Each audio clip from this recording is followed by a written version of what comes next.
New year, new pleasure. Start 2025 with Starship's Customer Appreciation Days every day in January. Visit Starship locations on Old National Road in Atlanta, Terra Boulevard in Jonesboro, and Highway 34 in Noonan. And indulge in an extra 20% off when you whisper the secret keyword pleasure at checkout. Awaken your passions and spice up the new year with 20% off in-store every day in January. Just say the secret word pleasure. Make 2025 the year of endless pleasure with Starship, your trusted partner in sexual health and wellness.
Happy Thursday, everybody, and welcome back to the Disconnected.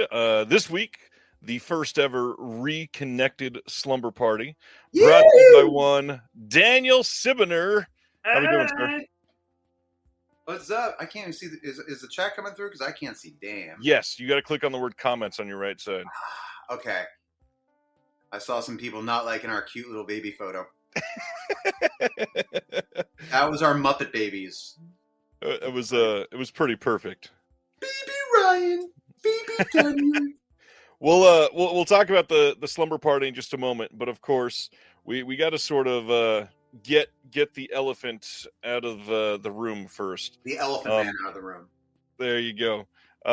As you can tell from Cibener's shirt, worn in memoriam to David Lynch, mine Eraserhead. David Lynch, gone too soon from us today. One of the greatest, one of the weirdest, one of the most original. I mean, I'll let you go first, sir. No, I'll let you go. Look, I haven't had coffee in over 7 years, so I'm flying high. I might go into a tangent, so you go ahead because I don't want to you go. So my original intro to David Lynch was Twin Peaks. Very, very simple, very calm intro to what would be, cinematic great. That is somebody that really can't be measured against anybody else. Hearing the news today, especially considering, it was just last year that we found out he had emphysema so bad that he was housebound. And now it's quite likely that he was evacuated due to these fires, and theoretically, the air could have literally been what took him out. It's devastating. Beyond all that, everybody's already facing a really tough year. We've got multiple friends of the channel that have lost their homes. We've got friends that have been evacuated. I was really, really hurt today to hear that. Obviously, there's some that affect us more than others. But this one was, I don't know. I've seen so many people say today that it felt like Lynch was immortal and was going to be immortal. Obviously, he was not super old, but when you look at a cinematic power like he always instilled, he's somebody that you expect to simply be there forever. And thankfully, he left a hell of a legacy. We've got a lot of his creation to be able to look back on. We have a lot of his weather reports to smile back at. We've got a lot of behind the scenes footage with the guy. He has left a lasting legacy that will impact generations. He obviously already has, but this is one that will be there for years to come. What do you got for us, Sibs? Well, I think I can't recall if I actually have discussed my first experience with David Lynch. It's not really what I have to say. What I'll say is this, is that I remember I'm 6 years younger than my sister, so she watched Twin Peaks before me. So I remember always like being in bed and my sister coming in from watching Twin Peaks, and I'd be like, "What happened? What's this about?" And she'd say, "Like there's a midget, and there's donuts, and there's blood on the donuts," and I'm like, "What?" And I'm like scared about what she's talking about, and I eventually, watched the VHS tapes of Twin Peaks. My high school principal's assistant lent me her VHS of Blue Velvet when I was 16, which she'd probably get in trouble for today. Yeah. David Lynch, in my mind, I was one of the only people in New York walking around, at least my age, walking around with the Twin Peaks soundtrack on a Walkman, listening to Laura Palmer's theme over and over and over and over again. And what I'll say is that, especially at that time in my life, 16, 17, 18, when I really was getting into film, he was the first artist that taught me that it's okay to draw outside the lines. Yeah. And it was like, I just started making weird little DIY films, make no sense, but it was what it meant to me. He was the first to teach me, it doesn't matter what it means to anyone else. It's your art. It matters if it feels good to make it. So I would make it. And he was always, and probably will always be this voice in my head that's saying like, "Hey, do you feel like you're an outsider? Do you feel like you don't belong? Well, come on, let's go make some art together." And what I'll say is I'm going to go into a bit of a tangent because I was thinking about this also because I'm fucking high on coffee right now. And I don't mean to bring politics into this. I'm sure most of the regulars don't mind. Someone in the back is going to be like, "No, bring politics into it." I'll get the comment in the morning. You're fine. All right, thanks. What I will say is, so this is I will lead into it. So don't think Dan's losing his mind right now. So, has anyone seen The Brutalist recently? Did you watch it on streaming yet? Not yet. All right. This is not a spoiler. I'm just going to say there's two types of people in The Brutalist. There are the people with all the money and the power, and then are there people who want to create things. And the people who want to create things will just put their whole heart and soul into it and just wear themselves down and put aside all other aspects of their life to make sure that their vision comes true. There are other people, though, that have all the power and the money, but the truth of the matter is that art is something you cannot buy. It absolutely. So I just filmed that real fast. If you have a screener account, yes. If you're on an award ceremony, yes, you can screen it now. But you cannot buy talent. You cannot buy inspiration or artistic, like thirst. You can't. You can go to art class and someone can tell you to make sure the line's a little straighter. You can go to film class. Someone tells you how to compose a shot a little better. You can go to acting class. Someone tells you to do this or that, but you really cannot buy it. You absolutely cannot buy it. And where I'm going with this is that in about 4 days, there's going to be a lot of fuckery afoot. There's going to be a lot of fuckery running the place with a lot of people who are saying, "I got the money, I got the power, which makes me better than all of you. We run the country. Yep. We run the world." I will say this. No one has ever gone to a museum or stood in line to say, "Oh man, I can't wait to see that person's stock portfolio.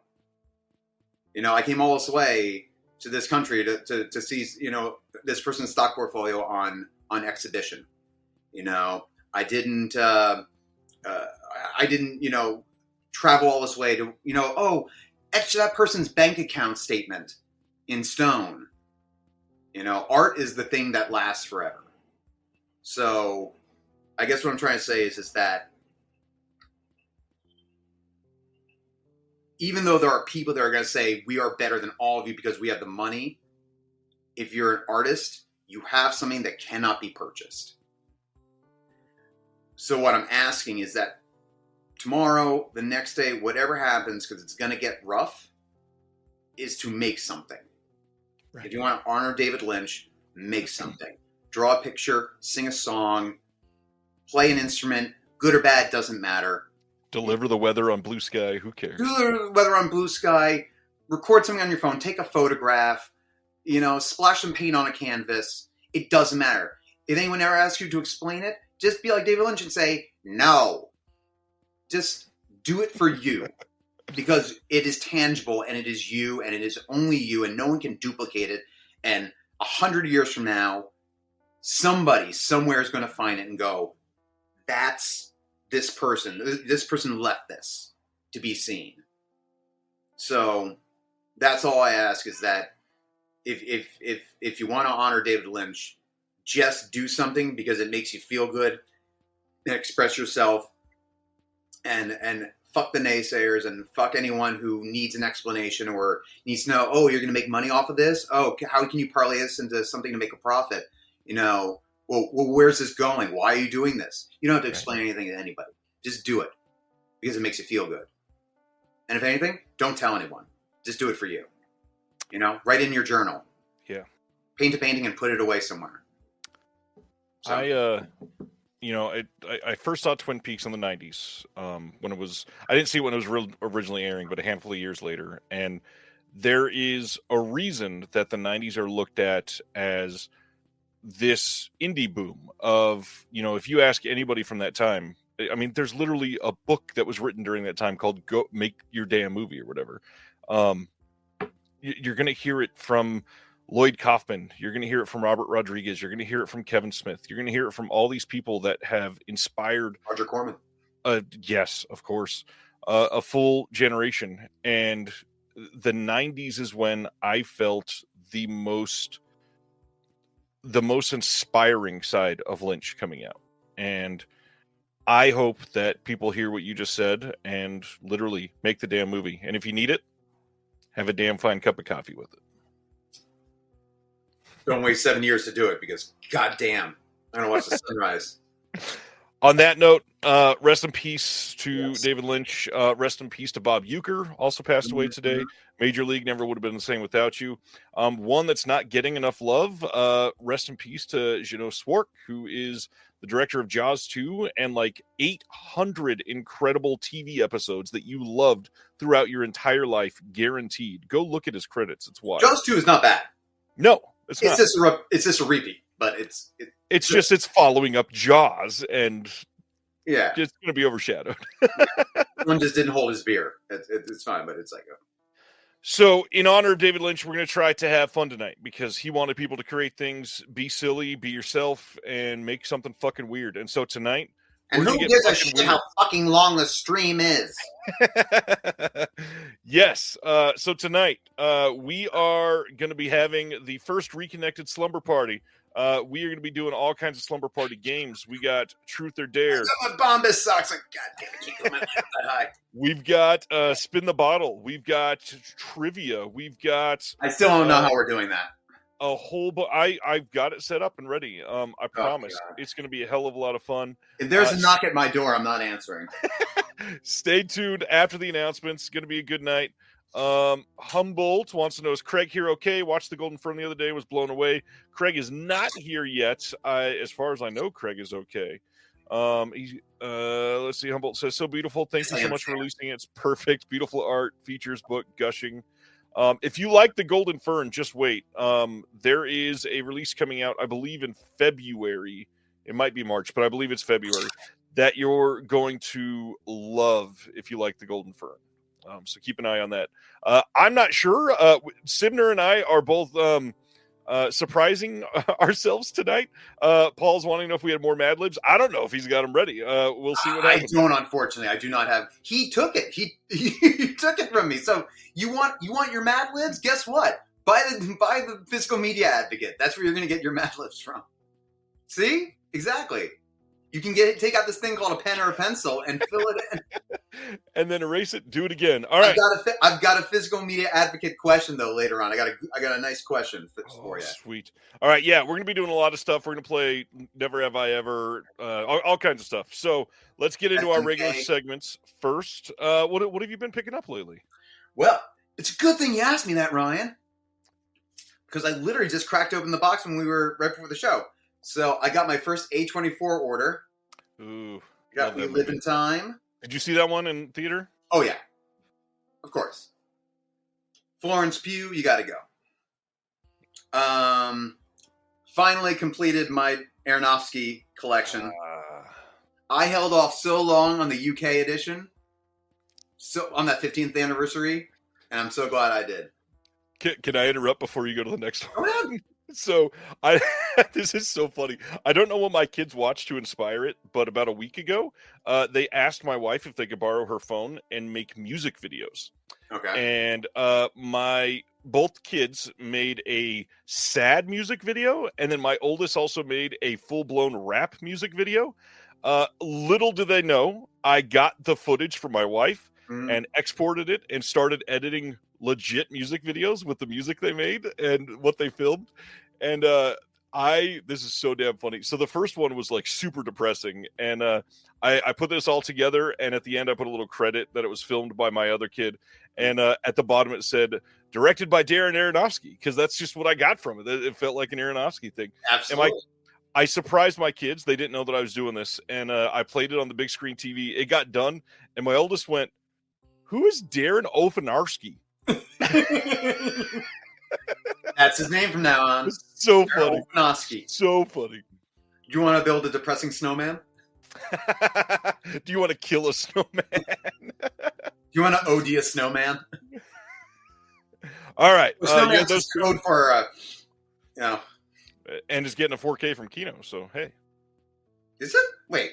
The snowman. That was the... Oh, the snow... I was like, when is Requiem for a Dream getting a... They are having 4K. Anyways. Anyway. I picked this up. I've actually never seen it. I know. Everyone's like, ew. But I like Nicholas Winding Refn, so... I don't think most people will say ew. It's a very pretty movie. Okay. Good. And I'm a Ryan Gosling stan, so there you go. And then I found this. Yes, I have seen it. But it was $10. And it's not a bad price. It is Stephen King. Stephen King will deny it till his dying day and say, that is not my story. Right. My story was 2 pages and this is bullshit. But, I feel... Oh, I do have Knife Under the Throat. I don't know where it went, but it is there. And this isn't really... We'll pretend. Cibener also got this. Oh, there you go. There you go. I did get that. And then I did get this. Here's the thing. Am I just imagining things? Or did everyone think this was going to be die cut? No, they never said it was going to be die cut. No, not said. But did anyone have that feeling like it was going to be? Like the way it was displayed, I thought it was going to be like all the things were cut out and this would open up and it would be like that. After the Tenant, I definitely... That's what I thought. And I was a little disappointed. I mean, I don't care either way. It's great. But it's like, don't you think they would have just seen that and go, guys, let's just cut it out. Right. Let's just cut them. Why wouldn't you do it? I don't know. Yeah. And then, yeah, as you can see, I turned my computer around, so I was all set up. So and you got new shelves too. These three? No, this is actually... I just had to fix this because this was slanting, but because I used the wrong size screws. But this one are new, and I still have a box of Giallo out of sight over there. So I was panicking that I don't have enough room. I do have a little bit down here. I'm working on it. I will figure this out. You're still way better than me. Here's the thing. I can always turn things sideways. I want to, at some point, my dream is to just have everything upright next to each other. I got a whole box over here of animation. That's not going anywhere. It's going under the bed because it's a whole other box. But I would at least like the mainstream stuff like this. I think I showed you this the last time. But okay, here's another one. So these are 2 tall boys that I would like to have displayed. Oh, yeah, I remember you getting that. Yeah, and then this one, which will not fit any fucking shelf. This thing is so tall. Next up on Cibener's rant about why he hates media books. It's not. I love digibooks, and what's funny is that a lot of the 4Ks I've been picking up lately have been replacing my digibooks. Yeah. So I'm just gonna put the digibooks in a box, and because I'm not selling, I love digibooks. Yeah. The North by Northwest digibook is still one of my favorite pickups of all time. I can't get rid of that. Understandable. What about you? Well, you just brought up animation. Speaking of, the first one I was going to share. I know it's not a new scan, but one of my favorite directors of all time, Don Bluth, had to get the Eureka release of Secret of Nim, letting them know with my dollars that I will buy anything put out with Don Bluth's name on it. I do love that we have special features for it, like with current historians and stuff like that. But good Lord, do I wish this was 4K from a brand new scan and we got a proper restoration. And you said that was not a new scan. Sorry, I missed that. No, it is identical to the old Studio Blue, unfortunately. But it is nice. Again, if you ever want to hear somebody's thoughts on Don Bluth too much, I think I've done 3 shows about Don Bluth in the last year. So go check those out somewhere. I mean, we need a 4K, or at least a new scan of An American Tail. I mean, I think everything from Secret of Nim and then up through,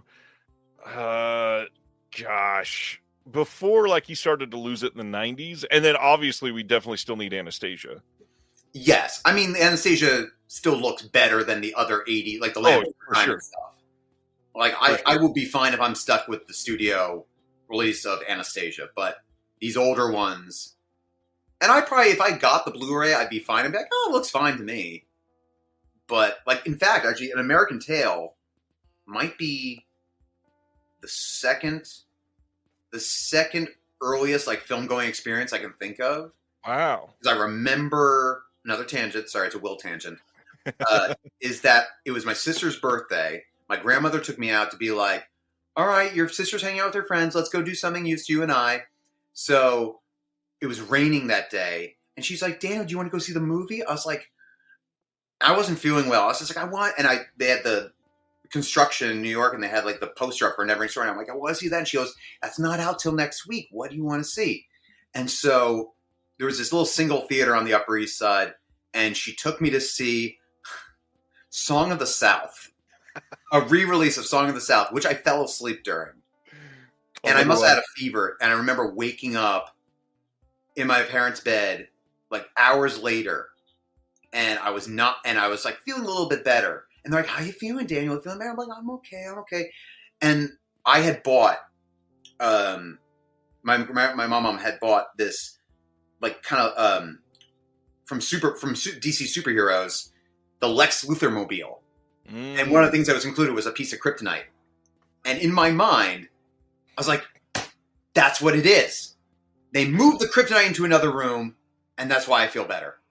That's funny. And I was convinced that the kryptonite had made me feel ill. So yes, I think I saw I think I saw An American Tail the next week. And then I also saw He-Man meets She-Ra in the theater, and everyone denies that was never in the theater. It was a limited run, and they put all 4 parts together. They put in, I had like a party and saw it in the theater. But sorry. That's a weird tangent I went on. Coffee! So Secret of Nim, that was the first one. Yes, sorry, first one. Jesus Christ. Go. I don't normally go through Amazon much anymore, but when they have an exclusive for a movie that I want, I had to get it. So I got the new Snowpiercer steelbook. And these are Lionsgate, right? This is a Lionsgate, and it's Amazon exclusive. We'll get to that. Yep. And it is a 4K. Mm-hmm. So there is that. And I believe that's the first 4K of Snowpiercer in the world. Yeah, maybe. The last 2 here, pretty damn interesting. First, if you are a regular follower of the channel and watch the interviews I do or the discussions, you'll remember that about a month ago-ish, posted a conversation with Damian Leahy, who put out a film called Simple Like Silver that was released by Severin last year. And at the end of the conversation, we announced a giveaway, and I got in my stock of Simple Like Silver here, and so I will be reaching out to the winners of that giveaway this week so that I can get you a package of the mail with that release. And the last thing, saved sort of the best for last, I do my best to support friends on Kickstarter, especially if it's friends that I'm close with, or if it's related to film in any way. Been following Chris Bickle for some time, director who's made some good indie films, and his newest one, Pater Noster, is out. This is a modern folk horror film, and it's really good. Like, it made a lot of top 10 lists from last year, and he sent a bunch of art with it. He sent stuff supporting his old films, Bad Girls. We've got a photo from the set that's autographed. We've got a postcard, and then like a hand-typed note that he wrote out that is just amazing to see. Did Bad Girls studio release? No. I think I've seen that. Maybe it was on Orbit. I saw it posted. That Bad Girls cover looked familiar. Anyway, sorry, go ahead. Yeah, it's been, it was on Grindhouse too. That might have been where you saw it. Oh, okay. Yeah, right. All that to say, support indie cinema. It is a really hard time for young filmmakers that aren't getting $10 million to make a movie. So if you can, if you know anybody, if you have never been a part of the scene, if you want to know how to find some of these movies, reach out to me. If you don't know how, I'll try to point you into the direction of some of the communities. It's really important. A lot of these people genuinely just have a passion for filmmaking, as Dan can tell you, who, he's worked on some films himself. It is, again, really difficult in 2025 to put out a feature of any sort of quality, but to make a movie that is actually good with like no money, only riding on the back of a Kickstarter, is incredible. So find somebody you can support, feel proud of it, and support the next wave of good filmmakers. I will say, to respond to Simon Mandible, Amazon is boycotting me because I had just had to return my 7 4K because I don't know who sat on it in the truck on its way over, but I will not accept a crushed digipack in the condition that it was sent over. But to that point, yes, I understand you're boycotting Amazon, but to Ryan's point about supporting indie cinema, I tend to find there's a lot of MOD indie films on Amazon. Yeah. And I like to go through a lot of them, like, I've never heard of this film at all. And I will just like add them to my cart or just add them to favorites and then go through IMDb and just like watch or YouTube the trailer and something like that. Don't worry, Simon Mandible. I will get my fixed version. Don't you worry. I will have it. No one comes between me and my Fincher. Oh, it will be mine. Oh, it will. Oh, it will. Speaking of Fincher, why don't we talk about recent watches? Because you just went and saw 7 in the theater. Oh my goodness, Jesus Christ! Yes, I was like, I thought you were talking. I'm like, what did you watch? And what did I? Why do I know so much about your life? Not out yet. What are you fucking talking about? Jesus Christ! Yes, I got to see 7 in the theater in IMAX. Coffee. So yes, it was an amazing. Here's the thing, though. It's such a great film that it's like there was no applause. It started. We all watched it. It looked fantastic in the full 8K projection. We watched it. There was no laughing during "What's in the box?" Nothing. It played. No one made a sound. And then the credits rolled, and we got up and we all went home. Because it was just, I thought it was going to be someone's first time seeing it and going, "Oh my God, it's her head." But no. Everyone that was there was like, "Yeah, I'm here to see, I just want to see it in the theater." And then, yeah. Yeah, KB. Yeah, it's just like, it's hard at this point to find anyone who hasn't seen it. And it's just like, we're like, yep, holds up. Fantastic film. Good night. That was it. It's like, I don't know how much longer, maybe 50 years from now, people will be like, wow, I haven't seen this in forever. But yeah, I've seen it like 20 times now, 30 times. It's like, yep, that is still amazing. It's still amazing. And it's just every meticulous shot, that first scene when they go into the guy's house and he's tied up at the table and the use of natural light with the flashlights. And I'm just like, God damn. The inky blacks and the rain. I'm just like, This is, God damn. It's exactly what I want. Like, if I were to make a film like that, I'm like, I want that shot. God damn. Like, his DP, like, do you know who shot that? I forgot who shot it. I'm sure someone in the chat knows who shot 7. but it's just like, oh, and the Howard Shore score is so fucking good. I don't know what you're laughing at. I'm laughing because you said Who Shot Seven. I almost said all I heard was 789, and it was going to be the dumbest joke ever. I walked right into that one. The Howard Shore, when they get to Sloth, oh my god, when that thing kicks in with the SWAT team, yeah, it's just, there's something about Howard Shore's scores that just have such a energy to them. I don't know if it's the brass. He just puts all the brass together. It's like, same thing with Silence of the Lambs. It's so good. Did he say French Stewart shot? Silent Man, are you saying French Stewart from Third Rock from the Sun shot 7? It's Darius Kanji shot it. Okay, thank you. I was like, French Stewart. He's like, I think the next shot should be this. With his eyes barely open, like Morgan, can you move over there? Other than 7, anything else? I don't see what's in the box. I can't see. Can you hold it open farther? Okay.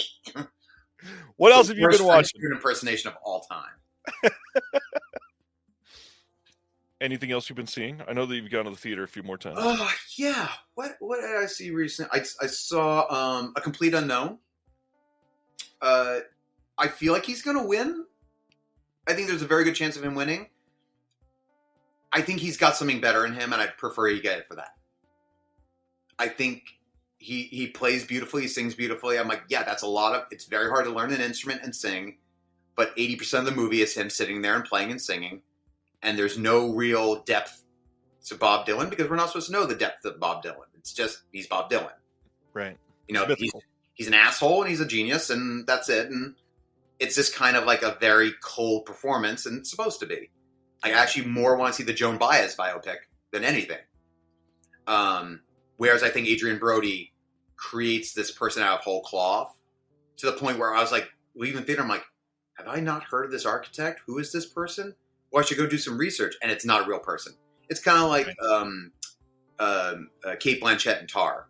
Do you really think it's a real conductor? And it's like, no, it's a made up person. And there's no subtlety to A Complete Unknown. Yeah. It's good, but it's just like, I wasn't a big Walk the Line fan. I didn't, and it's just like, yeah, good singing, good that it's just not, it didn't get me. But again, not a bad performance.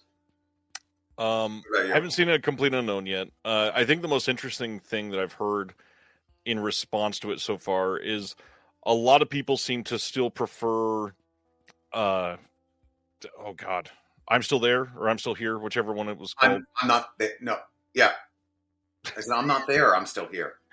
One where all the different people play him. Yes. Yeah, so some people are still saying like that's the best. However, leaving this one, one person said to me, they feel like this cast should get together again in 10 years and tell the next chapter. And I felt like Joaquin Phoenix would come in to play Johnny Cash. And they part of that universe. Sorry, go ahead. I didn't cut you off there. No, that's interesting too. Well, especially because he played Dylan too. Yeah. Well, the thing about the I'm Not There, we got to figure out which title it is. Is it I'm Not There or I'm Still Here? I don't know. I'm Not There. I'm Not There. Thank you. It's like, again, you can't understand Bob Dylan, but at least Todd Haynes tries to. Right. Whereas this is just kind of like, let's just and to answer, I'm sorry, Gato Demoni. I hear what you're saying. The thing is, though, is that there's a lot of people who do imitations, where it's like a caricature. And I don't know if you've seen the film, or it's like it's a subtler thing where it's like it doesn't sound exactly like him, but there's moments where like he'll pose a certain way. I'm just like, yeah, it's kind of like Austin Butler and Elvis. It's like, no, he doesn't look exactly like Elvis, but there's something in the performance where it's like, ooh, I just saw Elvis. I just saw Elvis. So again, not a bad performance. It's just not the most subtle. To reveal a really nerdy music side of myself that I haven't talked about on here before. I haven't. Top 7 fan. I still haven't seen the movie, but highly recommend the recent Nardwuar video with Timothée Chalamet, who they're interviewed in a record store, and his knowledge on everything surrounding this film, you can tell he researched for years. Oh, sure. He's a producer on it. He's got it. Crazy. Wolfman's got Nardwuar? Yes, Yeah. essentially. Yeah. Great episode with Chaperone recently too. Anyways, that's nothing about Nardwar. Any other recent watches you want to shout out? I know I've been to the theater other times, and honestly, off the top of my head, I can't figure out without my list what I've actually. You know what? I do have my list on me. What the fuck am I talking about? I do have. It's literally the list is what I've watched recently. Come on, Dan, get with it. Baby Girl. Did we? Yeah, I know. Baby Girl. She was great in a ridiculous story. I'm sorry, but if you're supposed to be a CEO like a what's his name? Like, who's the Amazon guy? Help me out. Jeff Bezos. Jeff Bezos can't just go to like a swingers club or something like that in the middle of the night and hook up, and no one's going to have that on their phone and post it the next day. Well, I think there's a big difference between the company that she was CEO but she's of and supposed to Amazon. be that big. Like, she's like the robotics are taking over. Like, she is really big. She's mega CEO. I get it. I get it. I think you could have done it in a very like a small office, like a law office, or like take her to a mansion and make her hold like a little masquerade mask over. Wait a minute.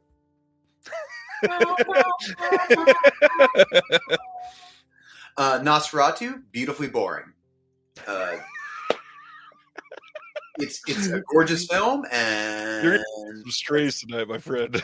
Huh? You're gonna catch some strays from everybody. I'm sure I will. Look, again, nothing wrong with it. Great performances, but I was hoping that they would do something a little bit more experimental with Count Orlok, and they didn't. It looked actually. I prefer the original look. It just looked like decrepit vampire, and I was like, I wonder what they're gonna do. It's like, because they're hiding his appearance. Like, I was looking for a little bit more Rudy Giuliani, and they didn't do it.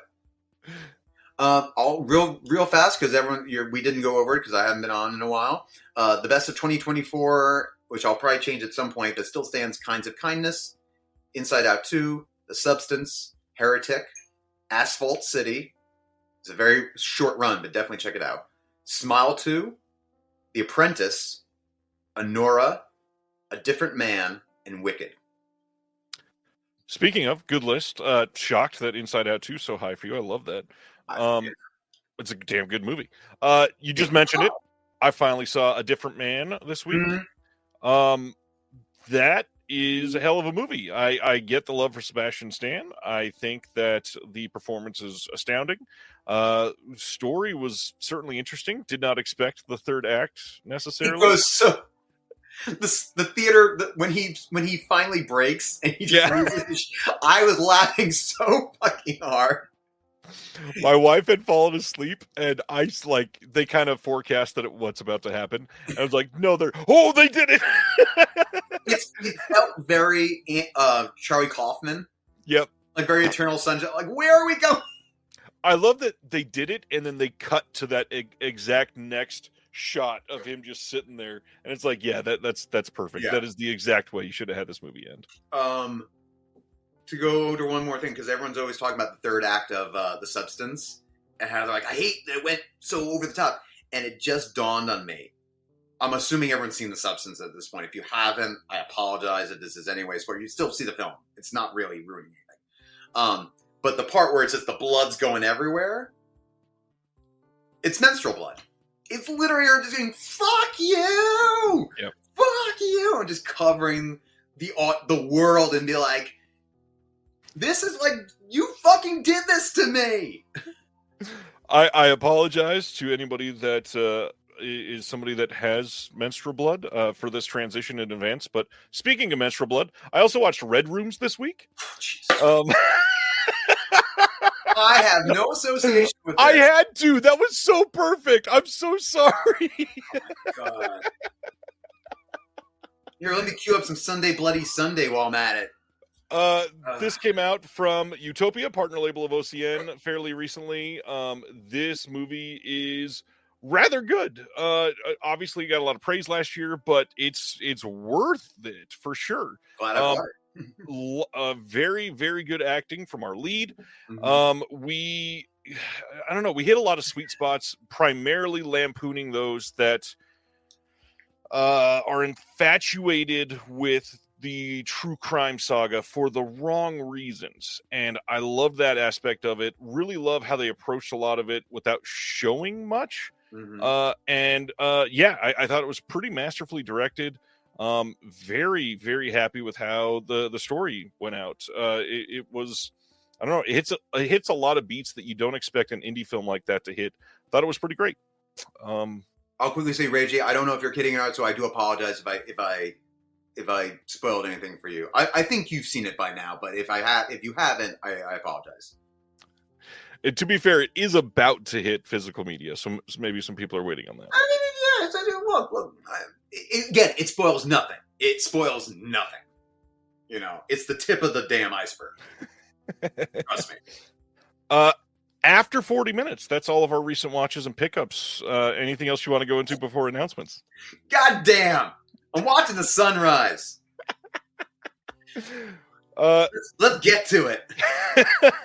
To be fair, we do have like literally the biggest piece of physical media news to cover tonight, amongst many other things. I think we got like 2 or 3. We've got some big ones, but we got some biggies. We have the biggest piece of news in years. Oh yeah, it's gonna be you'll have to like splice it out and just put it on YouTube. We're talking about this. All right, let's break into it. Last week we didn't cover this because it came out like in the middle of the night, right after the show last week. Yeah. Scream Factory releasing another Evil Dead 4K Steelbook, and this is Evil Dead 2013. It's all the same disc, same everything, blah blah blah, just different art. This is the first time Scream Factory has ever done this, where it's the same format in a steelbook that they've already released as a steelbook again. How does that make you feel? Look, doesn't affect me because I'm not fucking buying it. What does, and I'm going to stick up for the people who can't help but buy all the steelbooks. It's like you're a drug dealer and you're just like, hey, I got another type of cocaine for you. It's like, look, let the people buy the steelbook and then go buy a different steelbook. Someone's going to say like, I need all the Evil Dead steelbooks. Yeah. And it's like, at least do something different because you know there's people that can't say no to it. So this is just like, it's just milking the same cow. It's like, leave the teat alone. I mean, Evil Dead is one of the most exploited franchises ever, for sure. And now it's the remake that they're explaining because we haven't even had like the multiple steelbooks for High Rise. Was it High Rise? Goddamn coffee. Evil Dead Rise. Evil Dead Rise. And it's like, you know what then? Look, shout, if you're gonna go through your repertoire and start steelbooking everything, steelbook other stuff. Grab some random shit that you're like, hey, who wants a Lawnmower Man steelbook? If this is to give the artist an option, like, hey, we really want to like showcase this artist's work. Thank you, Travis. Yes. Leave the teat alone. Yes.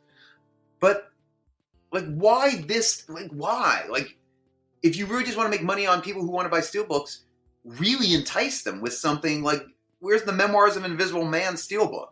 In 4K. Just do it. Like, why do you keep hounding the same title? It almost just feels like they are required to do it, but they're not required to do it. But the way that they do it so constantly is like, who is making you do this? Yeah. This one specifically is very odd. The worst part, I do like this art more than the first one. So it's like, just do this for the first time and we'd be a lot happier. Leave Ryan alone. I don't even have this. I don't have the first one and I'm not getting this one either. I'm sure tonight in our slumber party we're going to be talking about Scream Factory quite a bit, I bet. Maybe. Let's carry on. Now, okay, this is hilarious because so many people don't know this. Last week after the show, Cibener and we got on StreamYard and we hung out for like 2 hours. And after we were having this conversation, we said, where's the second side announcements? They haven't said anything in a long time. And I said, watch, we'll probably get one soon. And it'll probably be coming out somewhere near, I don't know, like the end of March or early April. Little did we know, like 7 hours later, second site was going to announce 2 titles coming out on March 31st. So this first one, we've got Scanners from 1981 coming on 4K. We had just talked about this recently because it's coming in Germany as well. This is going to have a new 4K restoration approved by Cronenberg himself, of course. New commentary by Caleb Vonsdahl. We've got a bunch of interviews on this. We've got some archival features. There's a lot going on. A video essay by Tim Coleman about Cronenberg's tech babies. Of course, it's got a big booklet with new essays by a whole bunch of people. Most of the names we've seen before doing stuff, plus classic art cards like Second Sight does. It's Scanners. I mean, most people have seen this. Now, but it should be noted that the German one is all three. It is, however, it's just the first one in 4K and then the other two films. But you are getting the other films. This one you are not. You're getting just Scanners, the Cronenberg Scanners. What do you feel? I'm assuming you're getting this. I probably. I can't say yes yet, but probably. I love Cronenberg. I love Second Sight, so it's like a match made in heaven. But I also I've never loved Scanners. It's definitely like lower mid-tier Cronenberg, I think. You're going to catch some strays now. I mean, this is definitely not top-tier Cronenberg. Exploding head is like... The scene is amazing. The film itself is not top-tier Cronenberg. Well, I'm going to say the same thing about the next one, so... I love that Travis just said, maybe they have better artwork in the bag for the third Steelbook for Evil Dead. Just watch. Just watch. It's going to happen. The next title from Second Sight is The Brood. Hold on. Can I say one more thing about this? What I'll say about this is that this is tempting me because I do like the art. I do like. I love Cronenberg, but this is where it's like I skipped Videodrome from Arrow. Ooh, because they're not my favorite. Like if this was a history of violence, I can take my really standard studio edition and really upgrade. I have the Criterion of Scanners, like the original Digipack. New year, new pleasure. Start 2025 with Starship's Customer Appreciation Days every day in January. Visit Starship locations on Old National Road in Atlanta, Terra Boulevard in Jonesboro, and Highway 34 in Noonan. And indulge in an extra 20% off when you whisper the secret keyword pleasure at checkout. Awaken your passions and spice up the new year with 20% off in-store every day in January. Just say the secret word pleasure. Make 2025 the year of endless pleasure with Starship, your trusted partner in sexual health and wellness. Like with the DVD and the Blu-ray, I just don't feel like this is something I need to have. It's kind of to be fair, this will be even better than the Criterion 4K that'll come out in 5 months. Exactly. But the thing is, do I need a 4K? And those are the things I really have to start asking myself. It's like, which ones? And it's just selective where it's like, right. There's just other stuff I want more than this. Sorry. Continue on to The Brood. Funny enough, to switch entirely, The Brood coming on 4K on March 31st from Second Sight as well. And now I'm the opposite. I think this one is vastly underrated in his filmography. I think there's a lot of people that skipped this for some reason. And this is like the divorce angsty film that is so well made and creepy as hell. Love The Brood. This is going to be same as the other one, approved by Cronenberg himself. New commentary by Martin Conterio and Kat Ellinger. We've got an archival commentary by William Beard. We've got a bunch of some archival features in here, some interviews, Cronenberg's Brood and the Shapes of Cinematic Rage visual essay by Lee Singer. And then we've got another book with writing by Jen Adams, William Beard, Craig and Mann. A whole bunch of people. Amber T, who does a lot of stuff for TerraVision as well. This is a damn good looking release. I like this art too. I think maybe because I'm looking, it's beautiful. I love that art. I love that kind of very realistic sketching. I think I just realized what my animosity towards these is that it's not The Fly. It's not the fucking Fly. Where's The Fly 4K? And it's like, I get it, yes, but there are these Cronenbergs that I just would rather have like Dead Ringers. Give me a better Dead Ringer. Like, right. Larkin baby was in the drinking pool as a lark. Oh man. R.I.P. Steven. Yes, Travis, that's right. Disney owns. I do. Yes, I know. Disney owns. Yes, but again, maybe there's an article coming out soon that talks about this, but I'm just saying. I want to highlight Stan's comment here. It says, speaking of The Brood, everyone should pick up Stephen Bissett's extraordinary and comprehensive book on the subject. It's amazing. This is one thing I don't get. If you're putting out The Brood, how do you not have a single feature from Stephen Bissett on this? Makes no sense to me. And it's Second Sight. Like, you should be doing the best of the best. It's kind of crazy. Anybody frightened by this? Well, Stefano, I'm so sorry if I'm butchering your name. I apologize. I again, I hear what you're saying. Look, we've already been through like 20 plus years of Cronenberg not making scary movies. But I think there's a thing where it's like there's the Fly, there's the Scanners, there's that type of Cronenberg, and then there is the taking the thing that you're normally frightened of just subconsciously. Like, you're not actually losing sleep or having nightmares about divorce or anything like maybe you are, but actually, as far as like it's not Freddy Krueger, but like taking these things and making an allegory out of it. It's like, yes, you're not.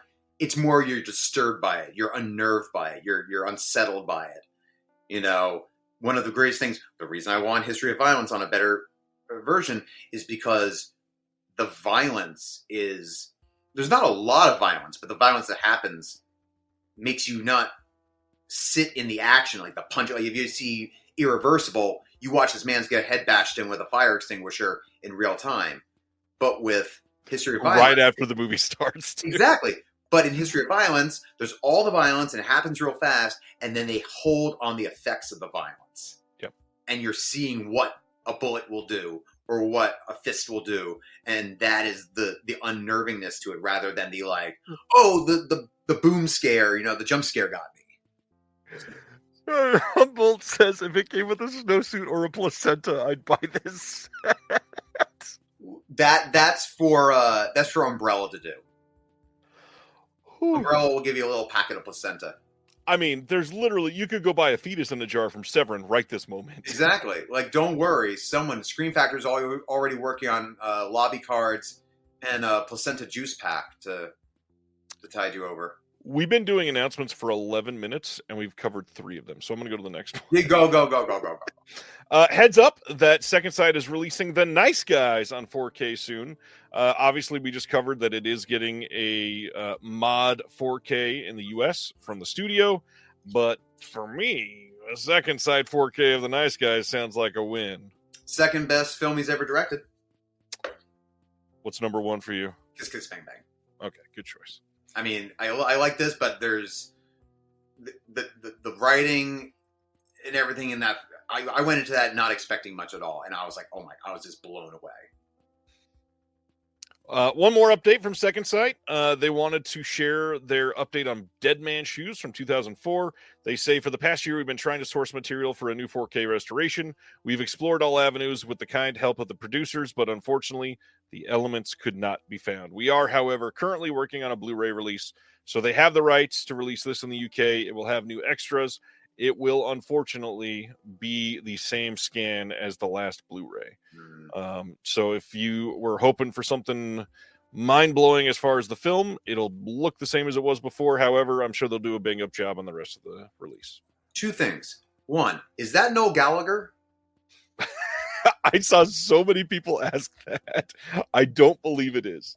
Okay. I've seen too much Noel Gallagher in my hemisphere recently. And to address Travis Foley saying he's seeing Existence for the first time, whatever you do not eat Chinese food beforehand. You will lose your lunch. No succulent Chinese dinner? Just don't. No dumplings, especially just nothing squishy. Just don't do it. Daniel, you got 3 Great Deaf Crocodile releases headed your way. That's awesome. Let's. Oh, I thought you were telling me. No. Like, did someone gift me Deaf Crocodile releases? Ooh. That's Patty Considine. I've never seen the movie, so I've been waiting for this release to see it. I just got a major cramp, so I'm going to ride this thing out live. Go ahead. This has never happened before. It's the coffee. My hamstring just spasmed like a motherfucker. Next release is from Treasured Films over in the UK. April 28th on Blu-ray, we are getting Nomads from 1986. This one is a bit of a big deal because it is from the one and only John McTiernan before he got famous and more talented. And then went to jail for not paying his taxes. I wasn't going to mention that, but yeah. So it's out now? Come on. Yeah, of course. This one, we got a booklet with this in the limited edition with new writing by Alan Jones, Amanda Reyes, Michael Doyle, and Andrew Llewellyn. 6 collector's art cards. If you get it from the website, you could get the Nun Spectre magnet as well. They've also got a reversible poster if you order it from them. This one is newly scanned and restored in 2K from the OCN. You get a new audio commentary with the director on it, moderated by Eric Lichtenfield. Pierce Brosnan gave a new interview for this, which is pretty cool. And then Kim Newman gives a visual essay and appraisal of the film. There is some other archival interviews on this, but looks like another pretty solid Treasured Films release. Looking good. My leg is still spasming. Everybody wants you to drink some water. Can I go get some water? Please go get some water. Okay. Oh my God. Just keep going. Keep going. Oh man, this hurts. This is where I'll make up all the time because you won't be there. Scream Factory is releasing World War Z in a 4K steelbook. This one coming on March 18th. It is a Walmart exclusive, same as the other 4K release that came out from Scream Factory on this one. This one is also kind of odd because Scream Factory already did the 4K release. Then it was in Paramount Scares. Now it's on a 4K steelbook from Scream Factory. So how much World War Z do we need? We needed none of the film ever.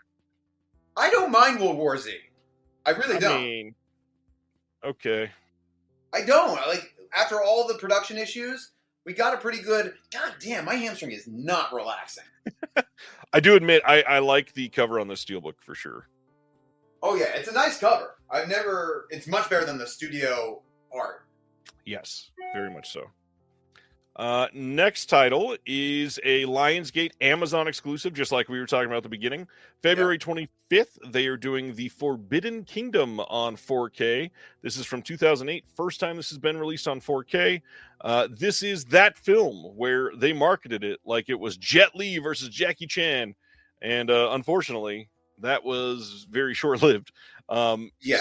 Sort of lying in the marketing there, but... Well, that's like what was the one with Jet Li and Jason Statham? War. Oh, yeah. And I was like, I've learned now when it's like so-and-so versus so-and-so, they're not fucking fighting. They'll fight for 2 seconds and realize they're friends. This is going to be sort of schmaltzy, and I don't mean to interrupt this, but Trevendever, I keep looking at your name and want to say that I like your name because I wrote a poem for my wife one time that was called Forever Endeavor. And I appreciate that. Cute. Next title. Well, I guess it's not a title. Mondo Macabro gave some updates. Time to discuss all of these. So they sent out a newsletter. The first one is an update on the Halloween sale titles. I understand this is a sore spot for people considering it's January 16th and we're discussing the word Halloween. Mm-hmm. The Halloween sale titles will be shipping as they arrive if you bought single titles or ones that are completed. If you got a bundle or the one that's lasting the longest, that will be coming later, unfortunately. They can't ship to you multiple packages. It could be as late as March, but they are still hoping that it will be in February. That being said, Cafe Flesh is the one that is holding all of this up. They said 2 of them are about to be finished. Cafe Flesh will be the last one. Do you know the order? Do you know the others? I don't know the order. I think it is, if I remember right, it's Bushido and Morgana Le Fay. One of them is going to be here right before Cafe Flesh, and then the other one is like about to be ready, and then The Punishment is about to be ready as well. Okay. So, look, I'll say this: I get people are disappointed. I get people are like, thirsting for this movie. I have so many movies that I have not yet watched. You will survive till March. Yep. It sucks, but remember, it's one person doing it. We will be okay. Exactly. We will be okay. Oh, thanks, Humboldt. Yeah, the Mondo Macabro podcast has been fun. It's always fun to deep dive some of those archival titles. The other updates from them, slip covers. They are going to be using a new printer and better, thicker paper after people complained about the thinness of the slip covers, which I totally get. You know, you're paying for a premium product.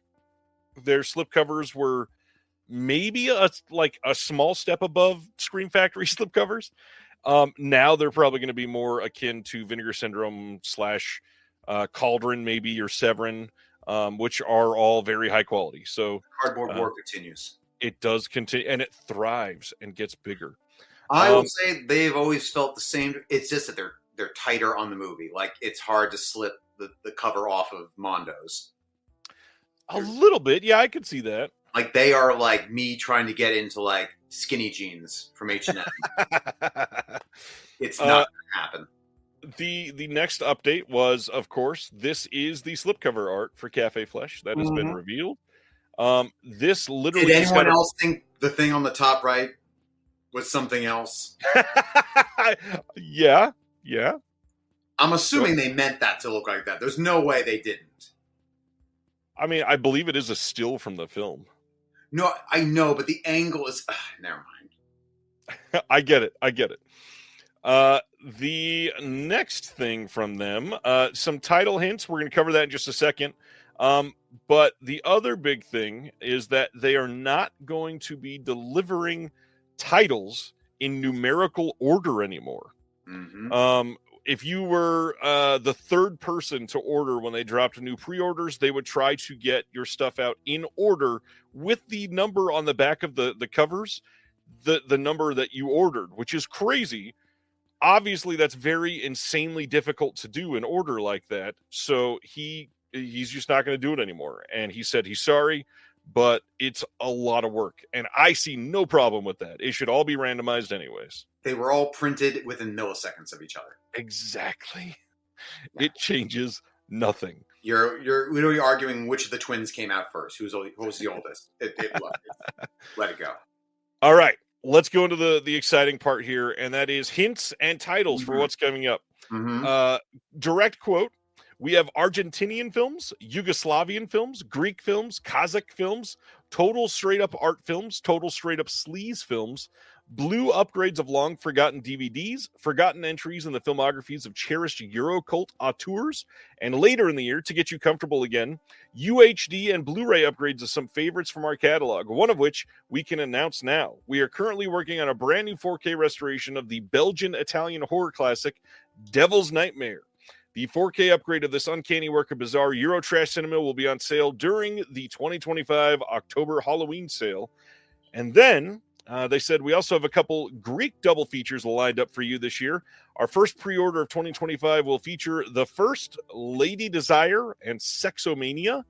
And then Mondo Macabro will court controversy with the release of the astonishing transploitation epic double feature of Eva Man and Return of Eva Man. These truly wild early 80s Spanish-Italian co-productions both star transgender icons Eva Robbins from Tenebrae and Ajita Wilson, star of Sex Apocalypse. Those are going to be wild. Their Greek releases have always been fun. I don't think for as long as I exist, if you asked me to predict any movie coming out through Mondo, I would never be able to do it. I'm like, oh, yes, that one. Yes, that movie. Nope. It's not happening. I just went into their site trying to see if I could see their DVDs to see what could possibly be upgraded. For whatever reason, I'm only seeing Blu-rays and UHD. I'm not seeing any DVDs. I don't know why I'm not seeing it, but... I've said this before to Jared. I don't love their website because they don't leave everything up there. If it's sold out or they don't have stock, it's just not there. It's so weird. I like it. Yeah. But again, love the product. So, Brendan says, I can't believe they announced a Halloween title while I'm still waiting for last year's Halloween title. Look, Vinegar Syndrome's not too far behind on that type of thing. Neither is Severin. At least with this, it's like, look, it is one person. You got to understand. It's one person doing this thing. Yeah. Yeah, that's Mondo Macabro. Yeah. Next up, Blu-ray from Kino coming soon of The Countess of Monte Cristo from 1934. This will have a new 2K master, and for many people, the big draw here is the one and only Fay Wray. If she's not getting picked up by a giant gorilla or a giant ape, I had not seen it, so I do apologize. I wish I could say I was more educated on Fay Wray, and I am not. A lot of people love her. I totally get it. She's great at what she does. Let's keep going. I know the Raven. I know the director, but it's... No. We got a lot of Kino tonight to cover. I totally forgot about that. March 18th, Blu-ray coming of College Confidential from 1960. This will have an audio commentary by David Del Valle and Stan Schaefer. I know pretty much nothing about this one. What I do find, I get a kick out of these. It's kind of like the something weird videos, like the Devil's Dandruff, Devil's Lettuce, or whatever. These, say no to drug things from the 30s and 40s. Is that you look at this and they are trying to make it be like, you are so naughty for watching this. That there's this some type of like wholesome like cuteness to like, oh, you thought this was like really like edgy at the time. So you get a kick out of watching this. Other than that, this is not a film that I would watch over and over again. But I would get it like a cute, like, oh, look, that's what they thought was like, pushing racy, pushing the envelope in the 60s. That's cute. That's cute. I was not going to share this, but you brought up the title. I was going to share this next week. I actually just got in this something weird here. Hey, look at that. Yeah, stoked on that. By the way, thank you for everyone telling me to hydrate. I'm actually already feeling better. Good. Yeah. It was the coffee. My legs working. Also, the 4 miles I ran beforehand.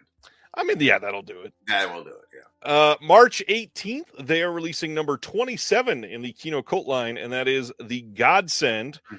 This will have a new audio commentary by my buddy Howard S. Berger, Steve Mitchell, and my other friend, Nathaniel Thompson. I got a lot of complaints this week when I posted the 2 Kino Cult titles. Why? I mean, I'm getting there. So the Kino Cult line started off... Dude, it wasn't me. I posted no complaints. Calm the fuck down. Started off with exciting, like, new to Blu-ray titles with more than one new special feature. And everybody's like, oh, this is great. We're going all in on the Kino Cult line. And then, like, the next 24 of them have been just re-releases of titles we've had before with the new commentary and a slipcover. I have more to say on that a couple of titles from now, yes. Okay, I'll wait for the next. No. Say your piece. I mean, there's not much else to say. It does suck that a company would announce this new line that is like branded in a way that a lot of us that are fans of these cult titles will go, "This is made for us. Let's go all in."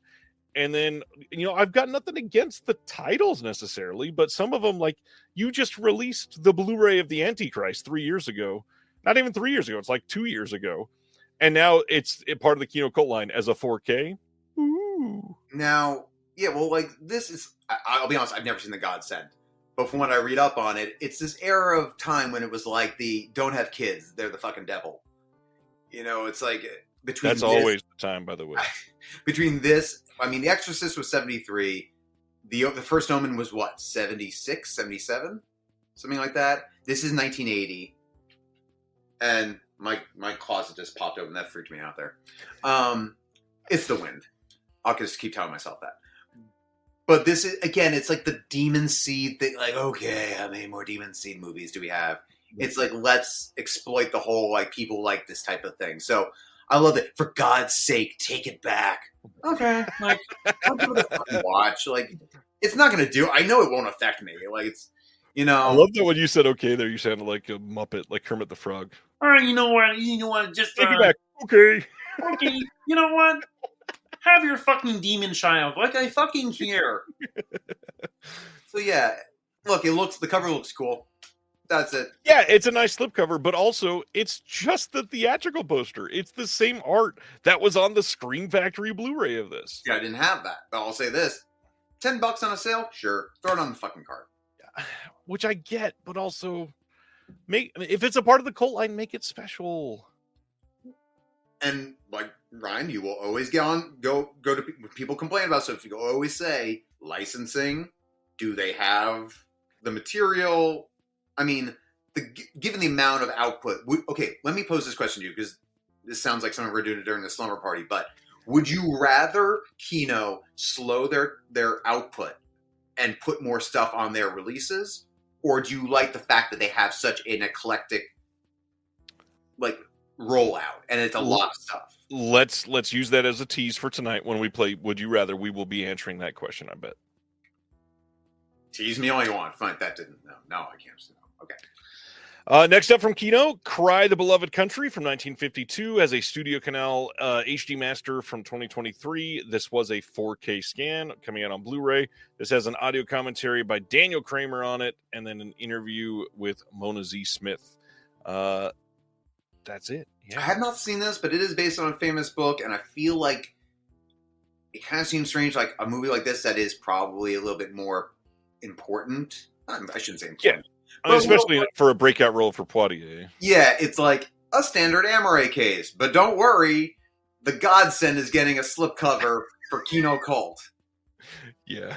It's like, but again, you know what's his name is going to be like, because it's not going to sell. No one's buying Cry the Beloved Country, but Godsend, everyone's going to want to buy that thing. Also, buy our dirty Kino Lober hat for $40. Yeah.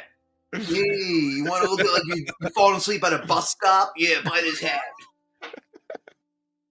All right, next up. Coming up, Kino Cult, one sock with a hole in it. 2. Oh, there's already one hole to put your foot in. Next, March 26th, Imprint is releasing UFO, The Complete Shadow Files from 1970. Their TV releases are always insanity. There is so much coming in this that I could not list everything. Go check the website if you love this. There's all kinds of new special features, literally hours and hours and hours of archival features, 120-page booklet in this. It is crazy what they do for their TV stuff. I adore Imprint's TV releases. What did I do that's so funny? No, it's not you. It's my own internal thinking that the top left corner, the individual cases, the person in the beige from a distance looks like Ellen DeGeneres. Oh, it does. It really does. I've got my glasses on, and the look that he is giving looks like Ellen DeGeneres, and I'm tripping right now. Anyway. Wow. That was but really yes, for anyone who loves, again, I've never seen the series, but if you love it, look, I wish my, weird, quirky cult shows got this treatment. God bless. Another one from them. They're doing TV Movie of the Week Collection number 2 on March 26th. For the TV line, this is a 3-disc set. This includes Terror Among Us from 1981, Fallen Angel from 1981, and Shattered Spirits from 1986. I know Fallen Angel is the one that a lot of people are looking forward to. This is 3 films worldwide, first time on Blu-rays. Gotta love that, first of all. As far as extras go, 2 of them are not going to have any, and then Shattered Spirits might have some. We'll find out later. They don't know yet. This is great. You know what the great thing about TV Movie of the Week is? What's that? We will all be dead, and they will still never get to all the different TV movies. Oh, God, no. And they never will be able to because so many of them have been just lost. But it's just like there's an endless, and who's arguing over the rights? It's just like, forget it. It's endless. This will be like, if you think the Kino Noir, Dark Side of Cinema Noir box sets are taking up room on your shelves, forget it. Move out, because the boxes own the apartment now. Sib, Gary Richardson wants to know, what are your weird, quirky cult shows that you're talking about? And the funny thing is that now, they're not, because of the how everything gets spread around now on the internet, like when growing up, it was cultish because no one else watched it. But like, MacGyver was my thing. Quantum Leap was my thing. But now it's like, oh, of course, I know that show. Because the internet, you can stream everything. There's some stuff. I only have met one other person. My really good friend Matt is I guess you could say it's anime. It's anime style called The Lost Cities of Gold. And you're welcome to film that. Lost Cities of Gold on Nickelodeon, and it was like a Canadian produced anime show. It was like a limited run, but he's the only other person ever in my life to know what the hell I'm talking about. But it's called The Lost Cities of Gold. And And I've always wanted someone to do maybe a Shout would do it, like a restoration of the entire series. It's like 3 seasons. It's like basically 30 episodes. Do you remember it? Do you know what I'm talking about? I feel like I've seen an ad for it. I don't think I ever saw an episode. They fly around a golden eagle. Yeah. Oh, yeah. Thank you, Ronnie. Thank you. Someone. Yes. And Nickelodeon, if you're not familiar, what in the 80s was all Canadian TV, basically. Cibener, I love that show. It was on Netflix for a while. It was on Netflix. Yes, I think, and it might be on Tubi now. But it was a Condor. Thank you, Sam. But Fringe. I love Fringe, but even that's not really a cult show anymore. Everything has a following now at this point. You can't even call anything nothing as deep cut as UFO. I would not. Right. Mine is much more mainstream than yours, and I would never want it to be Shout, but I would love Imprint TV to give me the full run of Small Wonder with a whole bunch. Oh my God, you get on a watch list for that. It's so funny. That show is wild. Jesus Christ. Oh, Small Wonder was hilarious. Talk about not aging well. My God. Actually, you know what? I take it back. Salute Your Shorts. Good stuff. I know you, me, and your wife both want that restored. Yep. Absolutely. MXC is amazing too. I'm so glad we got a Blu-ray of that, even though it's not HD necessarily. Yeah. Oh, the Max and Eon Flux. The Max, Eon Flux, and Spawn. Those 3 animated shows I want restored. Hey, dude. Yes, absolutely. Ted was my imaginary friend growing up. David Lasker, I would. Yes. Coming soon, Kino is releasing a Blu-ray of The Best Little Whorehouse in Texas. This is wild to me. New HD master from a 4K scan, and it's Burt Reynolds and Dolly Parton, and you don't do a UHD, but you're doing a UHD of the Snowman? I think the UHD of the Snowman already existed, and they just got it. And it was just from a 4K scan. Like this, you didn't have to put HDR on it. This is the Best Little Whorehouse in Texas. You could have done a 4K of this. Yeah, it is over. Now, is this Warner Brothers or is this Paramount? Who did this? It's definitely not Warner. It looks like a Warner title. I can see Warner Archive right above it. It just looks like a Warner Archive. The artwork looks like Warner Archive. I get that. The hard part, this already has a blue. This is a huge title for a lot of people. This is a weird one to not do 4K for. Oh, it's Universal, says Paul. Oh, well, their 4Ks look as shit anyway. So who cares? Not if somebody else is handling it for him, maybe. I guess so, but I mean, we're getting it. At some point, he does those things. Tarzi basically says if it turns out to sell better, then I'll do a 4K later on. I already can tell you right now that Career Opportunities is going to get a 4K later down the line. That will. Fletch will. And I'm just God damn you, because it's Jennifer Connelly. I got to buy that in 4K. God damn it. Yep. Moving right along to the next cult title. Number 28 on the line, March 25th, Bobby Joe and the Outlaw. This has a new audio commentary by John Harrison, author of Wildcat, the films of Marjo Gortner. This also has archival commentary by the director and some interviews. But really, the reason people are going to buy this is Linda Carter. Wonder Woman! Sorry, yes. Linda and her Carters, I guess. Yeah, I mean, look, Wonder Woman aside, I will never insult Wonder Woman, but what the fuck? What is this? Why is this cult?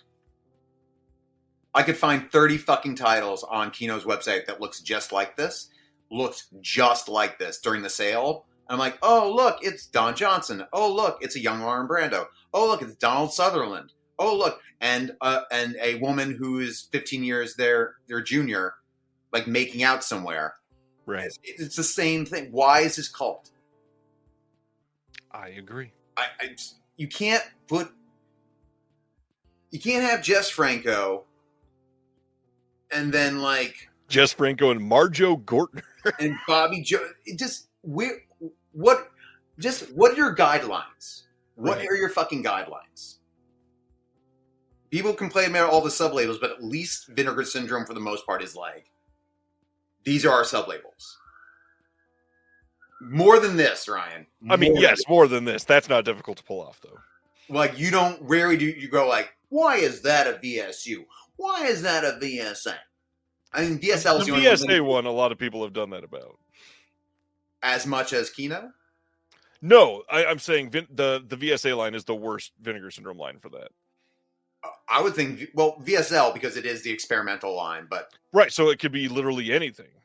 yeah. Actually, But yeah. I'm going to get strays for this one, but I'll say no. My vote is for VSU. For what? As far as like, what's your criteria for VSU? Literally, it's just it's a 4K release and it's a mainstream movie.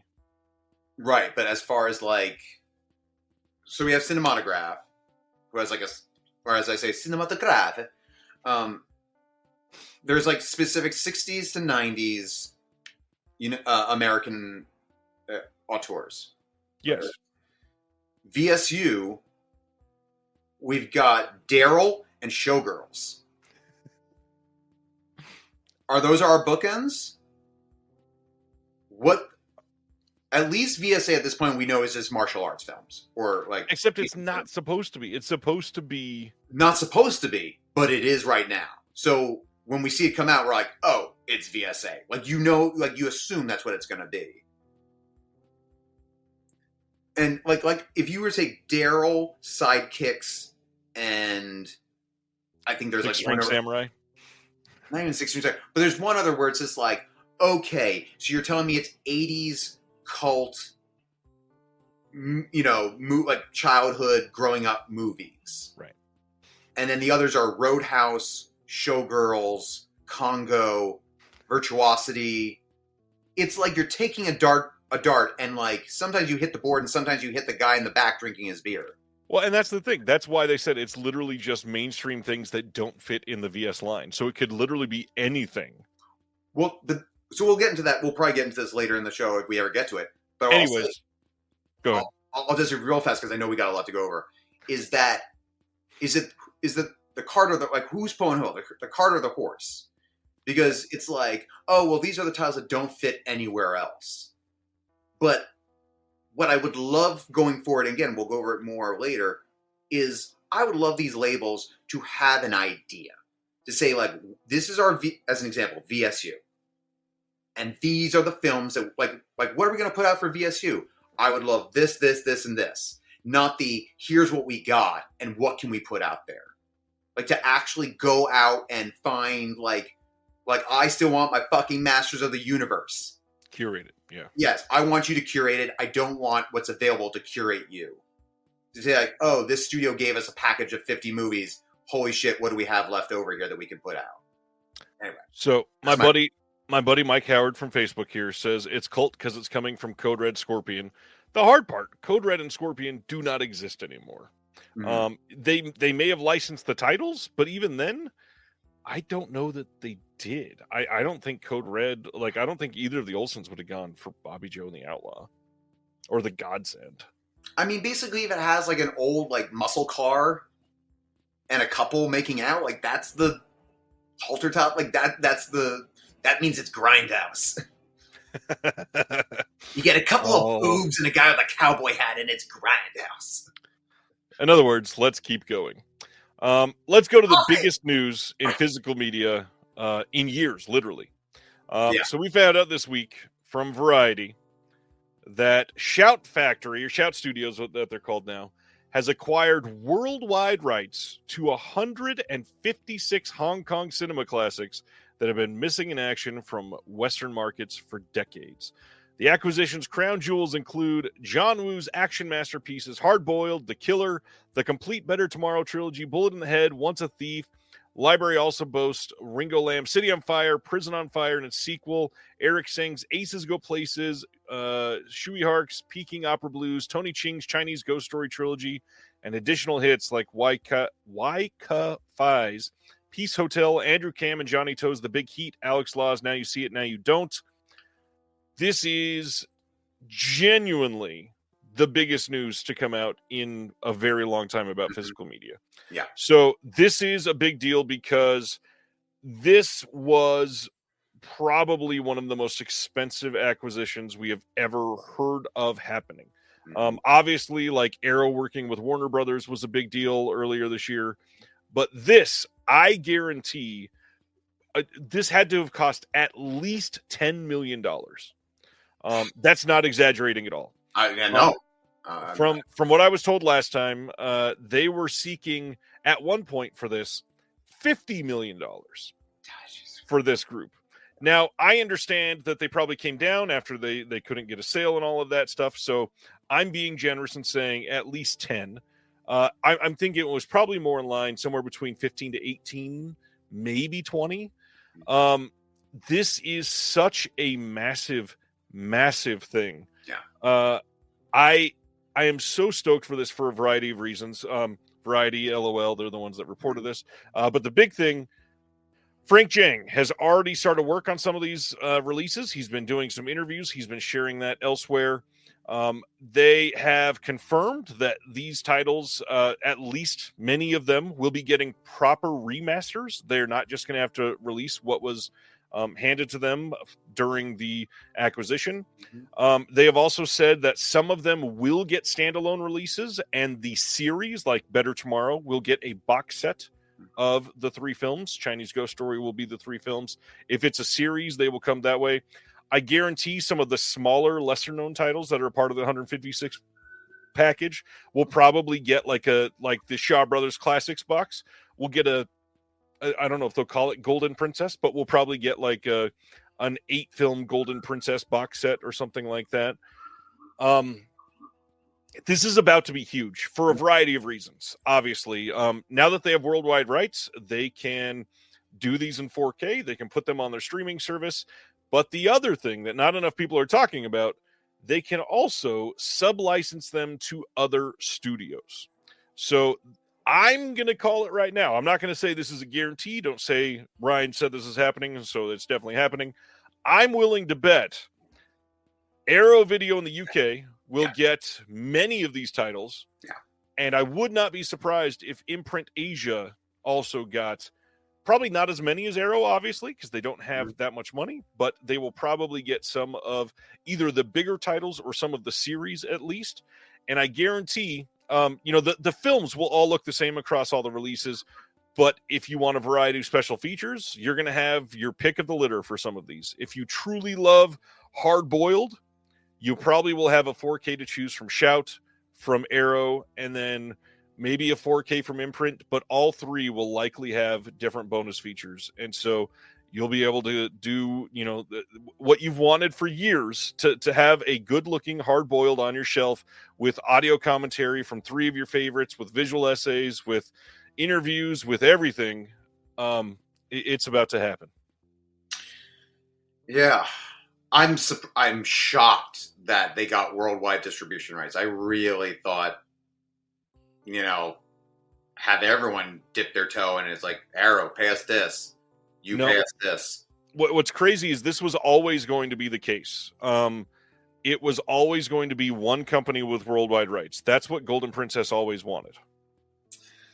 I am not trying to be the wet blanket. I am excited. I'm excited. I want my Hard Boiled. I want my killer. My trepidation as I hesitantly go into this is that I look at something like the Infernal Affairs trilogy. And I ask that everybody just remember that these movies had low budgets. They are not going to look like Top Gun Maverick. I'm sure they will look great. If they have the masters and a remaster, they're going to look great for what they are. But I have this fear that after all the anticipation, they're going to put these out and people are going to go, what the fuck is this grain? Why does it look like this?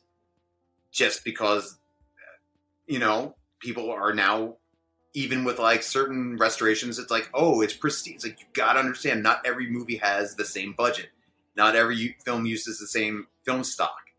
It's just not going to be that way. So I don't know what it is, but I do not have that fear. I don't think these are about to be fucked with like that. No, not fucked with. I think it will look good. And I think that people who have seen them before are going to look and go, wow, I have not seen these films look this good. But there is an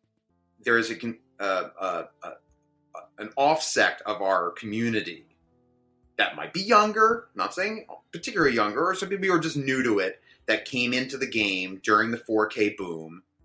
4K boom, like they're selling the least number of stuff, but that had the thing of like, it's got to look a certain way. The people that say, I won't watch old films, that I won't do that. So it's like, they go and buy, they hear about Hard Boiled, they hear about The Killer. Oh, I got to get this movie. And then they pop it in. And again, it's going to look like it's going to look. And we can say, no, you don't understand. This looks great. And they just don't get it. So I'm not going to name drop who it was, but a site that has a website that posts reviews on social media and all that, they posted a review of The Substance 4K this week. Mm-hmm. And if anybody out there has read it, please don't put the title of the place in the comment section. We don't need to blow them up. I'm not necessarily shit-talking them, but... Are they talking about movies from their place of residence? Hold on. Okay. I am shocked that I read from somebody that regularly reviews titles that they were upset that The Substance looked to have, and I'm not reading it, so I can't quote, but this is as close as I possibly can, very much paraphrasing. Mm-hmm. The Substance looks like it had grain removed, and it was too sharp. Therefore, I did not like the way it looked.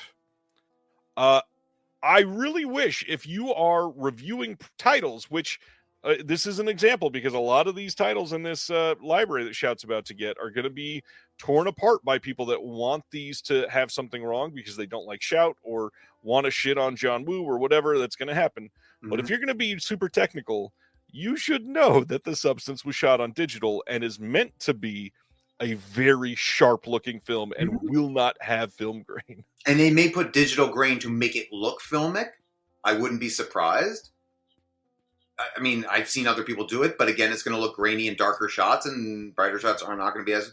And The Substance didn't. It was made to look very like sharp corner type of film. Yeah. It's just hilarious to me. So anyways, this is a huge deal. 156 titles.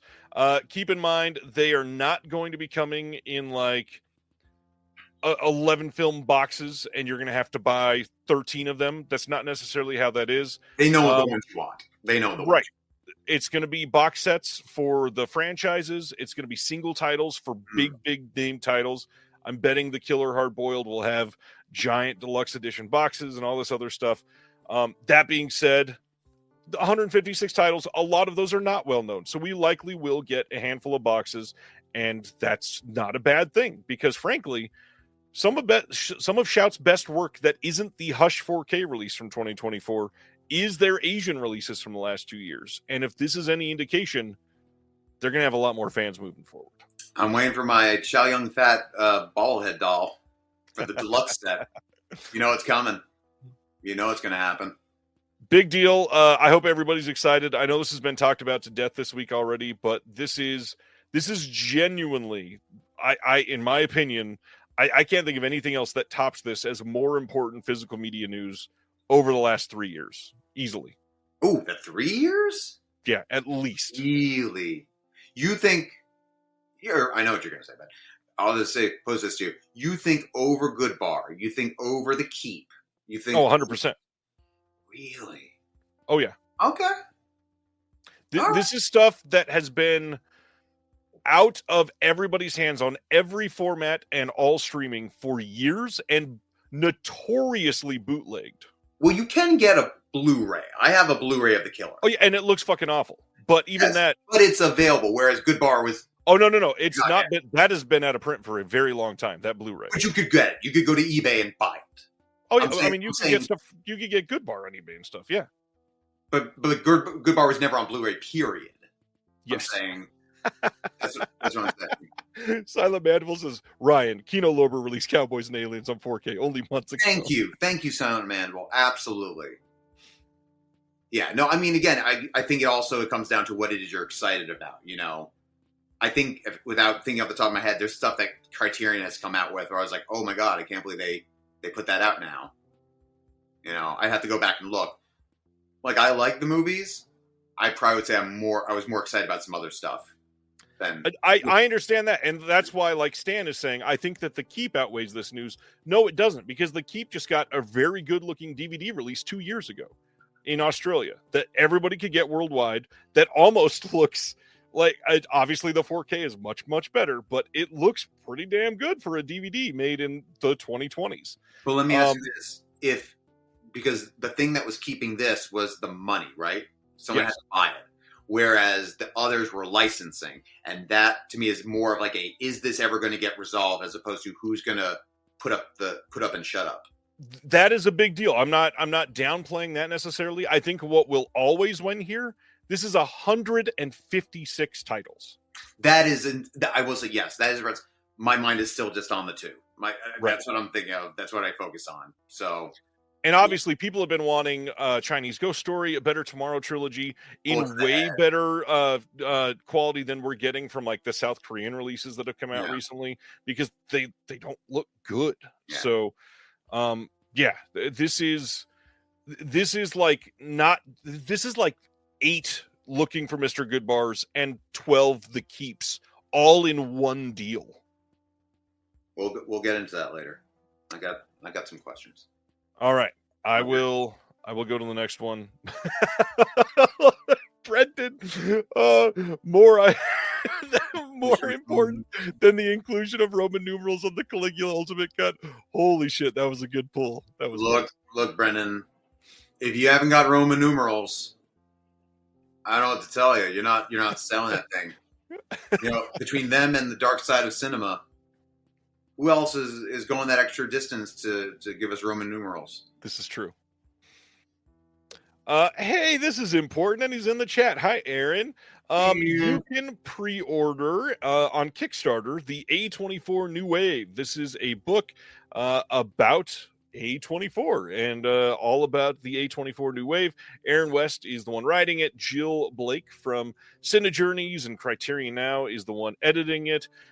You can pick this up. The campaign has been picked up as one of Kickstarter's favorites, so they're going to be promoting it more. I think that you've got a lot of really good perks to choose from here. It's a very fairly priced thing. I've read some of it from Aaron already. I am beyond excited to have this on my shelf. And if you are even like remotely interested in, we'll say 35% of the films that A24 releases, this seems like a must own to me.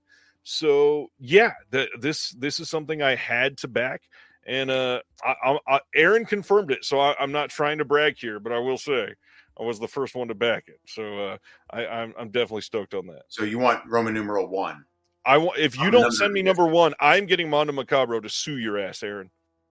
I don't know why. Those aren't related in any way. I would attempt my stretch goals, but I'm worried my hamstring's going to act up again. Again? Just no more coffee.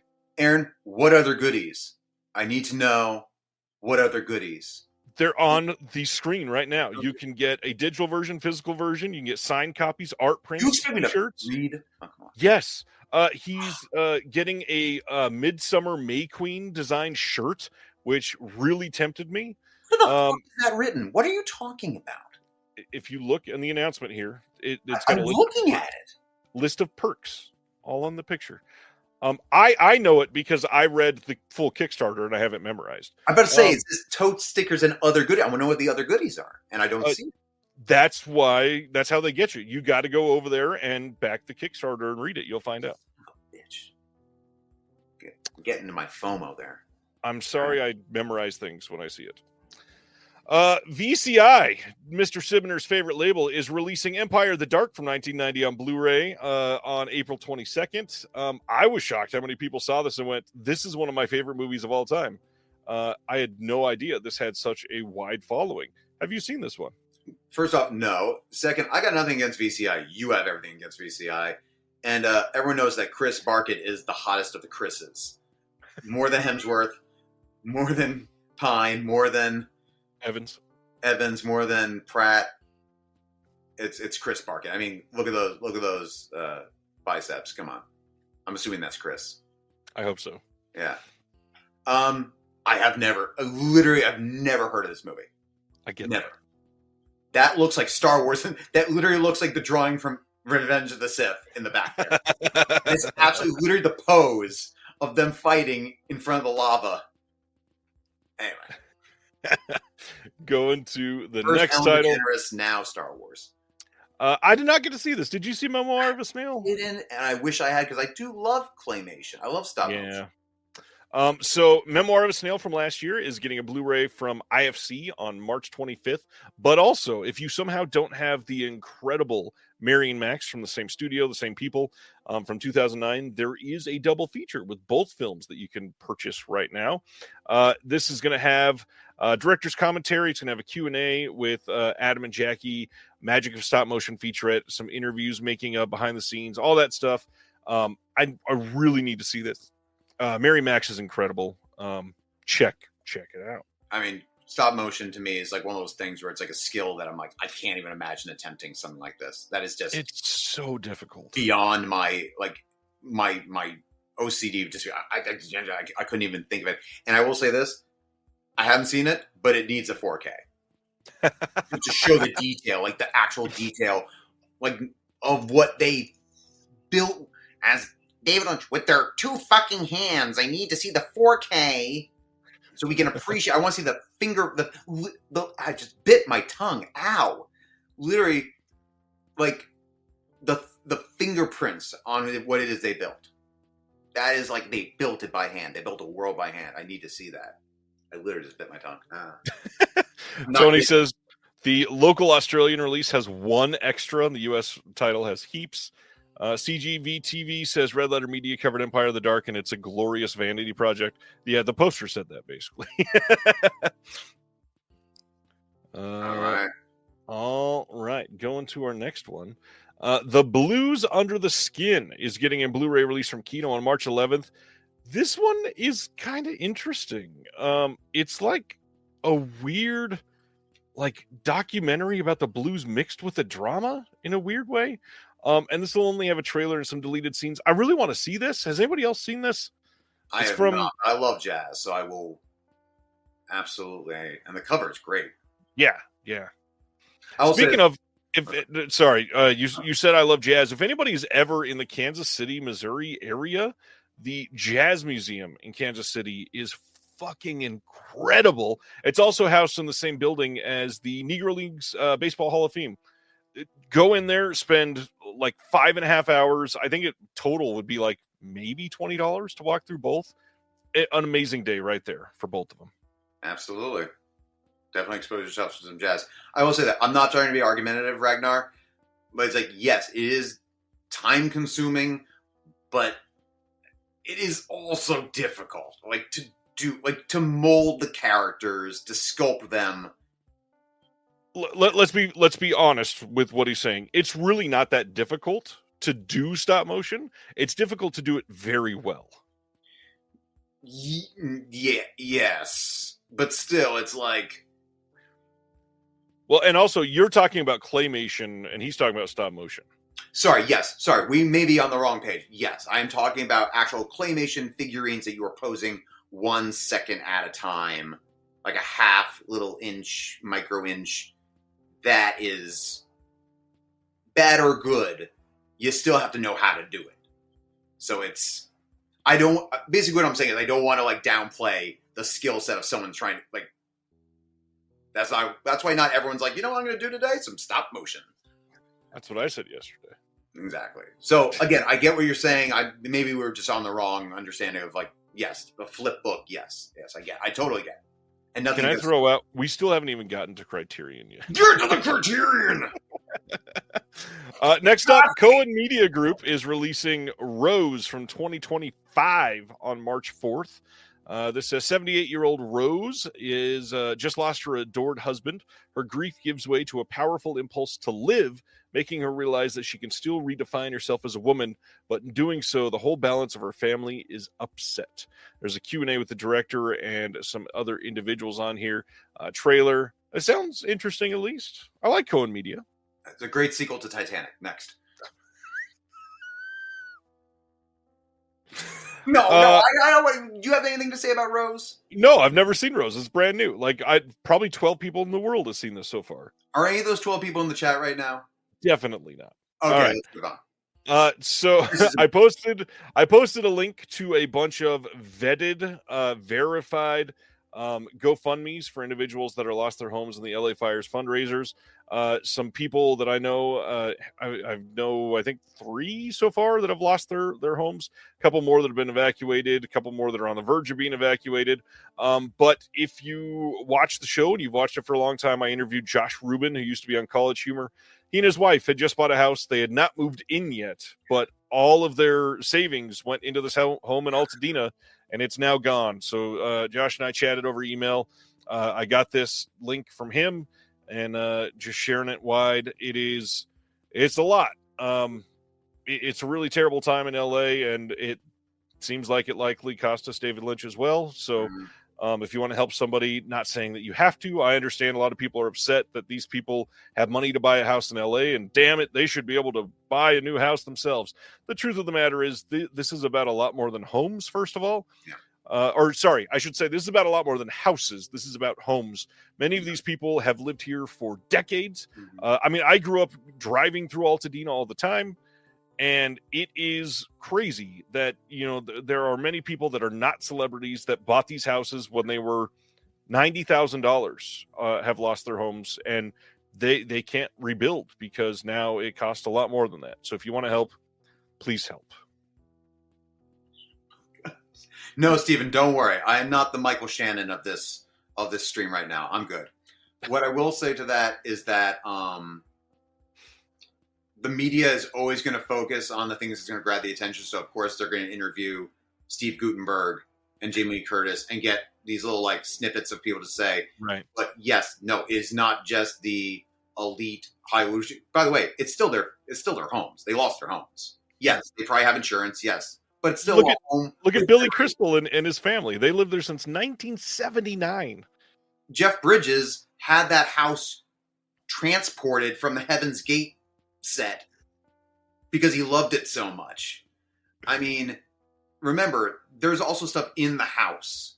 If you love Steven Spielberg, guess what? There's a good chance a lot of your memorabilia that he had is gone because he had it in his house. So I think I heard his house was spared. No. He lost his house. Did it eventually turn? He was on the list of celebs that lost homes. But again, I'm not keeping them. My friends are literally in a ring of fire right now. They showed me the map, and they are dead center in the middle of 4 or 5 fires. Yeah. Every day, it's the wind's picked up again, and now there's another fire, and now there's a grease fire, and again there's a trillion fires. So, there's a guy who I follow on physical media who I've listened to for years and years and years, Wade Major, who I've listened to on Los Angeles radio every Friday. He lost his entire home, and he and his family had to relocate. So, and he was the first person to ever read any of my writing and put it out there and read it to the public. So, I'm trying to do some stuff to help him out. But again, if you can, this. You don't have to donate to celebrities. This is going to go to people who really need it. Next title, March 25th, Blu-ray in the U.S. from Kino of The 10th Victim from 1965. This includes Marcello Mastroianni and Ursula Undress, as many people called her. Mm-hmm. This is a 2K restoration as a new audio commentary by Steve Mitchell and Troy Howarth. It's also a featurette on Elio Petri on this, who's one of the greatest directors. Absolutely love Petri. I don't think I've been able to see The 10th Victim, and it is absolutely going to be on my list. That's not how you spell Doctor No. Wait, so Mastriano, did he do... Hold on a second. Did he do the... I'm going to blank. It was the Criterion release. Something of a Woman, the Mysteries of... I'm never going to remember, but I was trying to think of other titles of his that I've seen. I believe he had a Radiance title recently too. I'm getting it. It's definitely not Blowout. He's in La Dolce Vita, an 8.5, Marriage Italian title, Special Day. Yeah, it's not Michael. It's not who I'm thinking of for Blow Up. That's not what I. And what is that movie? I'll find it later. Fuck it, we got so many things to talk about. Aaron says yes with Sophia Loren. Senators, do you know it's Aaron, right? Yes. Aaron, do you know what the title is though? I'm thinking it's like a smoky cover and someone's on a bike or a motorcycle where they're walking down a road. There's like a scene with a car on fire or something in the movie. I cannot remember. Anyway, a special day. I just went to the Criterion site to look it up so I could look up Mastroianni, not knowing that the only thing they have on there is a big David Lynch. Of course, yeah. Yeah. Anyway, we'll get to it later when I'm completely bugging out. All right. This is a weird title. Follow that up with May 13th. Unearthed is releasing Visceral: Between the Ropes of Madness from 2012 on Blu-ray. They had released this previously on DVD before they had made the full jump over to HD. I don't think this is going to have any new extras, but you can check this out now. Dude, I watch this every Christmas. That would be disturbing. Speaking of disturbing, May 13th, Epic Pictures and Dread Presents are working together on a film called Ed Kemper, coming out this year. It has not technically released yet, but you can get a Blu-ray on May 13th. The big thing, I know a lot of people love Brink Stevens, and they are in this film, so check that out. Hashtag not my Ed Kemper. Another Cohen Media Group. We are getting In Custody and The Proprietor, two films by Ishmael Merchant from 1994 and 1996. You are able to get bonus features on both, including some conversations from the quad with James Ivory discussing In Custody, and then an audio commentary by Wade Major. I've heard that name before. Yeah. On The Proprietor. Yeah. Well, I'm glad if you get a chance, Wade Major is a great, he does a great commentary. He's been around the business for a long time, and this is his bread and butter. These are definitely the types of films that he knows about. I've never seen these. I have no idea what Sean Young is doing in this film. Are you a Merchant Ivory guy? Have you watched? I'm not. I've never. It goes right in there with the corsets and stuff like that. There's certain films that will do it for me, and then somewhere I'm just like, I can't do this. Like Remains of the Day is just not a film that I'm like, the romance. I just don't feel romance between Anthony Hopkins and Emma Thompson. I don't know. There's something about it. It's just, yeah. All right. Next up. Losing Ground is getting a Blu-ray release on March 18th from Milestone Films. Of course, Kino's doing the distribution on this. Now, this one's interesting because this is a 2-disc special edition. And I went and did some research because I didn't realize this had a release before. This is the exact same special edition that released like 12, 13 years ago. But everything has been upgraded. So the main film has had a brand new 4K restoration, and the bonuses on this, on the second disc, have had a brand new 2K restoration. So if this is your type of shit, and either you had that old release or you never had it, you'll be able to get brand new versions of all of it. Of all the films, if this is your type of shit, it's like we had just like a weird, like tied up torture movie. It's like, but if this is your type of shit, this is the one, yeah. Beautiful art film.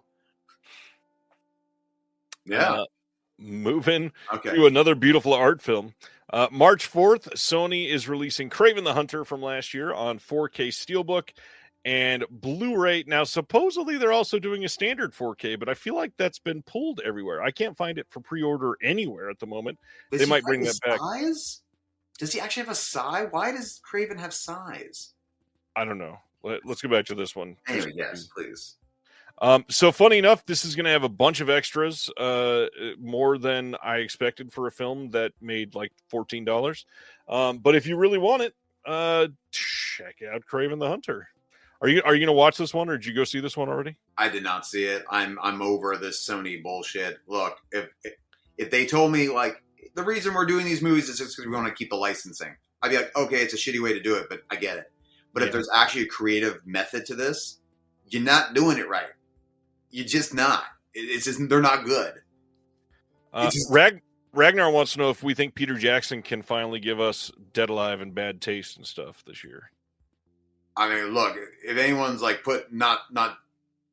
Again, I don't want to talk for anyone because I don't know. I don't mean, what's his name? George R. R. Martin is, how long is it before he's putting out the next book? So I'm sure Peter Jackson's working on stuff, but who knows? We'll see. I really don't know. I'd love to see him this year for sure. I mean, it's possible, but again, he's one of those guys like Del Toro who just takes on like 50 projects, and it's like, well, let's hope and pray. All right. Dazzler Media over in the UK is releasing From Roger Moore with Love on February 24th on Blu-ray. This is a documentary about Roger Moore himself. This is kind of surprising. Supposedly, this did okay on a broadcast over in the UK for them, so they decided to put it on Blue. Yeah.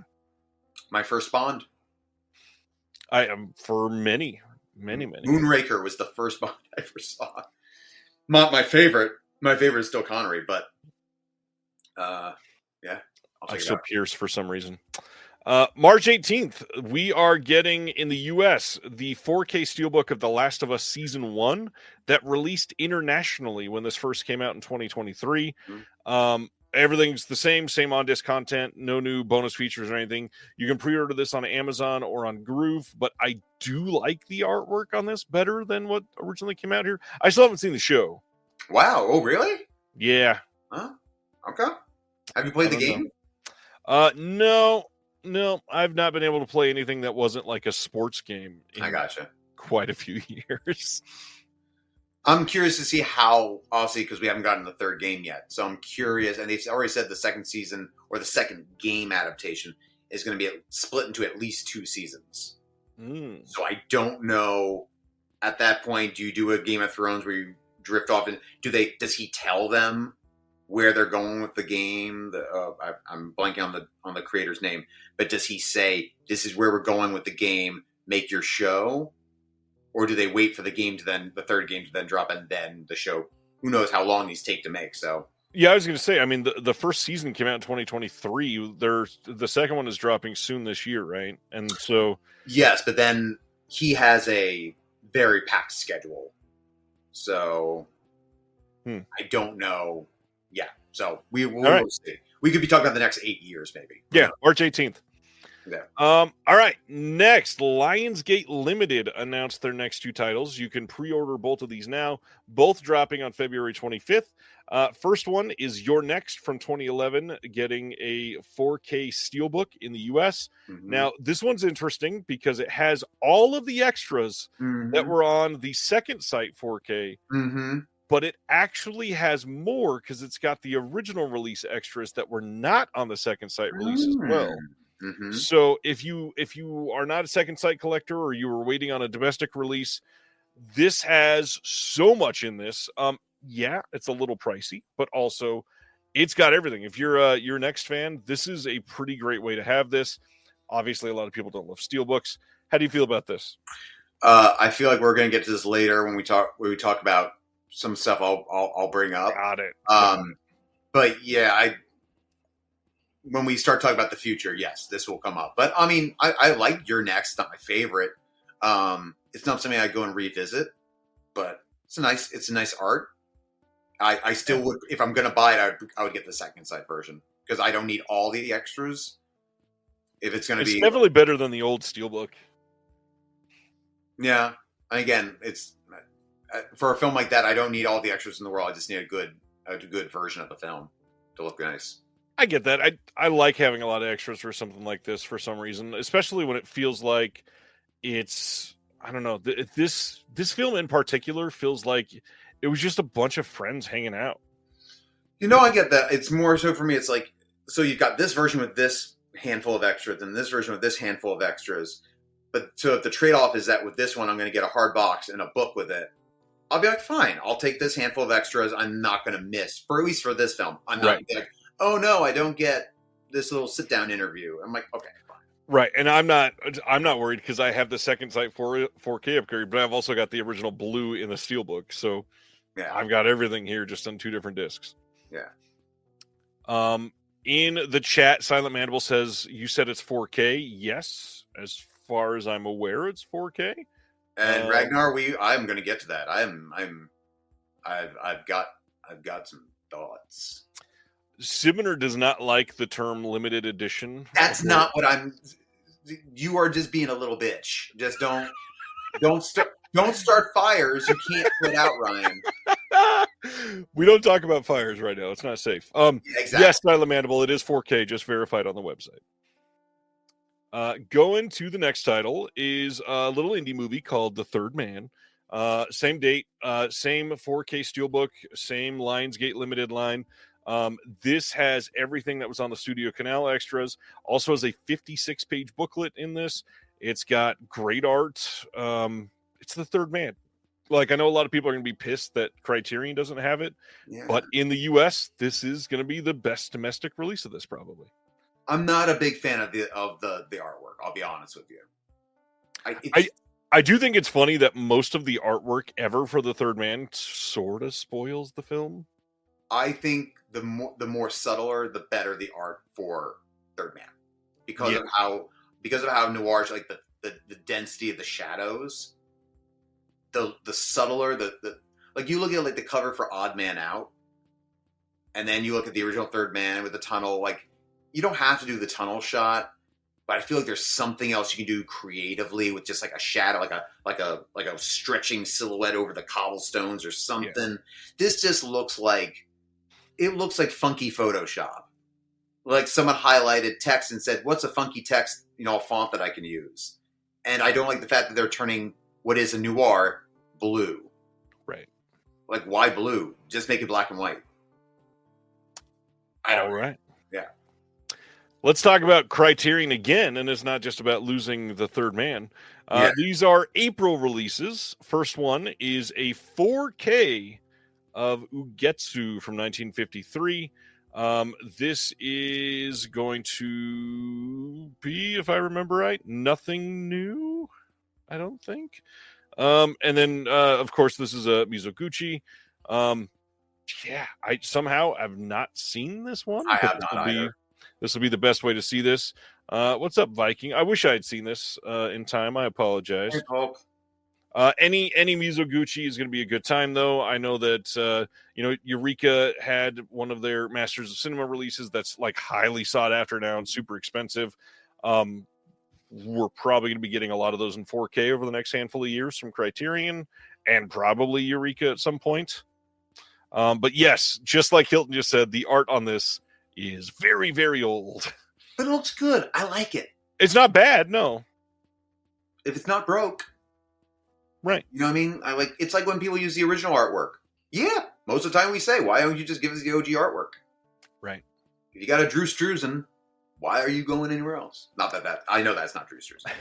Well, let's go somewhere else. Yes. Let's go to Some Like It Hot, coming on April 8th on 4K from Criterion with nothing new, including the artwork is not new. But this does answer a lot of questions for us. So Kino had released this on 4K not long ago, but many of the titles that Criterion had on Blu-ray that then were scooped up by Kino and released on 4K went out of print roughly 17 days ago. And this release coming out right now indicates all of those that used to be released by Criterion at one point on Blu-ray are likely about to be re-released on 4K over the next, we'll say, year to 18 months. So don't be surprised. You're going to see Silence of the Lambs 4K from Criterion. You're going to see the Kubricks that Kino did on 4K. You're going to see 12 Angry Men on 4K from Criterion. All of them will be coming out on 4K. As far as we can tell, that's what this shows. And the only reason that's good, I think, is because these films should always be in print. I don't think they have to have a C on the corner to make them good releases, but I am glad that people will be able to get these on 4K. Now, that being said, I mean, again, they're going to be the same scans.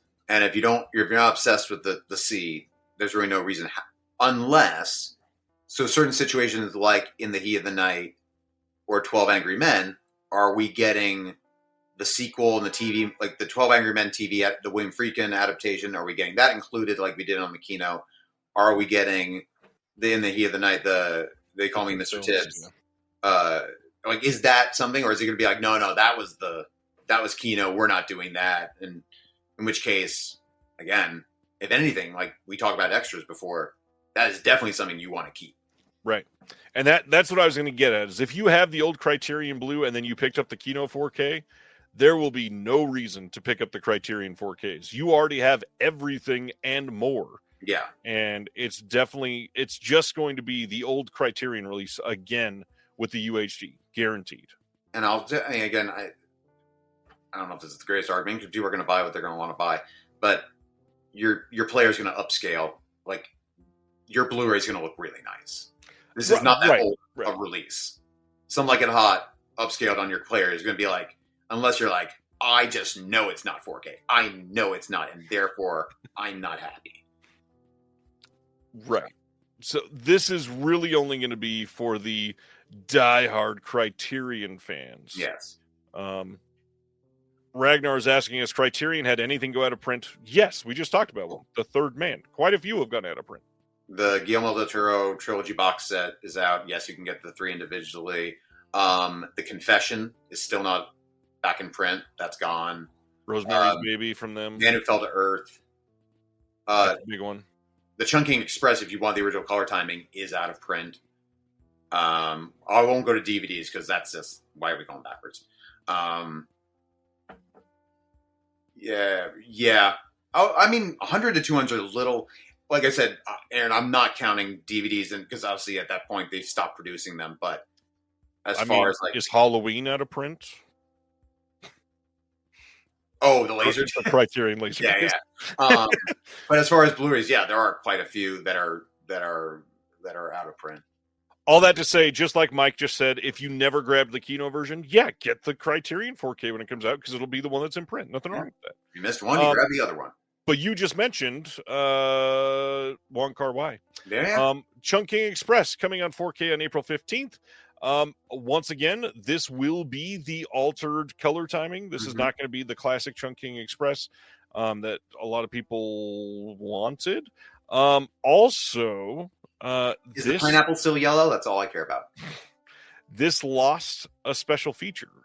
This did not carry over the Tony Rain special feature that was on this. And all of that is likely all chosen by Wong Kar-wai, is the way I'll say that. He's going to be the ultimate sale. Your box set. You got to go buy the box set for that. Exactly. And that being said, if you don't have the box set, they're likely all about to come out on UHD in the next year and a half. And there's no reason to buy the box set and say, well, I want to have all of them. I'll get the 4K of Chungking Express, but I want all of them. Just wait. They're all going to get standalone 4K releases. In fact, somebody over on one of the other Facebook groups that works on some of them was already indicating this is just the tip of the iceberg. There are more 4K Wong Kar-wais. Oh, I'm sure Fallen Angels is not far behind. Right. Is 2046 part of the box set? Ooh, I don't have that memorized. Ragnar, I will say yes. No, percentage-wise, it is not. They don't have as many, like, compared to everything else. But I mean, that's the beauty of Criterion, where it's like, they will let you know, and most of the times you can just go to any sale and you will get your Criterion and not have to worry that the slip is gone or that this is gone, the booklet's gone. No, it's just the same old, come in and buy it. July and November. That's how I play it. Continuing the almost full 4K month for Criterion, let's go over to Jean de Florette and Manon of the Spring. These are two films by Claude Berry from 1986, coming out on 4K and Blu-ray on April 22nd. You see on the screen here Gerard Depardieu. A lot of people have seen these many times. No, the nose is too perfect. You may have seen these in school. These are films that a lot of people have seen for years and years. Glad this is getting a strong HD release here. This is what I've not seen. I have not seen for $200. Touche. Except it won't be 200. It'll be about 50. Yeah. Next up, one of the greatest films of 2024, Nora, getting a 4K Blu-ray and DVD release in the U.S. from Criterion on April 29th. This is the Sean Baker film starring Mikey Madison. This is coming from a new 4K digital master approved and supervised and all of that by the one and only Sean Baker and the producer, Alex Coco. You've got a 4K. You've got 2 audio commentaries on this one with Sean, with Coco, with Samantha Kwan, and cinematographer Drew Daniels, and the other with Sean Baker and Yuri Borisov, Mark Eidelstein, Karen I did not say it fast. Where we're looking, I'll get you. Aaron Karagulian and Mike Madison and Vash Tuvmasian. That you get. Yes. New making of documentary, new interviews with Baker and Mikey, the Cannes Film Festival press conference, Q&A with Mikey and actor-stripper Lindsay Normington, deleted scenes, trailers, essays by Dennis Lim and the one and only Kayla Janice, and then, of course, the very divisive cover art that is here to harken back to Jess Franco's Vampiros Lesbos. This is incredible. The only thing missing is I would have loved like the little like candid footage of him winning the Palme d'Or and me being surprised by it. I mean, they've got the press conference. Who knows what else they might throw on there? Exactly. Look, I will say this: for whoever doesn't like the art, you're entitled to your opinion. I will say this: do not be afraid of the vagina. It's nothing to be afraid of. It's where we all came from. This is a beautiful cover. This is a daring cover. Thank goodness it's not just a shot from the film, which always drives me insane. I love the black and red. It's just, and it's also, I know everyone's going to point to Crash and be like, no, they've done stuff like this before. This is probably the most audacious cover I've seen in a while. Other than what's the French? Corel. That everyone was like, it looks like AI. Yeah. It looks like AI. No. There's something about this where it's like covers like this we just don't get. And we all are. I love that you use that as a verb, Silent Man. Well, what if we were C-sectioned? I didn't say yes. C-section. Look, you got in there somehow. Like. Plan 9 is saying, haven't seen this yet. Should I wait for this release?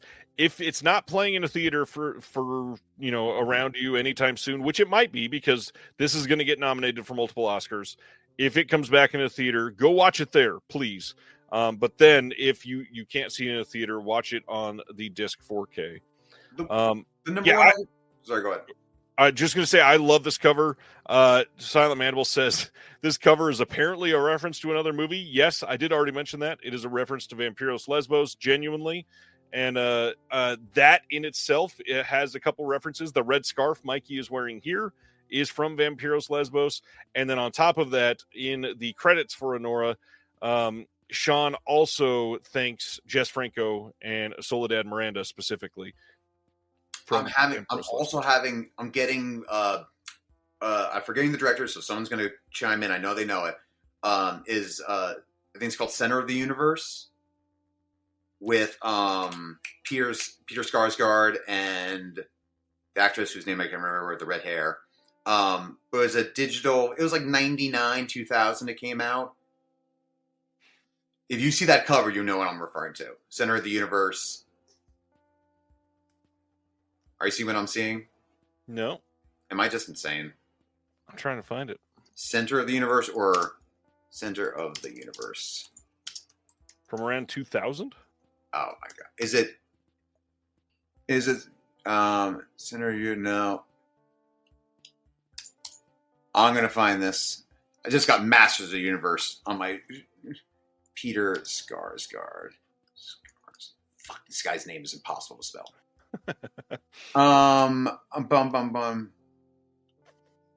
What? All right, bear with me a moment because I'm on a different tab. So if somebody in the chat answers it, please help. I know someone. The Center of the World. Center of the World. Thank you. From 2001. Leonard John, bless your heart. Okay, yes. I see the poster now. Okay, yeah. So that I'm getting that. I'm sure maybe Sean saw that. I don't know, but that's what I'm getting also because it is about a stripper. Similar color scheme. Becomes a sex worker. So, but yes, it's just audacious. That is the best word I can think of. Is an audacious cover. And I love it. And literally, this is miming exactly what the poster for Vampiros Lesbos was, and beyond that, I mean, like you already mentioned, the best thing is that this is a photo that was taken for this cover. This is not from any photo shoot. This is not from any modeling thing. This is not from the film. Nothing like that. I love that this is a unique take. Sean is all over this thing. He is the one that set this all up. Brilliant choice. I just love that everything about this feels intentional. And it's not like this was offset to somebody else. It's like, hey, come up with an art. Draw this. It's not a studio drawing. It's not a Photoshop job. You know what's hilarious, though, is that, to me, this isn't even the best Sean Baker Criterion cover art to be announced this week. We're going to get to the other one. Oh, now we're going to get divisive. So I'm going to say this is my favorite. But I understand. April 29th on 4K and Blu-ray, Criterion is releasing Basquiat from 1996. Now, this is where it gets weird. They're only releasing on 4K the black and white version from 2024. But if you want the original theatrical version, you can have it on their Blu-ray disc that will come with this. Mm-hmm. It is also a 4K digital restoration, but not on a 4K disc. I remember seeing this years ago. Remember liking this. I don't remember much about it. I definitely need to see it again. But I remember it being very good. It's I can't even recall if I've seen it. I do have the other movie that he starred in from Kino, something 81. Yeah. Someone's gonna chime in with that. I mean, I love if you live in New York, if you don't know who Basquiat is, it's like you're living under a rock because it's everywhere. Yep. Yeah. All right. Next one is the other Sean Baker title. April 29th on Blu-ray, Prince of Broadway from 2008. This is one of his earlier films. This is one that he had indicated in a Q&A after some film was coming on Criterion eventually. And here it is. We get two Sean Baker films in 1 month. This is a new 4K digital restoration done by Sean and supervised by Alex Coco again. Once again, two audio commentaries, one with Baker and the other with the producer and co-writer Darren Dean and a whole bunch of other people on this. We get a new introduction to the film by Sean, two documentaries on the making of the movie, restoration demonstration featuring Sean and Coco, and then an essay by Robert Daniels.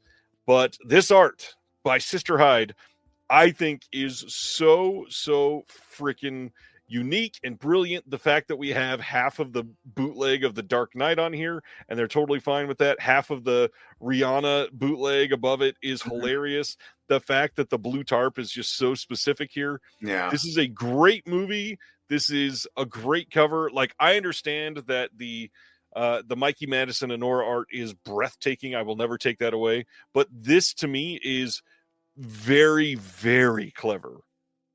It is clever. I've passed by many a bootleg tarps laid out on the street. So when I see it, I'm like, oh, I know what I absolutely know what you're going for. My thing is that I love them both for different reasons. Right. The Honora one is just like, to me, it's totally complete. It's like you're taking two different periods of art. Like, oh, this is like interpreted and this is like real. It's two different vibes, and I get it why you prefer this one. I could easily say, either or, but right. What's funny is I don't know that I prefer this one. I think like this speaks to me as just a little more clever. However, I desperately want the Honora one as a poster on my wall tomorrow. Here's the thing. Would you want this as a poster? No, of course not. That's where I'm coming in from. But as more representative of the film, I think this is a better cover art, maybe. I can see that. My thing is, it's kind of like when they did was it Dogma? The Dogma 95. Yeah, Dogma 95. Where it's like, oh, we're gonna make it, look like that with a clear case. It's like, oh, clever, but not super visually appealing. Not visually appealing, but again, it's better than a shot from the movie, which I cannot stand. So it's like, for me, I always will like a interpretive art. And again, the thing about it, the Honora thing is that, again, it's audacious. I like in your face. Right. And again, the Honora one is like genuinely wall art, and this is a clever piece of physical media. Yes. That is I'm a wall art to that. I totally get that. Totally get that. Mondo art and all. Yeah. Anyways, this is the only title this month that is not getting a 4K release, and I believe that is solely down to the way that it was filmed. Yeah. It's just like Takeout. It wasn't going to benefit much from 4K, unfortunately. This makes sense. I saw somebody immediately say, why no 4K? Come on. Come on. My question is if that person has actually even seen the movie, or is just that's their call to arms every single time. Correct. Yeah. All right. That was Criterion. I will say, way, first time I think we've ever had, if someone wants to correct it, 7 movies in 1 month. I was about to say, before we go to the next one, giant month for Criterion. I don't think we've ever had 7 releases. I understand we've had more than 7 films in a box set, of course, but 7 different releases. I can't remember. Kind of crazy. Yeah. And I understand like 3 of them were full re-releases, obviously, but still 7 releases is wild for them. 2 being from the same director is impressive. Yeah, it's not releasing in July. October or November. It's April. Yep. What the fuck happens in April? I also saw a lot of comments, people saying it's wild that we're getting Anora so quickly in Criterion. And actually, it's not. If you look at the last couple of years, it kind of follows a pattern. Last year around this time, we got Anatomy of a Fall, which is also another Neon title. Another thing, it also won the Palme d'Or, just like Anora did. Neon has won like the last 4 or 5, something like that, Palme d'Ors. They just keep killing it. And if it's getting the treatment that those others didn't. Triangle of Sadness, Anatomy of a Fall are bare bones, whereas this is like actually being treated as though it were a 20, 30-year-old title. Correct. Yeah. All right. So that was Criterion. Let's go to Imprint Asia. March 26th, there are all of these coming out. These are all going to be on Blu-ray from Australia. This first one, The Snake Prince. This is the first time on Blu-ray anywhere in the world. This is a Shaw Brothers title. You're going to have a new audio commentary by David West. You got a new interview with Wayne Wong. You got an interview with Lee Mayer, former editor of Shaw Brothers Southern Screen magazine. This is kind of cool that Imprint is getting into this sort of stuff. And then on top of that, this is getting, like this is the first time on Blu-ray anywhere. And considering how many Shaw Brothers titles we're getting, that's a lot. Thank goodness I'm not a Shaw Brothers fan. I would be filing for bankruptcy. Yeah. I mean, it's just insane. It's like, again, it's like people who collect Christopher Lee, like, or Peter Cushing. I don't know how you do it. I'd be over. Hammer Films, I would be done.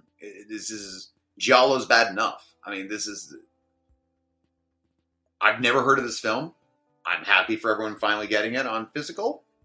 Looks cool, but could not. I apologize. I do not have a deeper insight into it. Matthew is saying The Brutalist will probably also come out on Criterion in a few months. Actually, it probably won't. It is scheduled to get an A24 4K release. I was about to say, if it's A24. If it was Neon, I might agree with you there. But it is getting an A24 release. It's actually getting a wide release from A24 as well. So I imagine they will do the website version, and it might get the exact same thing. So. Mm-hmm. Next up is Vengeance of a Snow Girl from 1971. Once again, worldwide first time on Blu-ray. Lo Wei is the director behind this one, who joined Shaw Brothers in 1965 and helmed more than a dozen movies. This one is going to have new audio commentary by Ian Jane, new interview with Dr. Luke White, some archival interviews on here, and another Shaw Brothers title. This is same as last time. Her name was Vengeance. She was a snow girl. Sorry. Anthony says Sardis wants to know who directed the film and the country of origin. I'm scrolling too fast. Oh, no. I'm sorry. And you didn't even drink coffee. God damn. Ragnar says I own every Hammer film on DVD, working on Blu-ray. And now, I mean, we're about to get Captain Kronos on 4K too. I mean, Ragnar, God bless your square footage. I don't know how you do it. I wouldn't be able to. Vengeance of a Snow Girl. That is this one. Finally, from Imprint Asia is The Monkey Goes West from 1966. This is another Shaw Brothers title. This one. It really is. It's like the Monkees. It's like the Brady Bunch. Yeah, kinda. For some reason, I feel like I should be offended by this movie. I don't know why. I'm just putting up my guard. I'm like, you know what? I don't approve. I'm canceling this movie. I don't know why, but I am. This one stars Ho Fan. Ho Fan plays the monk I'm a who fan of takes a journey to the West to search for Buddhist scriptures. If you are interested in Ho Fan, not to be fully self-promoting sometimes, Ho Fan got written about quite extensively in issue of the Physical Media Advocate this last year. Brian Dembinski, on his long-running series called The Out of Print, I think it was the second volume, wrote quite a bit about Ho Fan. So check that out if you're into it. This one has new audio commentary by the one and only Sam Deegan. We got new interview with film historian Paul Foneroff, some archival interviews with the director Homang Hua, and then with an actor Yoi Hua, and limited slipcase, just like all three of them. Monkey Goes West, other Shaw Brothers. Talking about a company that needs to, I'm going to say it, upgrade their cardboard quality. You don't like imprints? Their slips are flimsy. I'm sorry. They're go ahead and pull one out. I'm trying to see if I have one nearby. I don't know that I do. You can't tell me that's any better than any standard side loader from a studio. Maybe the box sets, maybe the top loader box sets. I disagree there. I think they're about as pretty much as good as a Cauldron, and those are definitely better than a studio like slipcover. I guess I'm just spoiled. I like my hard box. I like my, an imprint does too many hard boxes. But it's just like there's something so, I don't know, it's like flippity floppy. It's just because you can squeeze it, that's fine. Yeah, but there's something that's not like, here's how I say it. If I can get the same thing from a studio, it's not. The imprint ones are definitely thicker than studios anythings. There are some side loaders, like, to me, you're gonna fight me on this, like that side loader is no better quality than like the Nightmare on Elm Street set side loader slip. I've never seen that, so I don't know. There's some things that I'm just like, anyway. I'm sure there's people who love it. They're not. Paul, that's okay for me. For the price and for the I would like it a little sturdier. For the side loaders, they're $25 USD. You're not. Anyways. All right, let's keep going. It's okay. Everyone can love their stuff. Via Vision, which is Imprint. This is the parent company of Imprint. They are releasing a bunch of stuff. These are all coming on March 26th as well. All of these are Blu-ray. This first one is As Above, So Below. This is a hard case, not just a flimsy side loader like Cibener. Don't start with me. This is a 3D. I'm not going to have another limited edition fight. I'm not having this with you. Also has a bunch of art cards with it. But the big thing, this is the same scan as before. This will likely never be on 4K, but it does have a new commentary by Alexandra Heller-Nicholas, new interview with the director of photography, new interview with actor, new interview with the editor-in-chief at Dread Central, Mary Beth McAndrews. If you love this movie, this actually looks like the release to get for sure. I've still not seen this. I know everyone actually says this is a really good found footage movie. I know you've said this multiple times. I just still have not seen it. But I love the movie. Love the movie. It's good. I remember, didn't this come out around the same time as like The Descent? No. The Descent came out like 6 or 7 years earlier. Oh, wait. So, okay. But I believe there was at least one other found footage movie that came out at the same time as this. No, there was like 23 films that came out that were found footage in 2014. Literally. But something similar to was it the Chernobyl thing? Chernobyl Diaries? Oh, I don't know. I never saw it. Anyway. In fact, I think you can still get the Chernobyl Diaries from Diabolic DVD on Blu-ray for like 99 cents right now. There you go. Next title from Via Vision is the Dracula Collection. This includes all of the Dracula films from 1931 to 1945. I believe it's all of them. This has Dracula from 31. This has Dracula's Daughter from 31, Son of Dracula from 43, and House of Dracula from 45. Now, the big thing, you've probably got all these films previously. sometimes in 4K. But the Dracula's Daughter has a commentary for the first time. This one by Gary Rhodes. Son of Dracula has a commentary by Tim Lucas. And then House of Dracula has a commentary by Tom Weaver. Some of the best in the business. And for many people that love these things, this is a big deal because these sequels never had commentaries on any release that I know of. But I will say that normally I do not like the lobby cards, but those are very nice lobby cards. It was supposed to be Dracula, and it turned into like Russian Boris. Russian Sylvester Stallone. Dracula. I don't know. I did not want to leave you on a cliffhanger. I turned into the Count from Sesame Street. All right, next one. Escape Room, also a lenticular hard case. This is the 2019 Escape Room, and no new extras, just archival extras. Not a bad movie. I was about to say, did you see this one? I actually liked it. Yeah, not as good as the first one, but there are some moments in this where I was like, "Wow, they really went there." I didn't think they were going to, but this isn't a sequel. This is just Escape Room. Oh my goodness! So this is the first. Yeah, so I really enjoyed Escape Room. Sorry, I thought this was the Tournament of Champions. But that's the sequel. Is it called Tournament of Champions? I think so. I don't look think it up.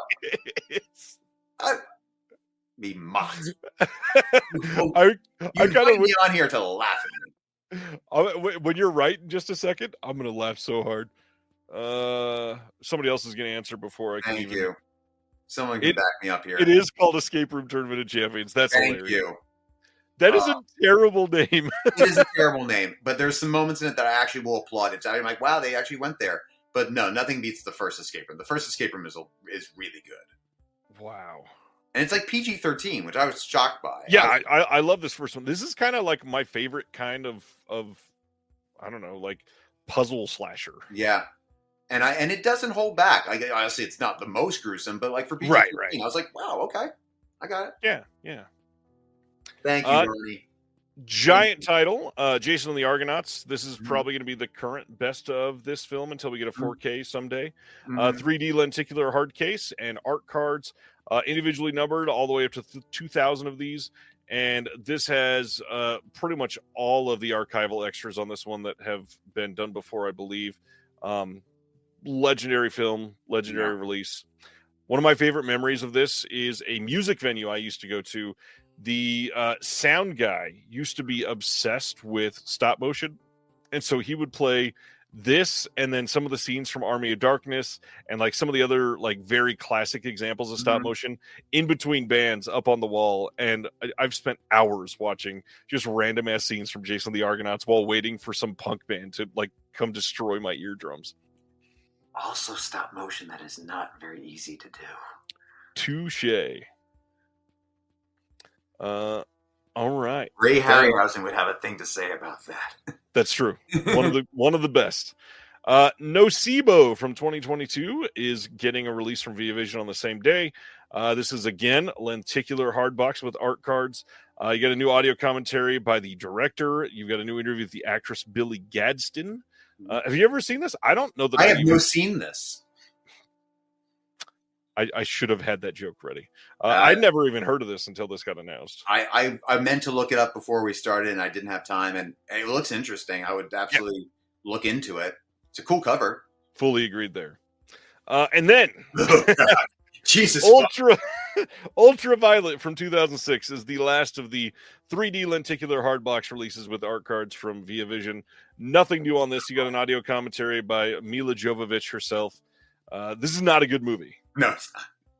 Look, I love me some Mila Jovovich. I don't love her that much. I'm sorry. This movie is god-awful. But, I mean, the director, I did like Equilibrium, so I expected a lot. This is not good.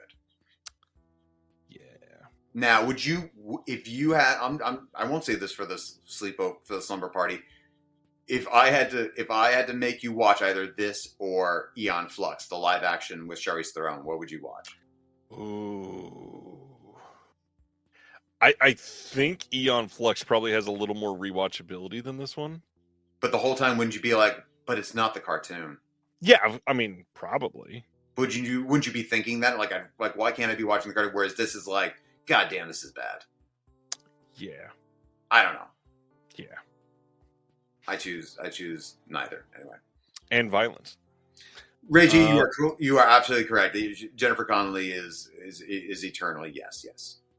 And then Matthew says, I don't understand Australian law. The rating has to be printed on the cover, but not on the slip. It has to be printed on both when it's on the shelf, but the way they get around it not being on the slip is it's on the plastic. So when you tear off the plastic, the rating goes with it. And I believe you can flip the inside slip so that it's not showing. I agree there. Yep. Yes. We've talked about German movies as well, too. Usually. Some of the German ones, they don't. We talked about this one on the show before, but now it's getting a U.S. release. March 18th, Gunner is coming from Warner Brothers. This is the Luke Hemsworth and Morgan Freeman cash-in from last year. Mm-hmm. No extras on this release, but you get a Hemsworth. Timu Hemsworth. Yep. I mean, Hemsworth number 4 or something? There was stuff left over, and they made another one. February 24th in the UK, you can get a 4K or a Blu-ray version from Entertainment and Video of Heretic from 2024. This cover, because of where they placed the font, it makes it look like Hugh Grant is a giant man with tiny hands, and I think that's very funny. He might be. Actually, I should know. I've met him. So, but it's been. That's right. Yeah, it's been a while though, so I don't remember the size of his hands. You do get a commentary with the writers, directors on this one. This is getting other releases elsewhere, but Heretic, yeah, you haven't got to talk about this one on the show yet. I am more forgiving of the ending because the 75% of that film is so freaking good. It's very good. That the whole time I'm watching, going, where are they going to go with this? Because they could either do like a substance ending that's going to get people like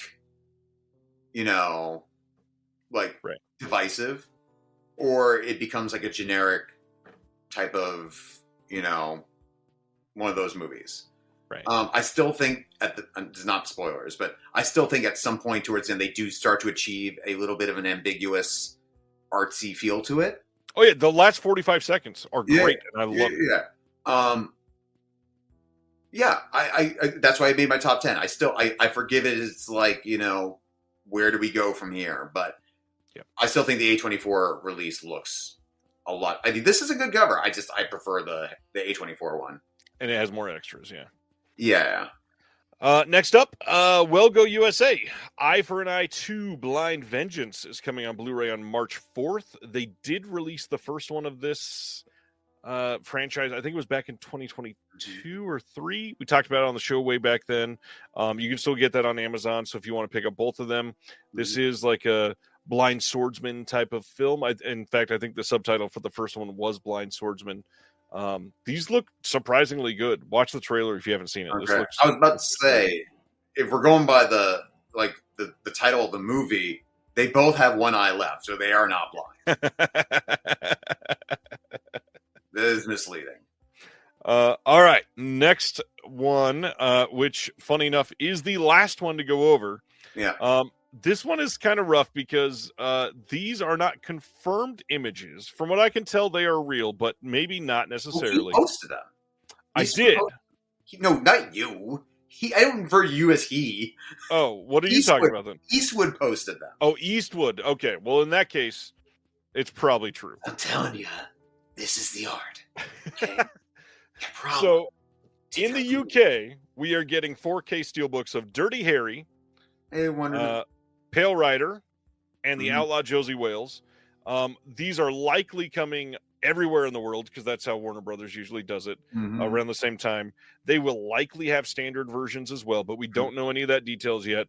You can pre-order the UK versions now, and at least Dirty Harry and I think it's Dirty Harry and maybe it's Josie Wales. One of them are both getting like collector's edition versions. That's not just the steelbook. It'll probably be like the Blazing Saddles collector's editions that we just got.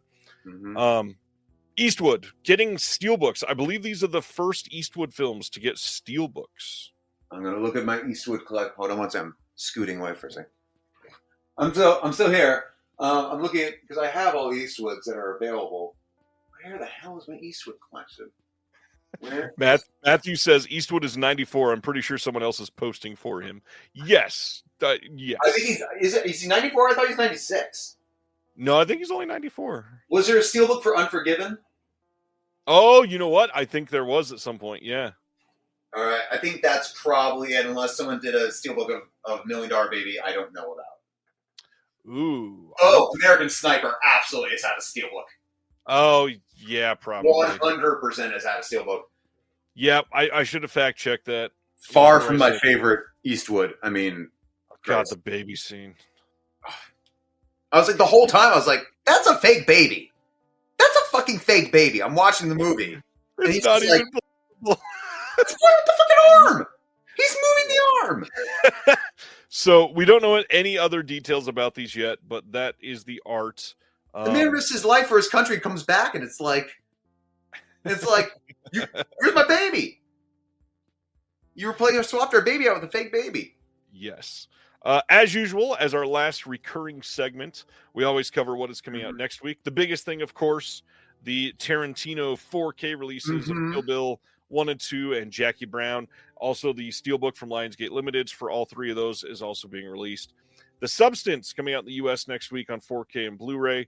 The Cell 4K from Arrow comes out next week. The replacement discs will probably drop 4 months later. Vampires 4K. Has that been confirmed? It's not been confirmed, but it's if it doesn't happen, Arrow deserves every complaint out there. Throw it on the pile. Unfortunately, true. Vampires 4K from Scream Factory. Happy birthday, John Carpenter, by the way. Venom, The Last Dance 4K Steelbook and Standard coming out next week. Smile 2 finally coming out. This feels... What? I said give it a chance. Oh, what, Venom? Or no, Smile 2? Smile 2. Okay. All right, I didn't mean to cut you off there. Sorry, go ahead. Thank you. Yeah, Smile 2 is genuinely great. Check that out. I feel like it's been a long time from the theater to physical media for that one.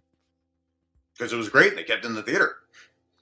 Pulp wants to know, what's the deal with the Cell replacement disc? Turns out it's not the 4K cut. It's the Blu-ray cut. It's got some frames. Director's cut. It's the director's cut, has some duplicated frames and then some weird audio things that happen like a minute 14 or not a minute, an hour and 14 minutes into the film, something like that. It sounds like it likely will need to be replaced, just that director's cut disc, which unfortunately is the cut a lot of people were looking forward to. Yeah. Which was previously available. You can get it on the studio. Right. It has both. Which is weird that it is causing problems with this. And it sounds like it was an authoring error. And supposedly it's only on a certain kind of player, but I think it's the Panasonic, which is like the most common player for people to have. Well, that leads me to wonder. So this was done during the you said the authoring, but I mean, like, so was it when the director was overseeing it? Did it somehow happen? Because if we go back to the studio, no, it's a studio print. No, it's likely when they're like putting all of the Arrow stuff on the disc to compress it. That happened. Just an extra frame jumps in there somehow. Somehow, yeah. All right.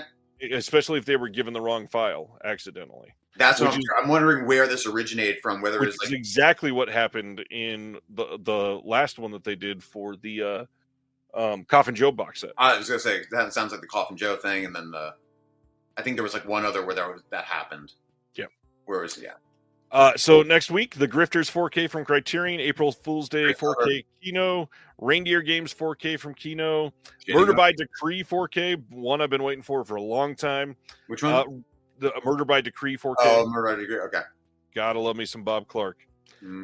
Rumpelstiltskin 4K finally shipping from TerraVision. I know some people were upset about that. It got delayed because of the fires, unfortunately. The A24 release of Heretic comes out next week as well. The Little Rascals, the what is the exact term they're using here? It is the Restored Silence Volume 1 from Classic Flakes drops next week. Love and Crime from 88 Films, the Mr. Pink version of the Reservoir Dogs 4K Steelbook. Which means you got like 4 or 5 more colors left to go. You're going to put them out every 6 months. Last Voyage of the Demeter from Scream next week. Here, coming from Sony. Azrael coming from... which I want to see. I've heard it's great. I love Samara Weaving. I like Samara Weaving. Kino Colts, Invasion of the Bee Girls coming out next week. The Return with the wonderful Juliette Binoche coming out next week. And Ray Fiennes, I heard it's good. Yeah. Rumors, the Guy Madden film next week as well. Faded. Don't worry about don't forget about Elevation. It's Jeremy's favorite movie. Fade In from Kino Lorber coming out next week. The Poverty Row Classics from VCI. A Legend with Jackie Chan coming out from 88 Films. Shelf Life, the once thought forgotten film coming out as well. Re-release of Till. And then finally, Feed from Unearthed Films coming out next Tuesday. What do you got pre-ordered on here? Can we jump back to the top? I've got The Substance pre-ordered from Amazon, which is still pending its release date, even though everyone else is like, Orbit's like, we got them. Slips are not great, but we got them. Whereas Amazon's like, we don't know when we're getting them. I'm like, God damn it. I pre-ordered The Substance in a Target buy two get one, and if it comes a month from now, I'd be worried about it coming at all. That's what she said. I'm still on the fence with the Quentin Tarantino things. I love Tarantino. I really want to convince myself that buying these steelbooks is worth it. It's a lot of money. I know, but here's the thing: is that the standards look shitty. Volume 1 is let's talk about when you compare that, like a Nora to that. Who designed that Volume 1 cover? This is one of the most visually stunning film. That's what you come up with is a daytime shot of her, like on an angle, and that doesn't even look at the house of like the blue leaves. Like it's just, what is that? I'm gonna maybe, I don't know if this is a hot take. I think all 6 of the designs there are pretty bad. But at least like the color tone, like the Volume 2 is like, yeah, okay. I don't like a giant floating body over that. Jackie Brown's, I don't mind. Either Jackie Brown is fine by me. I think that looks great for me. There's so much, and I am good. Don't worry. I am performing for you because you are up late, and I'm going to give you your money's worth. Don't worry. I was prepared for this. Everything for Jackie Brown always seems to be, she's a flight attendant, and we really have to tell you. Like, did we need the airplane flying into her ear canal? No, we didn't. But I mean, how many times have we had a shot of like a plane landing in a Quentin Tarantino movie? I mean, yeah, but we don't need it on the cover. I know. And I'm not saying that the steelbooks are fabulous, but they just have a little bit more panache to them. They have a little bit more flair, a little bit more character. Yeah, I understand. Volume 1 is just so fucking ugly. I'm sorry. It is just... I know someone's going to be like, tell that to the artist's face. Fine, I'll tell him. You were lazy. This was a lazy job. I'm sorry it is. I mean, truly, it's boring. It's Kill Bill, and this is it? It is boring, and it doesn't even... Why is it at an angle? She's not going uphill. Where's Lucy Liu? It's not in the daytime. There's no color. There's no anything. It's just her on snow. Anyways, anyway. I can tell you're tired. I'm not tired. I think it's time we start our slumber. You think I'm tired? I think it's time we start our slumber party. That's the transition. Oh, I was like, dude, I'm ready to go. I'm ready to take names and... All right, so the rest of the night is just going to be fun little party games. Cibener's got all kinds of jokes and questions and jokes. Yeah, everything. What do you get when you cross a fork in there? We're both going to be going there. I've got some games prepared for me, and we're going to start with a couple of yours first. I'll let you have the floor. And first of all, I want to hear, because we've never talked about it, where did this idea come from? Because this is hilarious. The slumber party? Do you want me to start with the idea? Yeah. Anytime I've either confirmed that I'm going to be on the show with you, or even have an idea that I'm hopefully going to be on the show again, if you'll have me back, is that I try to think of something that can, again, going back to the David Lynch thing, draw outside the lines. You know, I love every chat. I'm all for doing a top 10. I'm all for that. My only fear is that sometimes, because we are later in the show, that it becomes this like top 10 Fincher, top 10 Hitchcock, and the biggies always win out. And that always tends to be the case. Whereas I'm someone who loves, and also if it's not a director or a genre or something that someone is not into, someone in the chat's going to feel left out. But I feel when I can do something like this, where it's like a fun, because it always feels like a hangout. It always feels like a slumber party. Why don't we just make it official that it's a slumber party? Right. That's when it's just a bunch of friends hanging out. When you sat in a room, talk about who would win in a fight, the Hulk or the Thing. Like, these are the types of conversations you had growing up. So what, talking about like the gossipy stuff. It's like, because you play by the rules so much. You really do, and I applaud you for it. And sometimes I just want to be like, let's just let loose. It's fine. It's like an after dark. Let's get drunk and talk about it. So tonight, you don't drink. So it's like, tonight we're going there. We're going to open some rumor mills. We're gonna pass some hot goss back and forth. Yeah, people can and then it gives everyone the option to chime in. One of the things we're going to talk about, you're going to have an opinion on. Someone's going to have a feeling on something, and just scream it out. The games we play. If you have a suggestion for one of our themes, because we answer, please. Yeah, if there's an FMK you want me to answer, you want Ryan to answer. If there's a would you rather, do it. I brought up trivia tonight, and we're going to see if you can beat Cibener to answer some of these. Oh, someone's going to beat my ass, absolutely. I really kind of want to start here with Reggie's comment. I want to purchase Kinds of Kindness on Cibener's top 10 list, but I won't pay over $30 for a standard Blu-ray release. What the hell is up with this title? Because I don't want to watch it on Hulu. I want it on physical, but it's been so freaking expensive. I can tell you where to get it, Ryan, but you're not going to like it. Amazon. No. UK. No, you've been throwing daggers at them. Every time I mention them, you act like they just ran over your dog. Deep discount. Yeah. Look, that was perfect. 15% coupons every other day. You add that onto there, I got it for like $20 maybe max. I mean, even then, that's too much for a great. It's got a slip. It's a nice. I mean, it's not the best edition of anything ever, but it's good. It's got a digital copy. All right, let's start. Let's start with the games. What do you got first?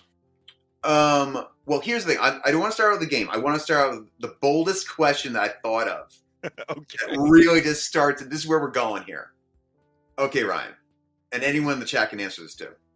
If physical media was illegal, how far would you go to get them?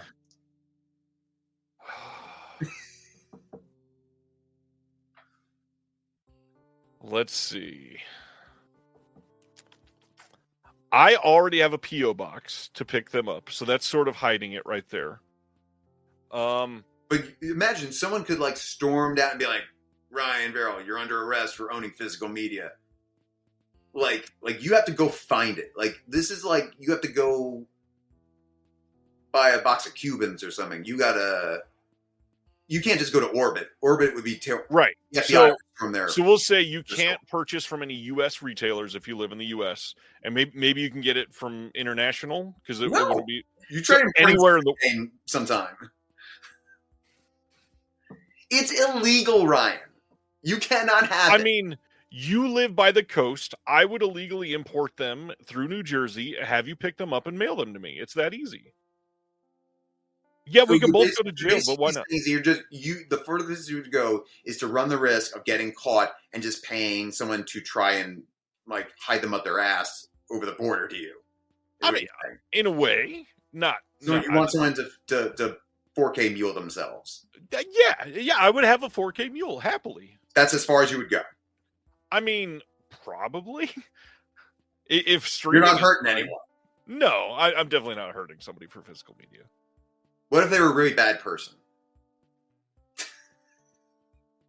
I mean, I would fantasize about it. I wouldn't. If you could sell organs, would you sell an organ if someone's like, I got this? It depends. Right now, one of my feet is a piece of shit because I've had surgery on it twice. If I could trade you would literally saw your foot. I have been to a doctor's office where they have already brought up the word amputation. So it's I'm already halfway there. Okay. Okay. That was a pretty bold answer for a bold question. Well, Stan, that's the thing. It's so if you were to eliminate your dealer on the street, if that was eliminated, if you had to go the next step up, would you do again, if each option was eliminated for you, how much further would you go? Where do you stop? Yeah. Exactly. It's like, well, they've blocked me off at every pass, and I guess it's over now. I can't imagine being like a 4K Kingpin. That's, you kind of are a 4K Kingpin. Let's be honest. You are kind of a 4K. And by the way, the fact that no one has taken the name 4K Kingpin, you know who I'm talking about. The fact that no one has taken that name is shocking. It'll be a voice he's doing by the end of next week. Mm-hmm. All right. Yeah, what? Travis, absolutely. The mob imported, absolutely. But now you're involved in the mob and you owe them favors. So that's apparently Ryan's not willing to do that, but I'm glad that you are. Nah, Steelbook Stringer Bell. All right, sir. What do we got next? All right, so we'll start with the game. Where are my games at? Hold on a second. Never. Okay. Let's do a little bit of Never Have I Ever. Okay. These are fun. And I had to think about this because at first I almost thought, well, I know the rules initially. You yourself have not supposed to have done it, and you're trying to get the other person to confess and do it. Yes. So I may be breaking the rules because I may be guilty of some of these things, but I'm asking you, and I'm asking the group. So never have I ever bought more than 4 versions of a movie quadruple dipped. Like on all formats ever, or of the same format? I guess the same thing you can say because it's 4. I guess you could say 4 of all possible formats. If you want to change it up, have you ever bought more than like 4 Blu-rays of the same thing? You can answer however you want to. I have definitely bought many films 4 times. Many. Texas Chainsaw Massacre I've bought 4 times. Halloween I bought 4 times. Evil Dead I bought like 9 times. The Thing I've probably bought like 8 times. And the crazier thing is like the way I would change it for myself is having them in my ownership still. And so like Texas Chainsaw Massacre, I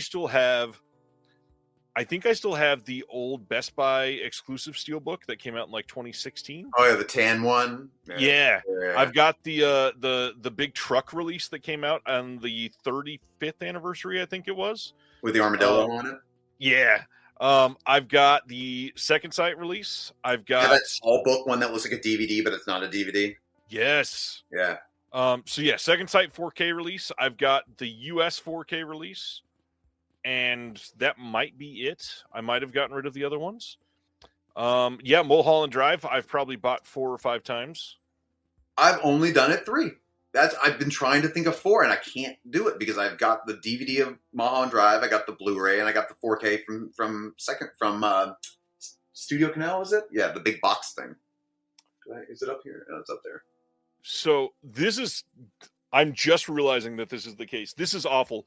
From looking right here in the movie room to swiveling right here, I can currently see 4 copies of Halloween. If I have a 4K, I have a 4K. I don't need the 5 different 4Ks. We have 2 different mindsets with it. I've got the Best Buy 4K Steelbook because I wanted a Steelbook. I've got the Scream Factory 4K, but for some reason, I still have the standard edition of the Halloween collection. Don't know why. There's nothing special about this release.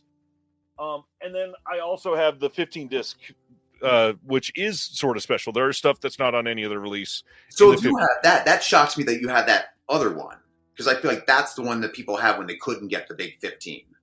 It was because at the time I had the collector bug and not the movie lover bug for some reason. Mm-hmm. And I had like every Scream Factory release at the time.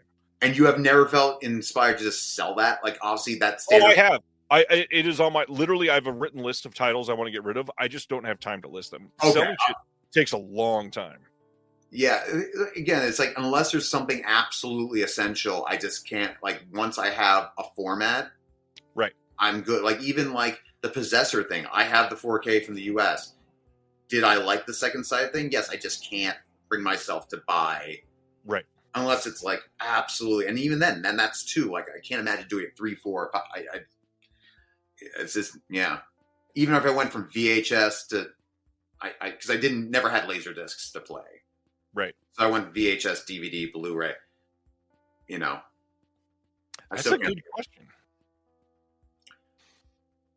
Yeah. The very specific. Never have I ever bought 4 versions is so specific. Well, I was trying to think. 3 is it can happen often.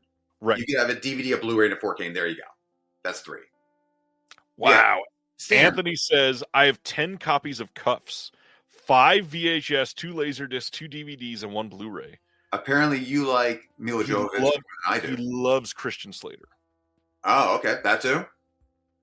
I mean, I feel bad for you because I'm sure none of them have been looking that great because even the Blu-ray from Shout is not great. So, for you, I will think good thoughts for a 4K. That's a good one too. Hilton says multiple versions of every Argento film. Argento's one that will be milked to death forever for sure. Mm-hmm. Oh, Stan, what about your Life Force? Stan adores Life Force, which, man, I wish I had it here and ready to share. Never mind. I shouldn't have said that. I'm surprising Stan with a Life Force gift later this year that he is just hearing about for the first time. Oh, wow. For all of his work on the Physical Media Advocate over the last year, I'm getting Stan something very specific for Life Force. Stan. I love you, Stan. You're one of my favorite people. Stan, look at that. All right, more Never Have I Ever. That was fun. Yeah. So do you want to do one or should I just keep going?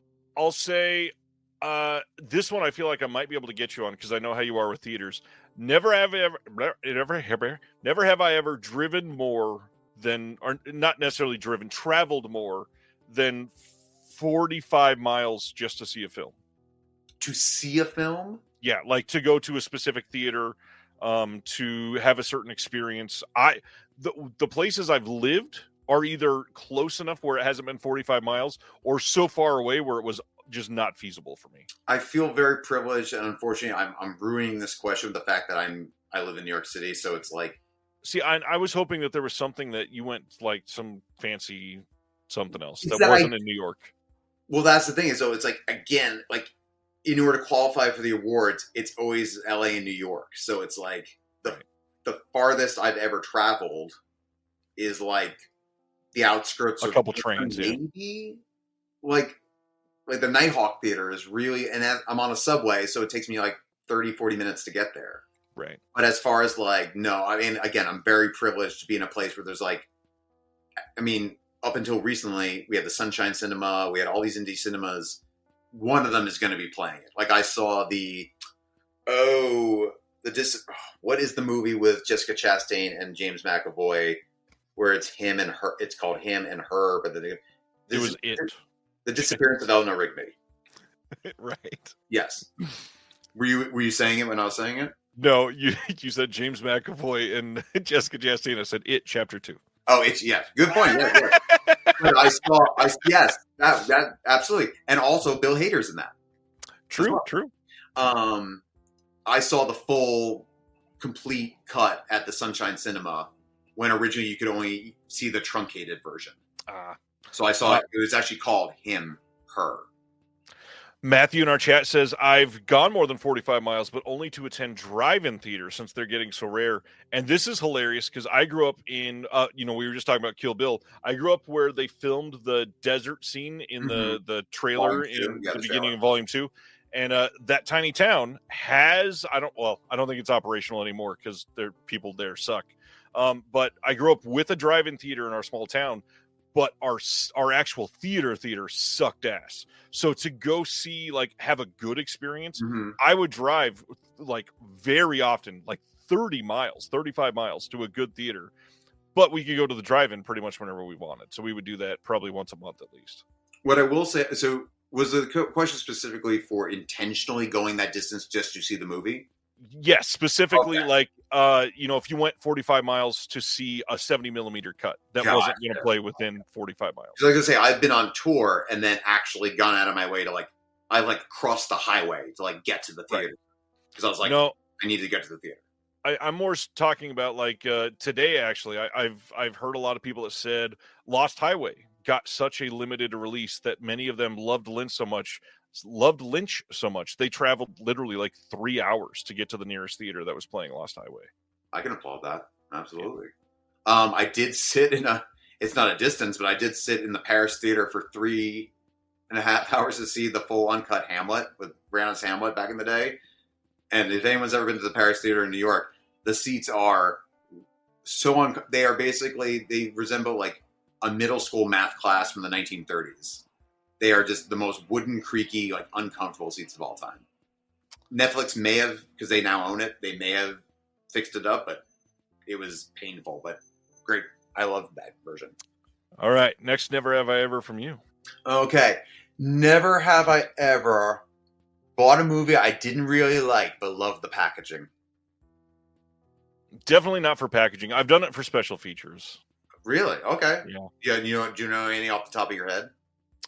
Yeah. I really wanted to see, you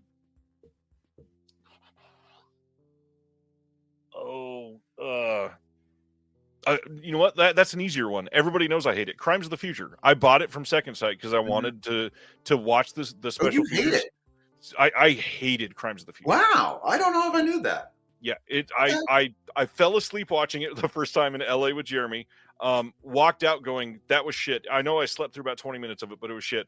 Tried it again and went, somehow it's worse than when I fell asleep. There's no third act. This is my biggest complaint. There's no third act. It's missing the whole 30, 40 minutes. I wanted to watch, because I've had this happen before, where supplemental features will talk me into not just like liking, but loving a film, and it didn't work. I can't. I'm trying to think of, maybe this is one of those ones where I don't think I can answer that. Like, I don't think I have done that before. Right. Packaging, I'm sure I have. I can't really think off the top of my head, but I'm sure I have been swayed in some way. If I really hate a film, I absolutely will not buy it. Like, there are certain films that are on a no buy list for me. No buy list. Like, it's just, I will not. Even if it's like impulsively, I go to like a Goodwill and it's like $1. I'm like, nope, you're not going home with me. I'm not doing this. Right. I absolutely will not. So my next one, I had one more about the theatrical experience for this. Okay. And this is going to be ridiculous because this is such an easy one to get you out with. Never have I ever gone to a theater and bought popcorn for me. Wait, repeat. It's getting late. So wait, what? Repeat. Popcorn is not my movie snack. So I've never in my life gone to a theater and bought popcorn for me to eat. If there's popcorn, it's mine. Like, for sharing it, but it's in some way mine. Yes, if I'm buying it, it's inherently mine, and I will share it because too much will give me a tummy ache. But I've bought it, but it was for my wife or kids or friends or something like that. Just never for myself. What is your movie food? I mean, if I'm buying food, I'm a sucker for like a good nacho, but I would much rather just have like. What is your snack? What is your go? If you're going to the concession stand, what do you get?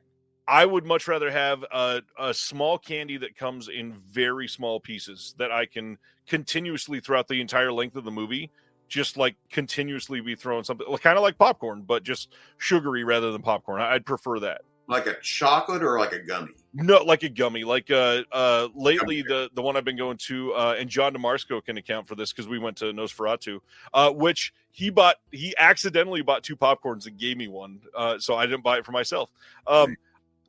Chewy or gummy, whatever they call it, the singular Starburst, the little gummy Starburst. Okay. Yeah. Do those come unwrapped or they come all unwrapped, thankfully. Okay. Yeah, I'm not. I'll be honest with you. I don't buy stuff at the concession stand. I bring my own stuff in there. Don't we all? Yeah. I like a good. I don't like to overeat or overdrink because I'm always worried I'll have to go and miss the movie. Yep. So I will. I'm so old. I'm gonna sound like I get a pack of Werther's Originals. I'm not fucking around with you. I'm serious. A good Werther's Original will last you like 10 minutes. Yeah. Working your way through it, and it never loses flavor. I'm like, this is delicious. I don't care if it makes me old. I don't care, but it's so good. All right, what is your next one? Because my next one is fun, and I can't wait to see people's reactions. And I've never had dipping dots. I've never had any. I want to know what dippy dots are now. Dipping dots. I've never had dipping dots. I've seen them. They look tempting, but I've just never had them. They look like space food to me, and so I get nervous. Never have I ever Matthew says, when my wife was quite pregnant years ago, she carried in 2-foot-long subs into the theater for us, completely unconcealed, and the staff did not care. That's amazing. Rightfully so. They're not paid enough. They don't care. They're like, you get on with that self. She's pregnant. You don't fight with her. You carry that sub. That's right. She deserved it. How do you know it's a sub? It's unborn. That was such a stupid joke. All right. I think everyone's going to be guilty. Everyone's going to have to hold up a finger on this one. Never have ever went all the way back to the store because of a minor dent in the slip and/or steelbook. Ooh, gone. Like you went home and then you opened it up and went, no, and you went all the way back. Not out in the parking lot. You went all the way back. Yeah, I don't think I've ever gone home and then done that. Liar. No, because I take them apart there and inspect. Okay. All the time? I mean, nowadays, most of my stuff is not in a store. Like almost all of my stuff is not in a store. Back when Best Buy was a thing. Yeah, I opened every single one before I left. Yeah. Wow. Okay. Yeah. Smart move. I had to learn the hard way from that many, many times. This is this next one is one that people are going to be like, see, he is getting paid by these companies. But I can genuinely say this. Mm-hmm. I have never emailed any physical media company asking if my item was shipped yet or was going to ship or where my shipment was. If I bought it, I know it's coming and I trust them. I don't have any reason to ever follow up with an email. Have never done that. Only with regard to when is my thing going to ship. Not a problem. Yeah, no problems. Just about shipping. Like, when is it shipping? Or I'm showing that it shipped 3 weeks ago and I still don't have it. That's sort of different because, like, if it's been like 2 months and it disappeared, that's different. I was about to say, I was like, if it's shipped and says it's shipping, and then all of a sudden I'm not getting a notification, because I'll have that happen where it's like I ordered from Grub and my shit disappeared. But I'm talking like only when you can guarantee that it's lost, like not within 10 days. Oh, no. I'm talking like 4 weeks. Like I said, I can stay busy. I'm good. In fact, to me, the psychology I give myself is that I say, like, I got something to look forward to. Exactly. Like that Mondo order. One bad day, I'm going to get home from work, but you know what? A box of Mondo is going to be there. I'm like, oh, yeah, today's the day. You know what's going to cheer me up? Cafe Flash. A box of Mondos. It's a big box of porn. No, Andy, I don't want your big box of porn. All right. On the term of big box of porn, next Never Have I Ever. Oh, how did you know? This one's pretty simple. Never have I ever accidentally purchased a movie I already owned. Oh, definitely. I've done that in the last month. And not just the movie, that edition. Yep. Yeah. Yep. Yeah. Was that before or after you had a guidebook or like an app or something like that? Oh, I've done it after many times. Wow, really? My biggest thing, because once I got busy doing everything I've been doing, I couldn't keep up with it as much. Stan, you wished it would be sexual. You wished it would be. I never made any promises. And if you have a question, you can ask it. I didn't say I wouldn't answer. You can ask anything you want. There are no limit. There are no rule. There are no limitations. I just happen to have physical media Never Have I Evers. But if you want to make this a Disconnected After Dark, that's fine. So I just did it fairly recently and can explain this one in a very hilarious way. The last Target buy two get one free, I went to get the next wave of Disney Steelbooks and accidentally bought two of the same one. And then they showed up and I was like, I would never buy two of these. Did they mess up? And I went and looked and went, oh, fuck, you bought two of them accidentally. And then I realized like 2 weeks later, we were going to somebody's birthday party that wanted one of them. So I didn't return it. I just gave a discounted Steelbook. There you go. Yeah. So I've done that at least, Hey, Aaron, we are getting to Truth or Dare. That is happening in a little bit. Oh, okay. Oh, yeah. No, we're sorry. Remember, we're in our jammies. We're here. Do you have more Never Have I Ever, or do you want to go to the next game? Let me see that. Our own claim. Okay. Well, do you have one before because this is my no. Go right. I ran out of my last one. Go right ahead. Okay. Can you think of one off the top of your head? While you're naming this one, I probably can. Give it a go, but I'll give you this one. Okay. Never ever claim to have seen a movie I hadn't just to avoid embarrassment. Oh no, I'm the opposite. I will more often claim I haven't seen a movie that I'm pretty sure I have. Primarily because I mean, I think I've said it a couple times tonight. There's so many movies that I saw when I was just getting into movies that I just purely don't remember anymore.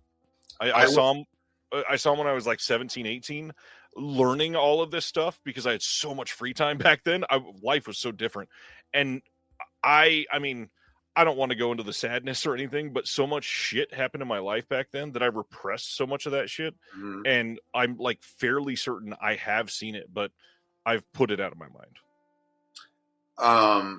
I will always answer honestly, except if it's someone who is like everyone's got those people in their life that are so aggressive when you haven't seen something, or just get on your case, and I will do it to avoid confrontation.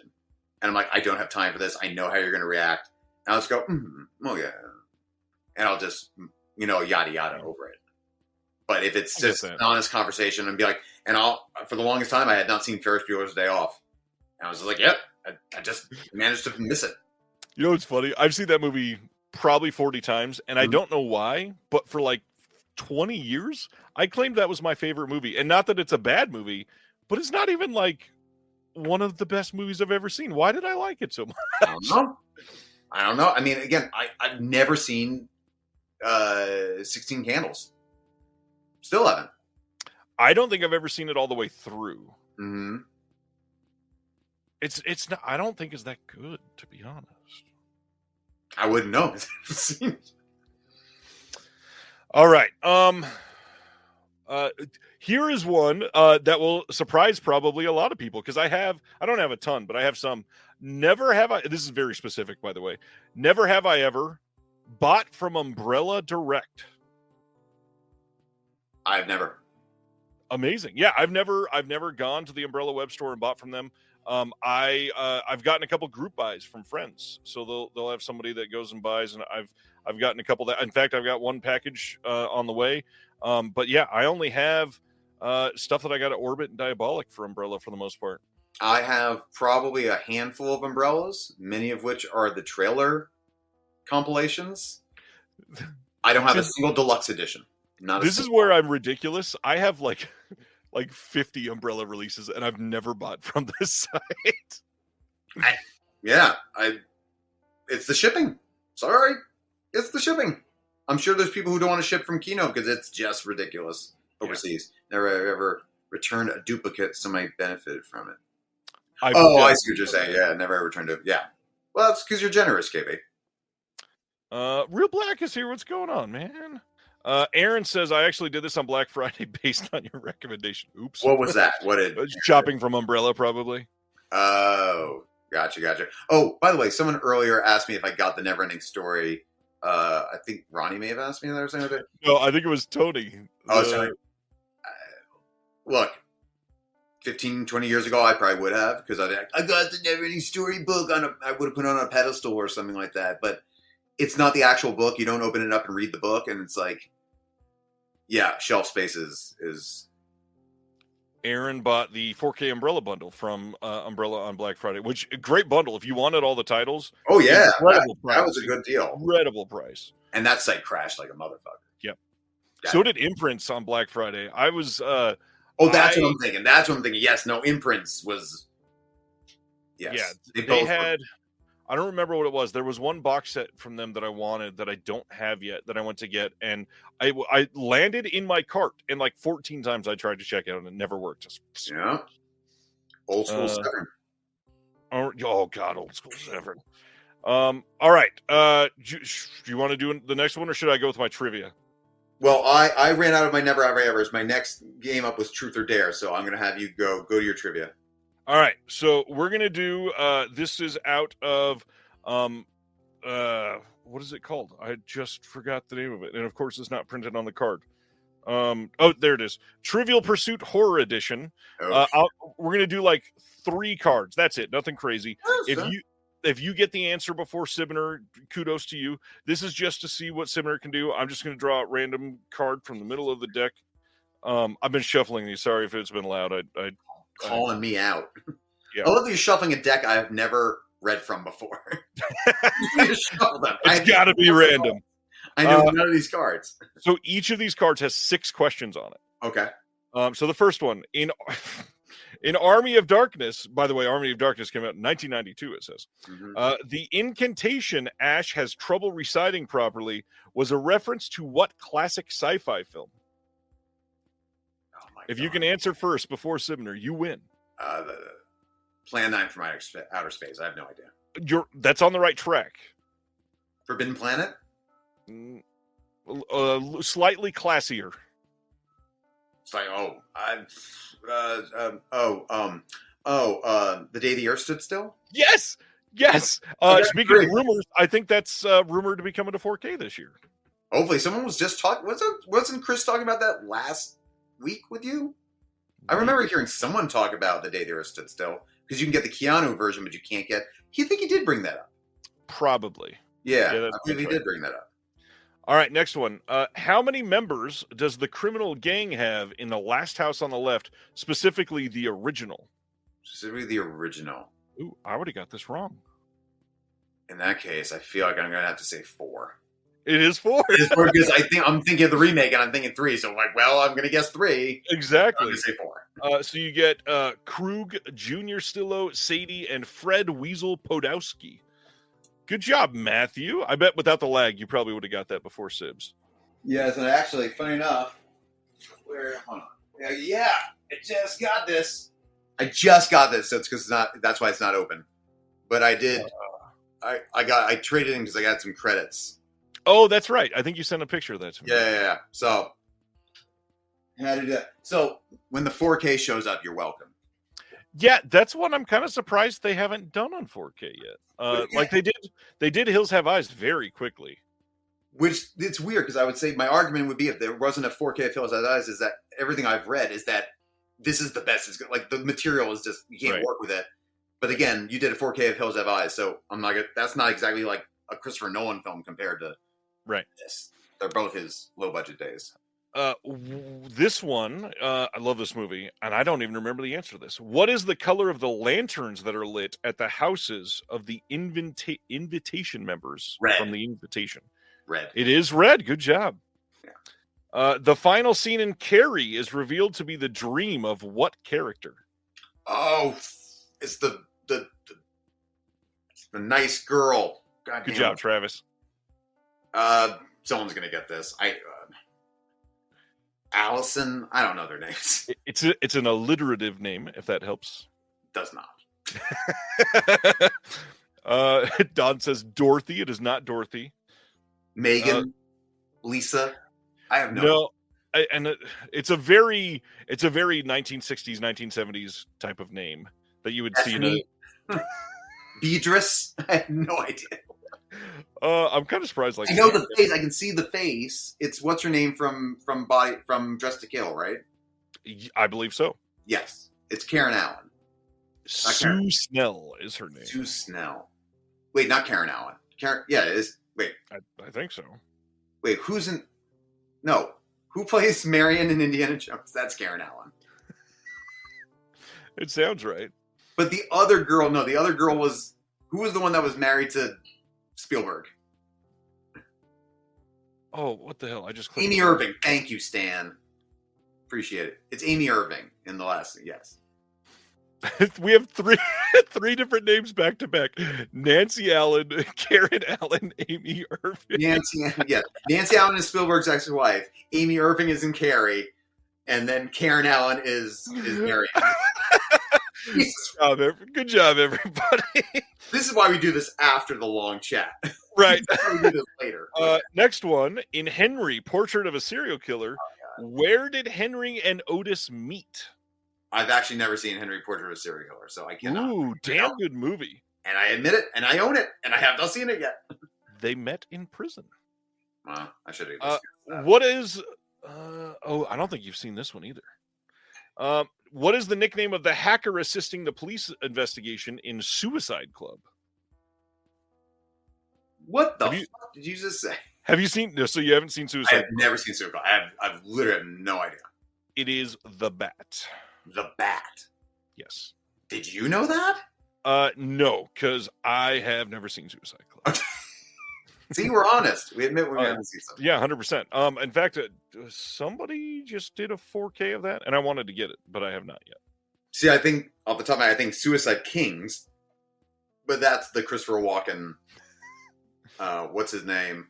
What's that actor's name from Go? Oh, he was everything back in the 90s. Can't remember his name. Someone will say it. All right, we'll go through at least one more card. This is taking longer on the cards than I thought. Go ahead. What color hair do all the mysterious children have in Village of the Damned from 1960? Blonde. Of course. In The Loved Ones from 2009, hopefully you've seen it, who does Loya Stone inject with a household cleaner-filled syringe? Who does she inject? Is there a prom date?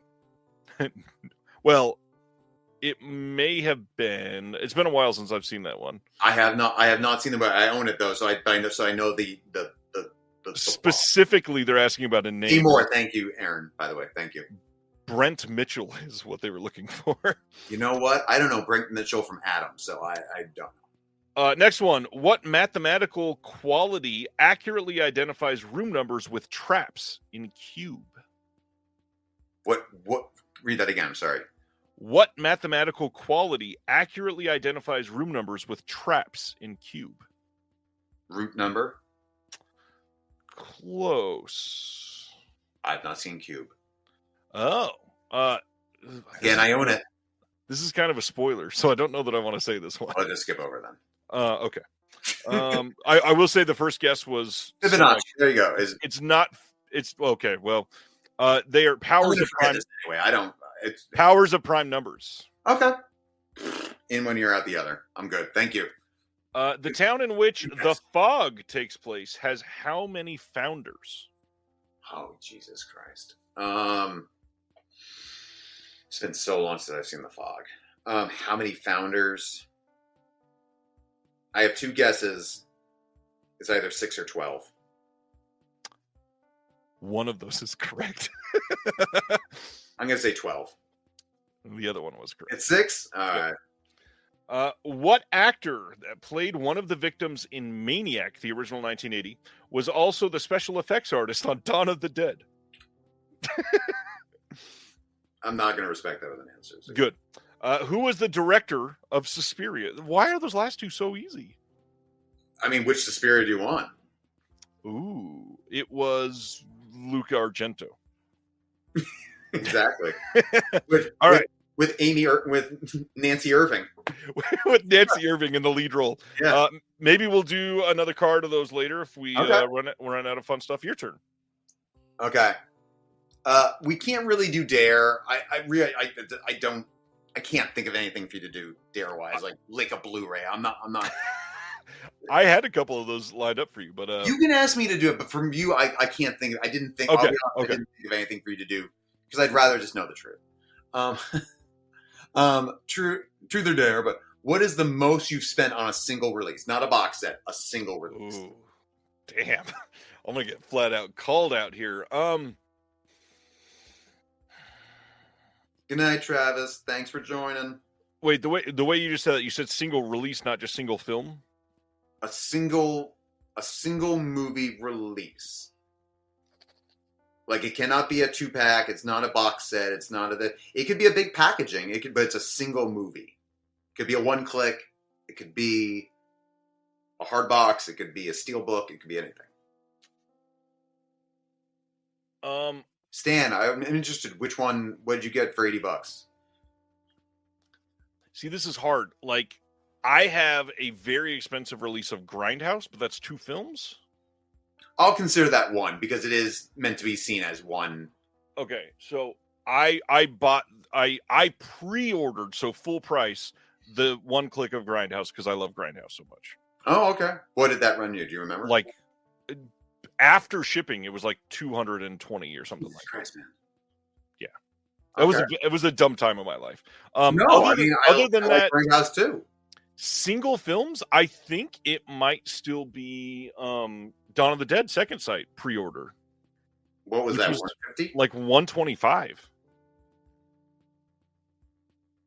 I thought it'd be more. I thought you would have spent more. For some reason, I feel like there's like another Uber Deluxe one movie edition that you may have bought that was more. I don't know. On a lot of those, I've done a lot of like trading or and I mentioned this before. I don't know how many people have heard me talk about this, but I run a waffle group on Facebook still, so I get stuff in raffles. And waffle group. We call them waffles because Facebook will block your group if you use the word. Oh, I gotcha. Okay. Never Ending Story is a good choice. A lot of people would say the same. Sure. Yeah. So I quite often I will win something in one of the raffles, and I know somebody else wants it. Mm-hmm. So I will offer to have the person that I won the raffle from send it to them if they will send me something of equal, or like if they would offer something around that. So I would have only paid literally like $20 and got something that's worth like $300. The blue fans I know sell for a lot. Like those, if you want to buy them, are very. Aaron, yes, that is that's why I'm kind of disappointed. I was like, I thought people were going to start selling their old third mans because of the 4K, but right. But yeah, that is people dropping at $300. That to me is like Radioactive Man #1. But I can't bring myself to do it. I don't love the film that much. Probably for me like $100. Maybe not. Maybe like $80. For a minute there, I was gonna say it was but it's a box set, so it doesn't count. But it was the who's the director that did Portrait of a Lady on Fire? What's her name? Is it Siama or is that Celine Sciamma? Celine Sciamma or something like that? Yeah. The Korean release. Oh, the fancy ass one, yeah. Yeah. That after shipping, when I ordered it, was like, oh, I didn't realize shipping from here was so expensive. Right. And I was like, fuck it. I've gone too far. I can't go back. So it was like, maybe it was like $160. I was like, goddamn. I'm going to do my next one. I'm going to say, I'm going to offer you truth or dare like you did, knowing that I'm choosing dare for you. I'm going to say, in your collection, because I know that you should have most of them, grab what you would say is your least favorite of like what everybody else would say is top tier John Carpenter films, and explain why. Oh, okay. So what I think is top tier that most people say is not top tier? That you think is the worst of what everybody else thinks is like very good. Okay. Hold on. Let me see. I'll be honest. Obviously, we're not talking about Memoirs of an Invisible Man or Elvis or Dark Star. What? Well, I'll be honest. I have not seen all of Carpenter's stuff, so I have not seen Elvis. I bought Elvis. It was only because it was his birthday. That's why I had it written down. No. I have not. I just full disclosure. I have not seen Elvis. So, of the one, I would say,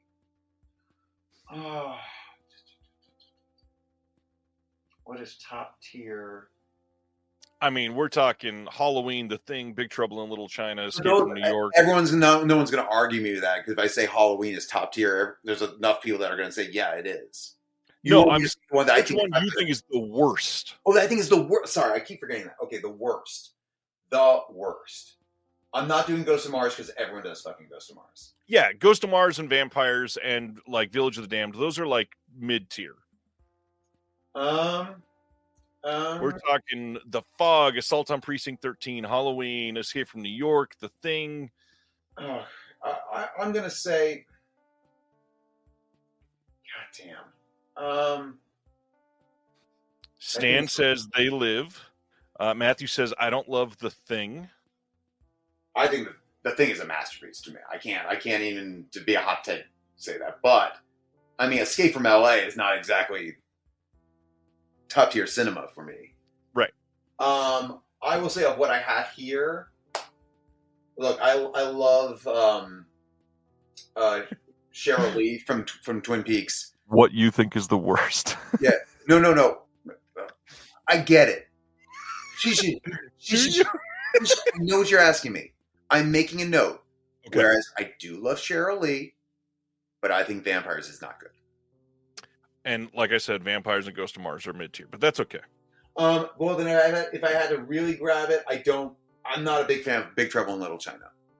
Okay. See, for a lot of the day, so it's for me, it's like it's a whole bag of offensive content.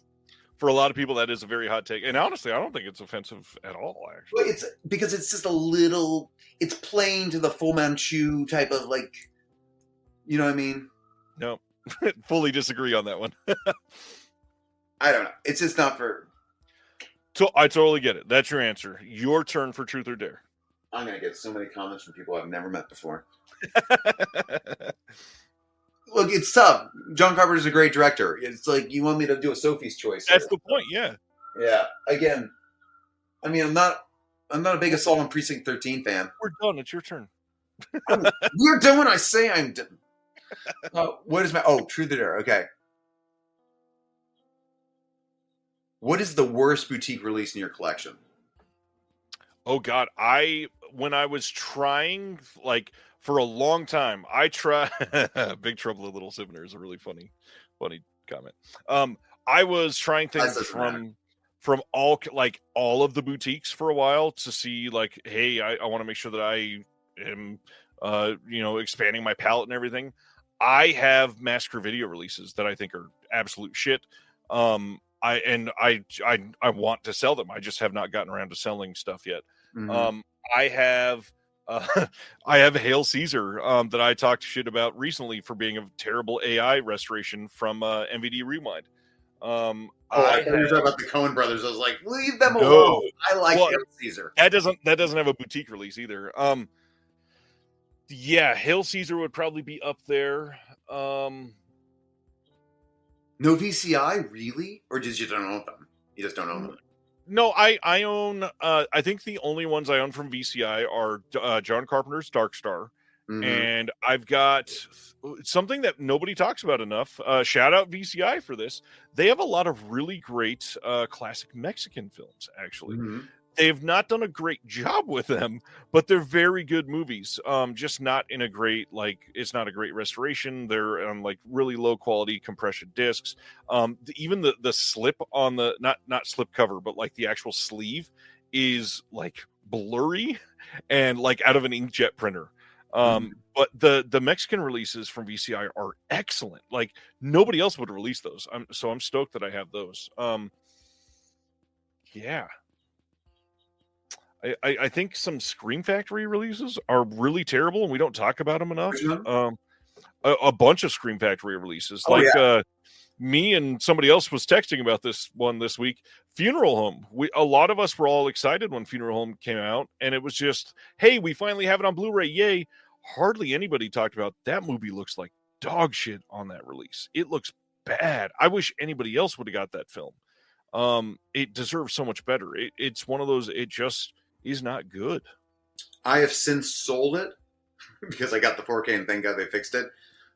And I usually try to take every review with a grain of salt, but the studio, I guess boutique, I'm breaking my own rules. I was going to say The Man Who Knew Too Much, the Jimmy Stewart version. It was just god. They were right. The grain is buzzing all over the place. It was impossible to watch. Boutique wise, I'll say that they don't look bad, but there's a couple of movies that Shout put out, which always saddens me because it's a movie I really like and I want some more stuff from it. Is I wanted a better release for 8mm. Yeah.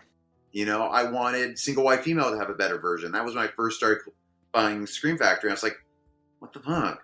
Because I would get Urban Legends. I'm like, yeah, deluxe version. And then it's what the fuck? Interview with Second Gaffer? All right. I will make this one up on the spot. You can pick this time. Truth. Okay. Oh, truth.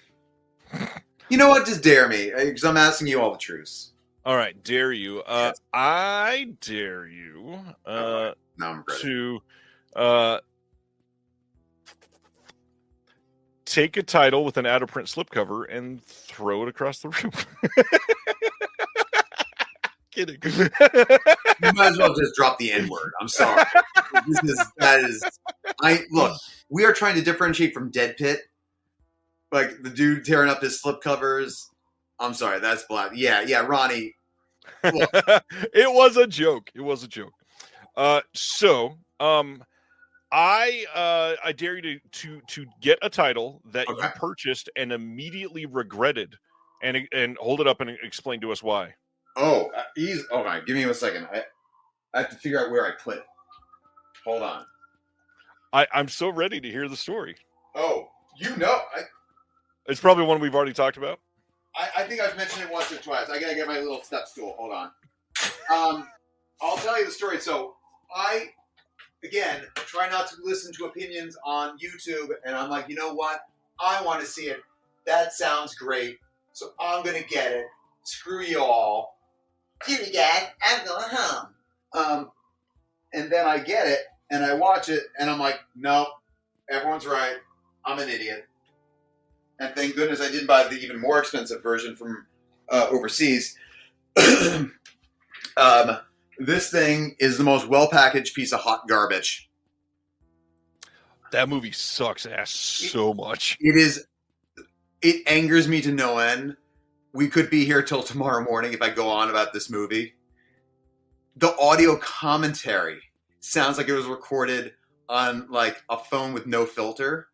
You can hear like the air conditioning in the background. It's terrible. You did so much better than me. I watched that movie and went, this is so bad, I don't want to like it more. I'm not doing any of the special features. I tried to find something. There's a scene at the end where there's a letter that is sent to one of the characters, as far as I can recall. It's verbatim. The fucking letter from Eyes Wide Shut. Yeah, I remember that, yeah. Like, that's just like the same as stealing someone's writing. What are you doing? Yeah, and they claimed it was an homage or something, right? Fuck your own mouth. No. I'll do one that it very much aligns with yours hilariously. I put this thing back. Keep talking. I didn't want to put this thing in my fucking before tonight's show, I was going to change out the poster for tonight and put a different one, and then I realized it's John Carpenter's birthday. I can't take down They Live. But funny enough, I was going through my poster gallery and realized when I bought the Scary of 61st, for some reason I loved the print that VS did for it, and I bought the print. Oh my god! So I have the full print for a movie that I hate for some reason. Oh my god, that is. I'm sorry. My condolences. Yeah. I would like to thank. Trying to think. That one just is the number one thing that comes to mind where I have to think about something. I'm like, I immediately regret this. You know, I try to find something that is redeemable about it. I can't even think like off the top of my head of like a movie that is really like, oh man, why did I do this? Yeah.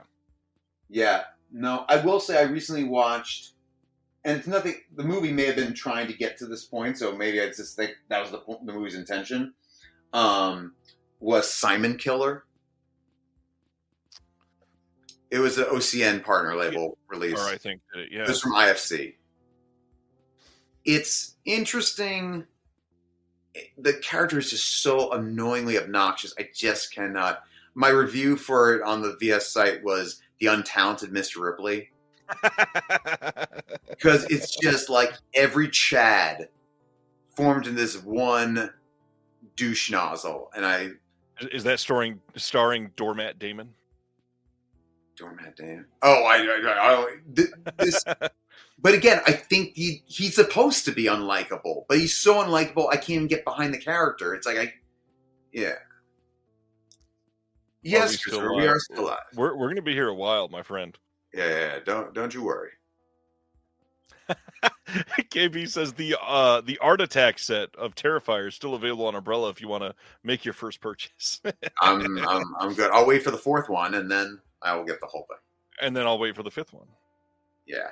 I mean, again, in some ways, art is right. I'm just saying. All right, it's your turn. Nice one. He won't hurt you. Every time he kills someone, it's because someone is just immediately rude to him. When people are being nice to Art, he doesn't do anything. And then they turn on him and he kills him. Have a good night, Aaron. Get some Thank sleep. you, Aaron. All right, sir. What do you got next? Oh, what? Okay. Oh, okay. Yeah, you did ask me that. Okay, this is an honest, come to Jesus moment. Do you ever think you have too many movies? Oh, quite often for sure.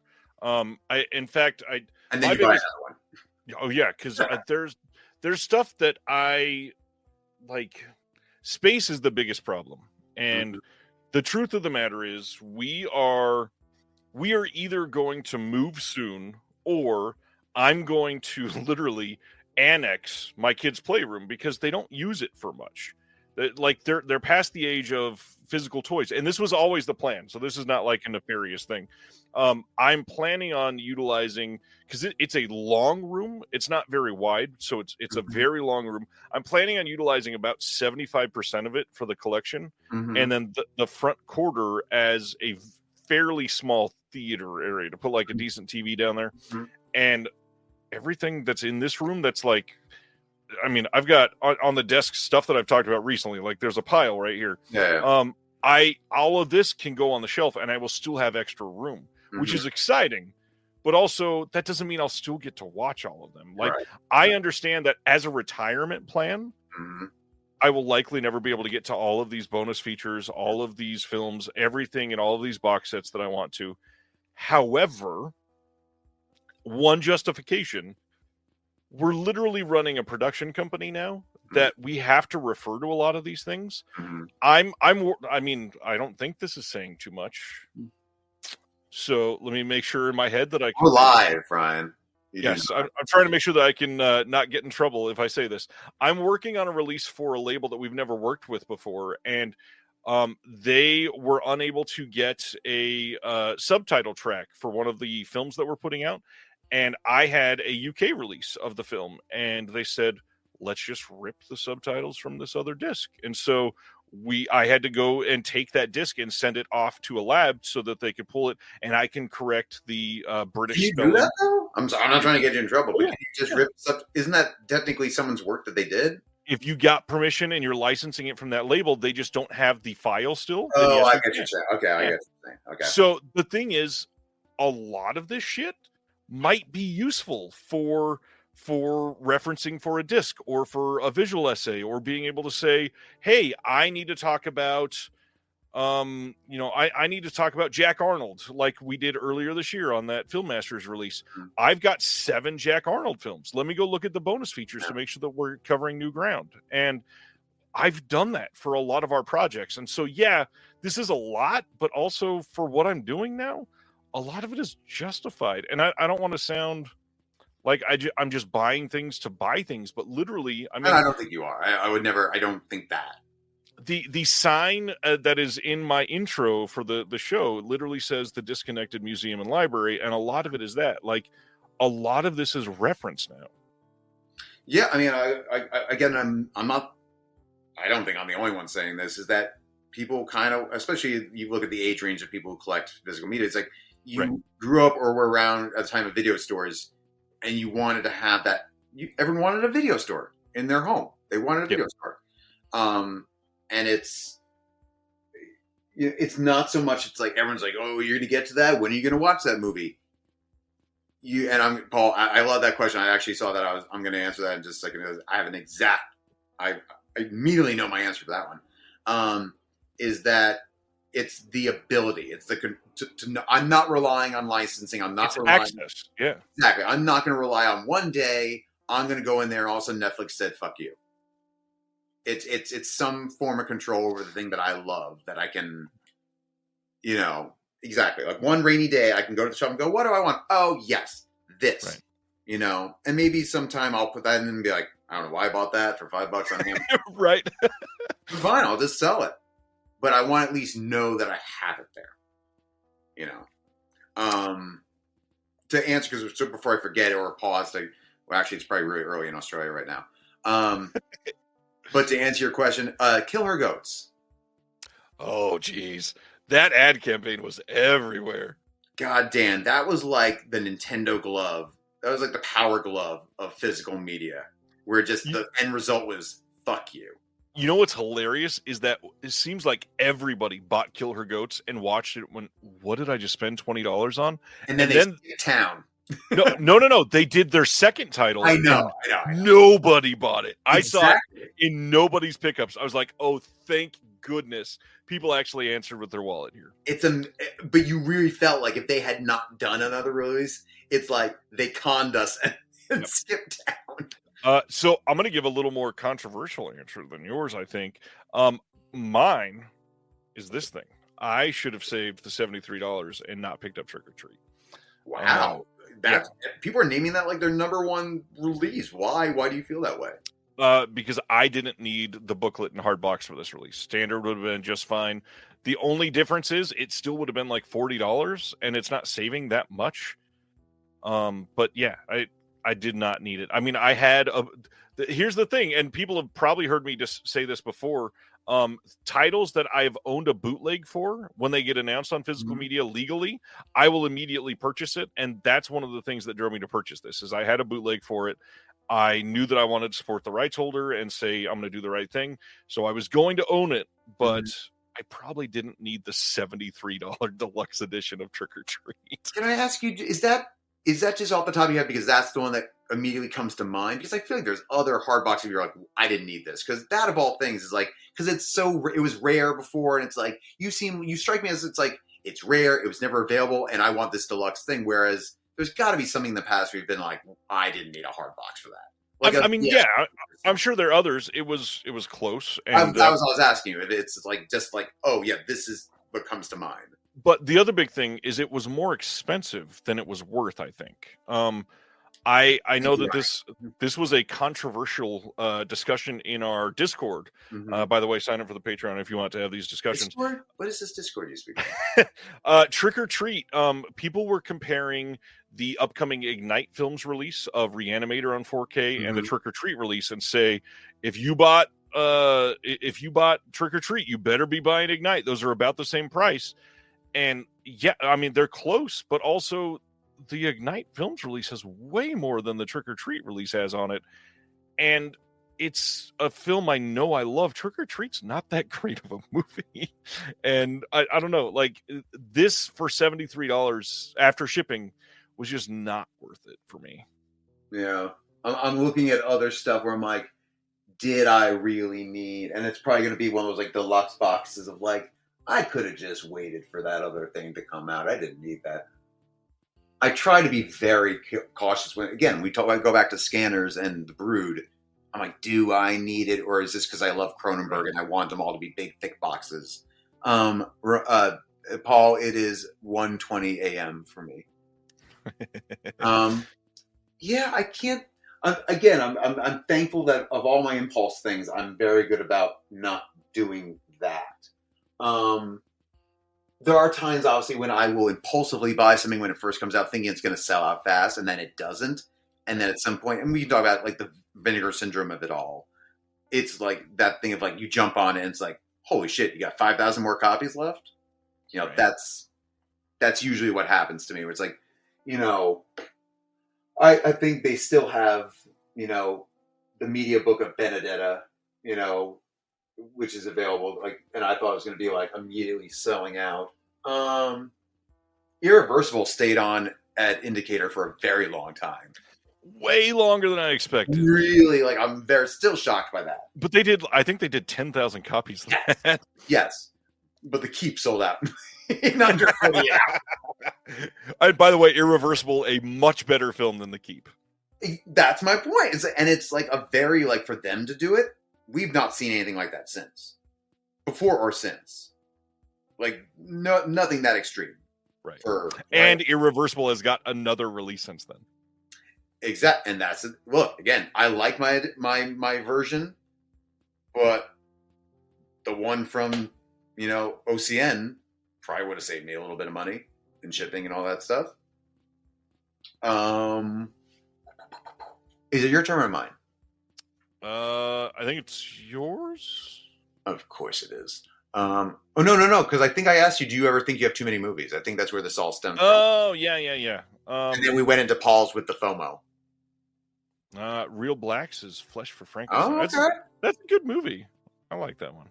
And I mean, maybe I'm just feel lucky because I got it for like I think it was like $25 during the, like, not this sale, but the last one. Right. so I don't regret it as much. If I had paid top tier, I'd been like, no. Am I the only one who has irreversible without irreversible? Oh, from Indicator? No, I'd probably talk about the OCN one without the slip. Oh, okay. Yeah, no, the Indicator. I remember, and I think wasn't it delayed? It was delayed for a while. The Indicator one. There was something to do with the. Yes, I think there was a box or book problem that delayed it for like a month. It wasn't the straight version. It wasn't there that problem? Something to do with that, because you have the reverse and you got the chronological version. Yep. Yeah. So it is your turn then. All right. Let's see. I'm now looking around and trying to make something up on the fly. No, go for it. Go for it. I mean, many regrets I have. It's a sensitive time to discuss this, but I know that people would love to hear our answers for this. Yeah. Go for it. We are transported to a time where, just like LA is facing right now, it's a dangerous time. You're forced to evacuate. I'm going down with my movies. Ryan. You can only fit 3. What are the 3 I'm you grab? Nope, you're not allowed. The cops are standing there. Captain does not abandon his ship. I mean, I would say the same, but if you can only pick 3, what are you picking? This is Sophie's choice. You're basically, but I have 4,000 children. Yep. Goddamn. Spoiler alert on Sophie's choice. Sorry. I'm spoiling everything tonight, apparently. 3. I get 3. Okay. I know I got this. This is the first Sophie's choice between these two. I'm taking the Twin Peaks TV show. You took one of my answers. Nice. Yeah, just like when we make bets. That is true. Okay. I'm looking around. Because, again, I'm just looking at this immediate thing, but I got a whole... You don't see it. I literally have a whole other wall over there. Right. Lord Almighty. What's it? Oh. Just because it is so hard to come by at this point is the De Niro De Palma set from Arrow. It's just not... I don't know when that will ever come back out. Interesting choice. Yeah, I got that for $20 on who are the people that do the every now and again they do the Arrow sales to the U.S. What am I thinking of? Grindhouse. No, the other one. They have the big scale, but if you add something outside of the category, they all of a sudden they start charging major shipping. Oh, what are their names? Why am I blank? It's late, but someone's going to get this for me. No. That's a good, Ronnie. That's a good choice. But in any case, it was a $20, and I was like, oh yeah, I'll get that Brian De Palma thing, and thank God, because it was right after that. Yeah, it's going to come to me right afterwards. I'm like, damn it, I should have said it. Yeah, that one, and I got one more. Oh man, you know what? I have to at least grab something that I do love to watch. No, because I can just replace it. I can just get it. This is I'm trying to think of things that's like these are rare editions or something like that. Right. Oh man. Bear with me one moment. I'm just going to look over here for a second. Again, my shelves are real. Oh, you know what? It's my Arrow edition of Donnie Darko. Okay. Yeah, I think that I'm gonna have to go with that because I was looking for that thing for so long, and again I found it for $20. I don't know who was pricing it, but I found that book off for $20, and it was like such a happy day. I pulled that thing off a shelf. I was like, I thought good thoughts. I was like, please don't be expensive. Please don't be expensive. And yeah, Ronnie, no, thankfully not the step stool this time, but because I looked up, I was like, oh, I see it right there. Yeah, it was just that thing that I remember being at Barnes & Noble's, and it was before I got into boutiques, and I was like, oh, I'll come back for it. And then it wasn't there. And I found out things can go out of print. So the way that I would answer this, it would have to be, I'm just going to say 3 things that are sentimental for me, because if not, it's just going to be this next question, which would be, I'm going to ask you in just a moment, what is the like 2 or 3 most expensive items in your collection if you were to go sell it secondhand for the fullest price? So we're going to talk about that in just a second. But my 3, I'm going to say I have a copy of The Devil's Rejects signed by Sid Haig. Mm-hmm. And that was a hell of a day for me. Really had a great day that day. So I would keep that. I would keep probably my Robin Hood Prince of Thieves 4K from Arrow, just because it was my favorite movie for years. And then the last one, this is obvious, but I mean, this is one that I could replace for $25, so it's no big deal. But Spider Labyrinth 4K. It's the first thing printed with our names on it, and that was a big deal for me. But now the big thing, like 3 items in your collection that you own. If it was, I need to rebuild, and these things I can sell for the most money, what are those 3 things that you're grabbing immediately? I mean, the Celine Sciamma thing probably goes for a pretty penny. Those once they're out, and right. You know, I could pray, and that's the only place you can get those films. So, but as far as like demand, like rare out of print, like I have Dawn of the Dead, the US one. If someone wanted that, I have Dogma. And I have a couple of. The thing is, now that we're getting all these like Sandpiper releases, right? They're not technically out of print anymore. Oh, I have a bunch of Kinos that are. I have Modern Girls. These are like unknown movies, but these are like completely gone. Which, if you look online, it's like holy shit! Didn't realize people wanted. Yeah, KB. The big thick, the original Blu-ray one. But like movies that are like, there's a big demand for Modern Girls with Daphne Zuniga, but I always tell people, if there is any film you are even remotely interested in Kino, and especially if it's a director's filmography that you're into, just buy it. Because there's so many random things for Kino that go out of print that are suddenly $120. It makes no sense. Oh, Camp Nowhere. I'm not. Yeah, that was the one I was thinking. Yes, the Camp Nowhere is mine. I'm not. Thank God I bought that when I did, because yes. But like, yeah, Foxes. I passed on it a gazillion times. It went into the While Supplies Last. I didn't really get that. I thought it would come back later. And it's the only Adrian Lyne film I don't have. And it's $140 on eBay. Get the fuck out of here with that shit. I'm sorry. No. It's not happening. So my Man, I'm okay. Don't worry. If you're about to type it, I'm okay. My 3 for this, I think, are the Jess Franco triple feature Blu-ray from Mondo Macabro, which I've seen that sell for like $500 for some reason. And then I've got I think it's Turbine Media in Germany.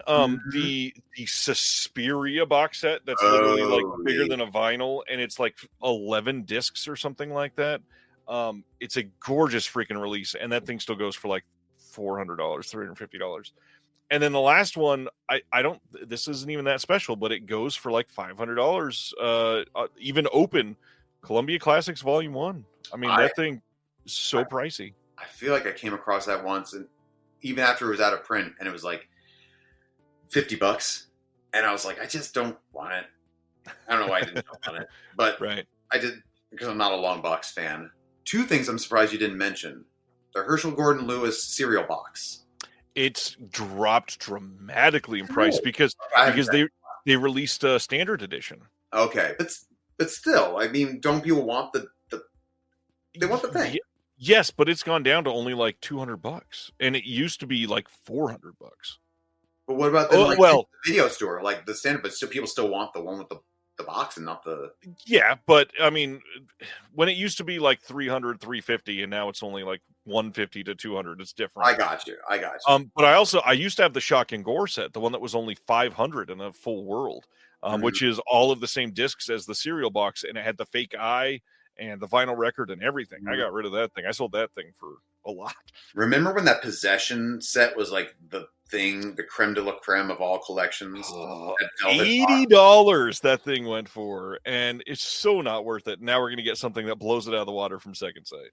But even now, like when it was like velvet, it's velvet line. I mean, if you, I know you don't have it, but if anyone has it, the acrylic Dune set.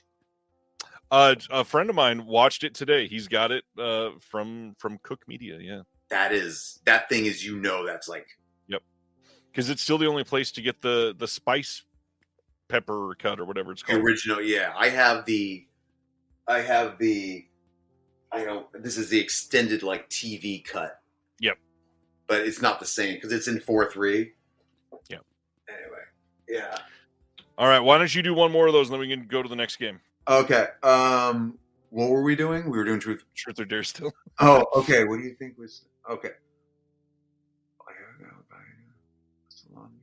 Okay, I'm gonna ask these really fast because these are pretty fun questions. You don't have to you're not gonna give a deep explanation.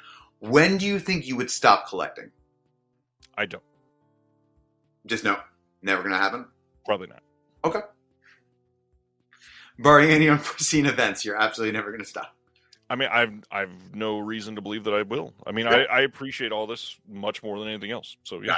Yeah, no, fair answer. Again, just to reiterate, anyone else can chime in with their answers. It's not just. I don't know if this was a mistype, but I like Ronnie's answer that just says "when I." When I No, Ronnie, you are still going to haunt the video store and you're going to buy stuff. I know you will. People turn around and go, "Wasn't that just here?" It's because Ronnie took it. I really like the idea of when are you going to give up? When I. There's no answer there. It's like in Ghost when he learns how to move the dime. And Ronnie's going to be like trying to learn how to move the disc to put it in a player. It's like the Unchained Melody starts playing. Yep. Okay. What's the longest you've ever gone without buying a new title? Oh, God, probably as long as having a subscription doesn't count, because they're still coming during that time, 2.5 months. Impulsive buy. Yeah, I feel pretty good about that. There's a couple times I've gone long, 2.5 to 4 months. This probably is not when I've known you. No, it is definitely true. I do not do that. I've slowed down quite a bit. Okay, this last one might take you a little bit longer. Who would win in a fight, Will or Jeremy? Will, by a lot. Why do you think that? Jeremy is very close to Will's height. Okay. I think Will has had a more troubled experience in life. You're saying Will bites, is what you're basically saying? I'm saying Will has had to work to get to where he's at, and Jeremy's hands are soft. He's a scrapper. You're saying he's a scrapper. Yeah, Will is definitely a scrapper. Will was a bouncer for a little bit. So, yeah. Okay. Yeah, there's no question there. That's definitely Will. What have Will got between Jeremy and the theater, though? Any theater but the New Bev, Will wins. The New Bev, it might be Jeremy. That's my thing. Is that But it still goes 12 rounds. Okay.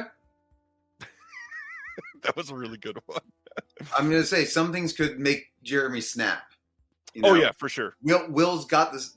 He's the scrapper, but there's that one little thing where it's all of a sudden the get up, rock, and it's just all of a sudden Jeremy's just gonna be like, if someone threatened his collection, come on, Jeremy's dropping bodies.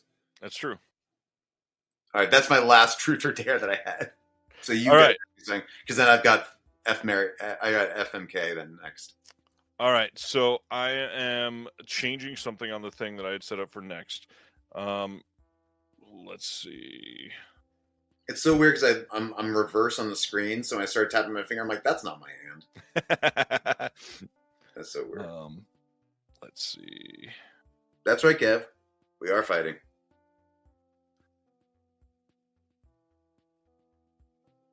We don't talk about Fight Club. This one's tough. All right, I'm gonna leave it at 3 then. So this is my version of Spin the Bottle. Here we go. I'm waiting. Here it is on the screen. So we've got 3 things listed here. We've got Masker Video, Shout's lobby cards, and Severin's website in 2018. I'm going to spin this, and then whatever it lands on, I'm going to tell you what you have to do. Oh my God. Okay. You put a lot of effort into this. You need to tell me something very positive about Masker Video right now. Something very positive about Masker Video. Yes. They haven't. I'll do it after you. They haven't had to recall anything. Ooh, that honestly, that is a good out first pull. in order to recall it, but I don't think they've had a replacement disc. There you go. I mean, that's a good call. Yeah. All right, so I'm going to do my spin the bottle here. See which one I get. Oh, please go to Severin's site and don't land on Shout. God damn it. You made this up. I don't even know what it is. So the Shout Factory lobby cards are a good thing. Fuck.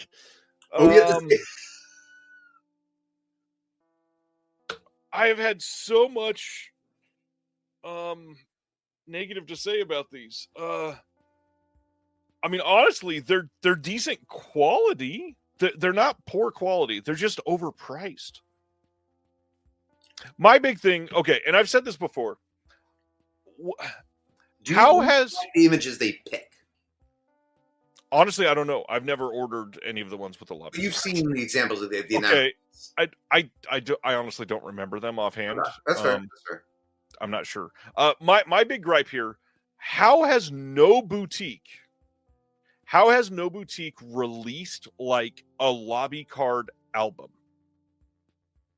Brand the front of an album that's like an old photo card album. Get the average size. There's no art cards in here. Get whatever is the average size art cards for these releases, and make it that size of the pockets, like the old school photo albums that you used to look for your mom and dad's in 1994. I see what you're saying. Okay, for a minute there, I was like, the lobby cards are just images you find in books. Correct, but get those so that you can show all of them in one collection. That way, they're not just sitting on your shelf, and you can say, "This is my collection of lobby cards." Well, yeah, it's called a photo album. Except they're not all it's not sized properly. Those are different. You would probably have to do it custom. Usually like 4x6, right? They're always 4x6 lobby cards, except for Langley Dreams, which is the size of my fucking head. That's true. But no, they're certainly not all standard. Like the ones that are in the Arrow hard box releases, get them that size so that they would fit those and everything smaller, and sell it so that your brand is on the outside and somebody has somewhere to keep those. And likewise, the folded posters that come in these releases, sell a branded photo folio or poster folio. I know you can get them on Amazon for like $28, but sell if you're, I don't know who would do this. Like if you're Shout Factory, you sell lobby cards, sell an album for $50. That way, sell them, we don't buy them. There's the big difference. I mean, honestly, if somebody did one right, I would probably have one. I have 3 poster folios here. Yeah, Chris. I think that might be. Yes, I agree with what you're saying. It might be a little. I don't know. Ratio wise, maybe it doesn't add up to a little bit more. But what I'll say, yeah, Don. I think they would be more. It definitely feels like a Vinegar Syndrome thing. Well, it's also like then you have to wonder. It's like, you know what? If you stand by your lobby cards so fucking much, why do you have to make them part of the set? Just sell lobby cards. Just have that be what you're like. Don't you want to buy lobby cards? And then just sell lobby cards. I know that this isn't something positive about the lobby cards, but something I'll point out positive about Shout. We haven't seen any lobby cards in months. Another big positive for Shout, something that I wasn't thinking about till this morning when somebody complained about the 156 title acquisition. When is the last time we saw a Shout Factory website exclusive? It's been a long time. It's been a good 7 months or so. I know about 7. It's been a lot that they've announced new ones. They still have them, but new ones has been quite some time. Unlawful entry? That was 7 months ago? I think it was, if not longer. Yeah. Maybe time has just flown by for me. So unlawful entry, January 30th of last year, Wow. Of 2024. 2024. Wow. Okay. Yeah. Okay. Wow. I did my own Wilson. Wow. Yeah. So if I don't know if that was the last one, but if that was the last one, that's a long time. Yeah. I mean, look, they're clearly, maybe they're getting like, someone's starting to listen. Not to be morbid. Yeah. Not to be morbid. I think what the more likely reason is, Corman died in May of last year, and most of the ones that they were releasing were Corman titles from his library. And now they probably, because he's dead, a lot of them, they've probably either lost the license or they've gone to his kids or something. But also money speaks. I mean, look, I got a free fucking pin set, as part of my incentives. These things there comes a point when they realize, holy shit, people aren't buying these things. We have to give this shit away. Right. They learn a lesson. When it's costing them money, they'll learn. All right, sir. You're up. Next game. Okay. This is very easy. I only have 2 of them to offer you up. FMK, Fuck, Marry, Kill. Vinegar Syndrome, Severin, Arrow.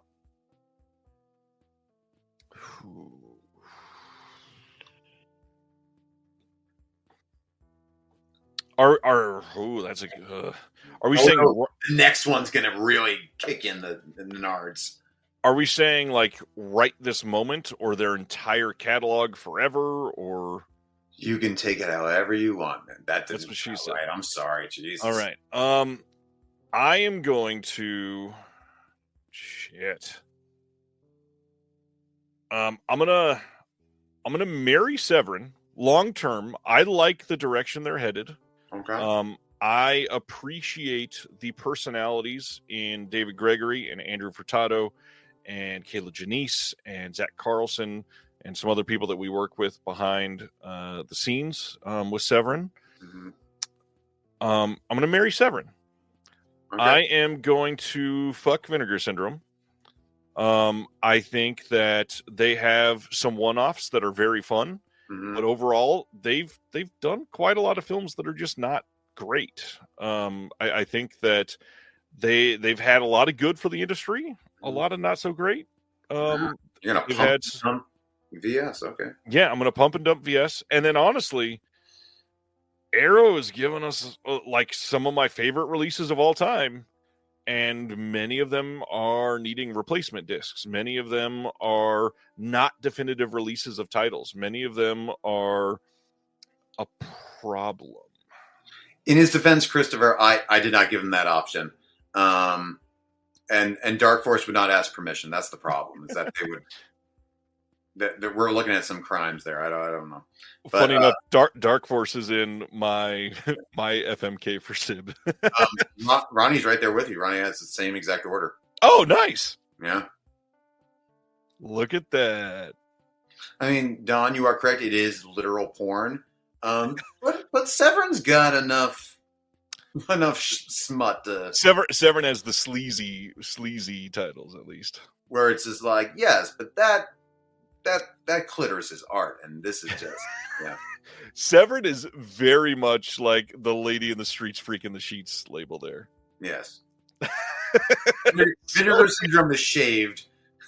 Severin is au naturel. Au naturel, yeah. Jesus Christ. Oh, no. It's not even 2 a.m. When we hit 2 a.m., that's what Stan, I'm sorry, Stan. I'm still ready for question, Stan. You said you wanted sex questions from me. You got to ask me something. I'm not. What is your answer for that first FMK? I am going to. I'm going to marry Vinegar Syndrome because you know what? They're consistent. On the first, it drops at 12:01. They're reliable. This is someone I could settle down with. You know, maybe it's not always exciting. But I know that at least one time a year, I'm going to have a fun roll in the hay with some Mr. Goodbar or the Keep. So and look, variety. I'm getting the partner labels. They're into group sex. So, it's a group thing. It's a No, you said Vinegar Syndrome. You never said OCN. All right, fine. And I get the lady with the yellow leg. Come on. I'm going to. I know you're gonna. You're gonna kill Severin. I get it. Yeah, I don't know what it is about. Severin. You're not a Severin boy. I'm just not. And I'm not saying I don't like some of their releases. It just doesn't entice me. Every time they make an announcement, I'm like, it just does. I don't get excited. I get more like, I do this. And again, nothing against them. It's just my feeling. Arrow's tough because it's like if I fuck Arrow, but it's like they're gonna fuck me the wrong way with that corrected disc. Well, it's kind of what we talked about before. It's like the chosen pump and dumps. If it's a good release, I'm all about it.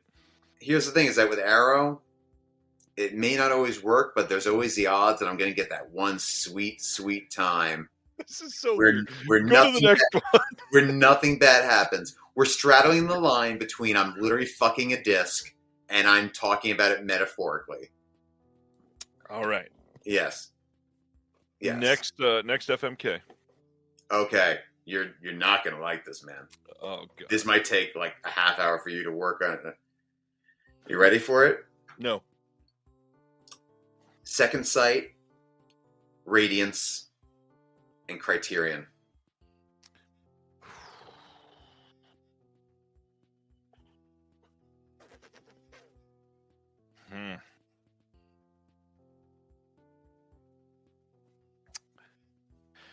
Ragnar, wow. I don't see color. I'm sorry.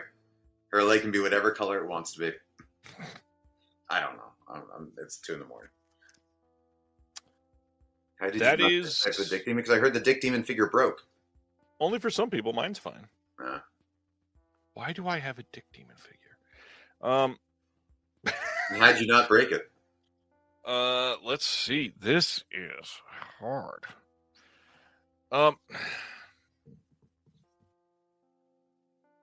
I know. When I thought about this and I got Second Sight right next to Radiance, I said, "Oh my God, what did I do to him?" All right, so I think I have the answer here, which is not a great answer. I am going to start with that I'm going to fuck Radiance. I think that there are some titles from them that I can understand me not being immediately very excited about because it's all obscure. This is like when you see like a happy marriage on social media and find out there's problems in the background. Like you do nothing but. I love Radiance. I love all of their releases that I've watched. I really did not see it going this way. But there are also some of their titles that I've not watched yet because it's just not calling to me. Every time I've said that to you, you're like, shame. Because they're mostly exciting. That being said, I have to marry Criterion or Second Sight and kill the other one. This is where I probably surprised the most people. Logically, I feel like I have to kill Second Sight here and marry Criterion. The reason being, Second Sight in total has released like 60 titles, and yeah, they're all great. But Criterion has the slate of many of the best films of all time. I cannot believe what I'm hearing. And so I have to marry. I have to marry Criterion. You're going to give up a good time with Fidelity in Motion, a lifetime of Fidelity in Motion. Yeah. For all right. Yeah. I just did not see this going. I did not see this going this way at all. I thought you were going to marry Radiance, fuck Second Sight, and kill Criterion. I really saw it going that way. I'm very surprised. Like if I'm talking about like this month's worth of titles, it would have been very well. That's different too because Criterion just announced 2 of Sean Baker's films, and I'm like, yeah, gotta have them. But on average, yeah, Criterion is my least favorite of those monthly slates usually. Mm-hmm. But I mean, like last year, Second Sight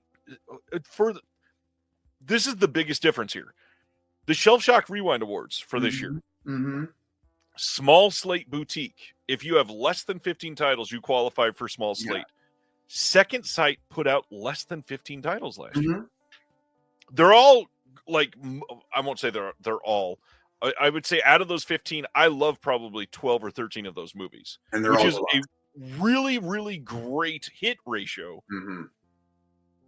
But it's not the same when you're stacking up against the sheer number of incredible titles that Criterion has owned over the years. Mm-hmm. It's a tough one to answer for sure. Yeah, I get it. I'm surprised because every one of them is deluxe, and I'm always intrigued by Second Sight. I don't buy them all, but I've never been like, why did you put that one out? It's always something that's like, wow, kind of want to check that out. I don't know if I want to check it out for $49, but I want to check it out. And just like Don said, Criterion's cheap and easy. That's why you're marrying it? Holy, you settled. All right, so my big one that I wrote down for you, Fuck, Marry, Kill between Demon Dave over at Dark Force. Oh my God, these are people. These are people. Okay, go ahead. Lewis Justin, who runs Massacre Video, or whoever ran the Raro Video Company in 2018. Look, I can't marry someone who's just never around. It's just rare. He's gonna just ditch me one day and be like, "Come home, like, sweetie, where are you?" No, I'm. Oh God, but Demon Dave, God damn it. No, okay, look, I'm killing Demon Dave. I can't do it. Oh man, you should have put Demon Dave up against you know who. If you had done. I'll just say it. Okay, if they're listening to this or watching this into this, well, somebody is going to send it now. Fuck, whatever it is. You know what? You're getting this for fucking spamming my email. If you had put Demon Dave, the Disc Father, and Films at Home into a 3, then I would really be fucked. I would just be. That is really funny. That would have been really mean. It would have been mean, and you lost the opportunity. Yep. I'm not. I don't have as much of a history. I didn't watch the rant video like everyone else did for Demon Dave. I have some Dark Force movies in my collection, but for everything that I've heard, and I'm gonna have to kill. I'm not gonna literally kill him. So calm down, dude. I don't know why you have dreads. You're white. But in any case, yes. I would, in this situation, I would, in theory, kill Demon Dave. Who are my other choices? Raro, Massacre Video, Lewis Justin. Massacre. I'll marry Massacre. We talked about it. No disc replacement. It's like, look, you're going to take a while to come out with something, but in the end, it's like, hey, look, you made it. Cool. You're a little late to dinner, but you made it.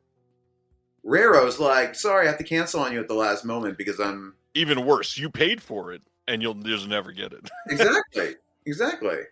So, yeah, that would be mine. I'm so glad they hooked up with Kino and with Radiance. Otherwise... I love how I gave you,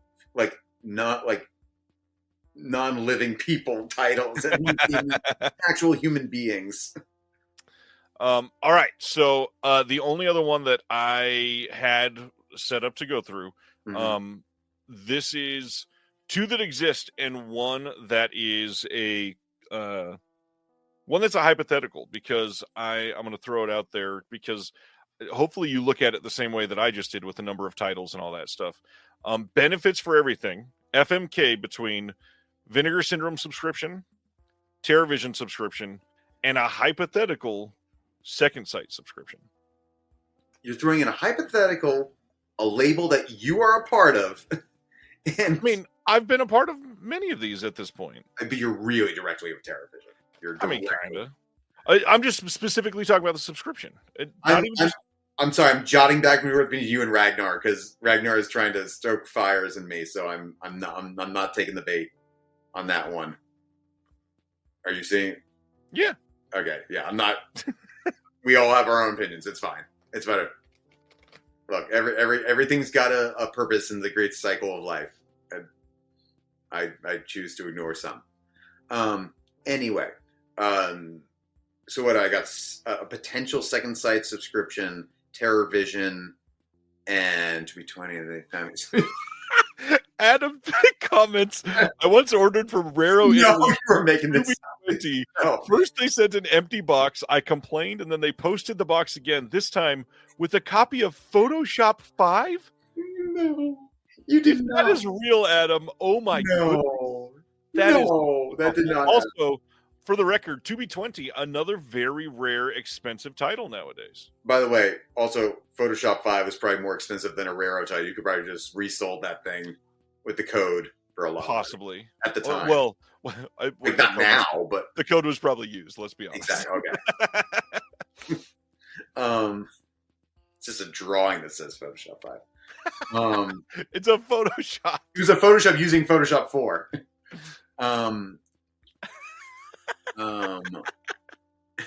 Wow.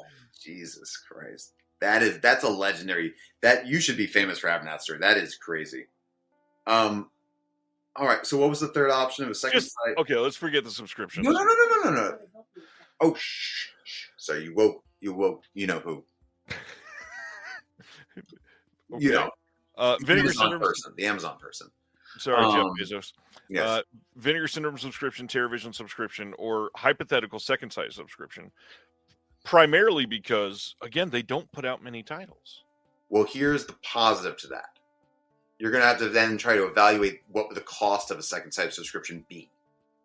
Okay, so we'll say the full Vinegar Syndrome subscription versus the top tier TerraVision subscription versus the second sight 13 titles. We'll say on average $40 a piece. So you're looking at, we'll say for a slight discount, it's $500 for 1 year. And am I guaranteed at least 13 titles? Yes. You're guaranteed only 13 titles. Only 13 titles. Yes. And you don't know if they're going to be 4K, Blu-ray. You do know that they're all going to be hard disk or hard box releases. I'm going with second sight. Wow. Because here's the thing. I'm going to be surprised when it's coming out. Of the slate, I'm typically, at least like I said, intrigued, or it is something I want. As opposed to Vinegar Syndrome, which is like, yes, I will get a November slate, which is like an amazing slate. But then I will also get like a March, or then I'll get Killer Condom. Sorry. But I'm not. It's one of the better ones from It's a cheap shot. But there will be times when I'll be like, no, I don't want this. And just because I get something, it's like, now what do I do with this? You know, it's like, that's, you know, the infrequency of what I'm getting. TerraVision, I'll be honest, I still not own a TerraVision. They're just not the things that interest me. Right. I have looked into it. It's just, for me, I definitely would not need a subscription to it.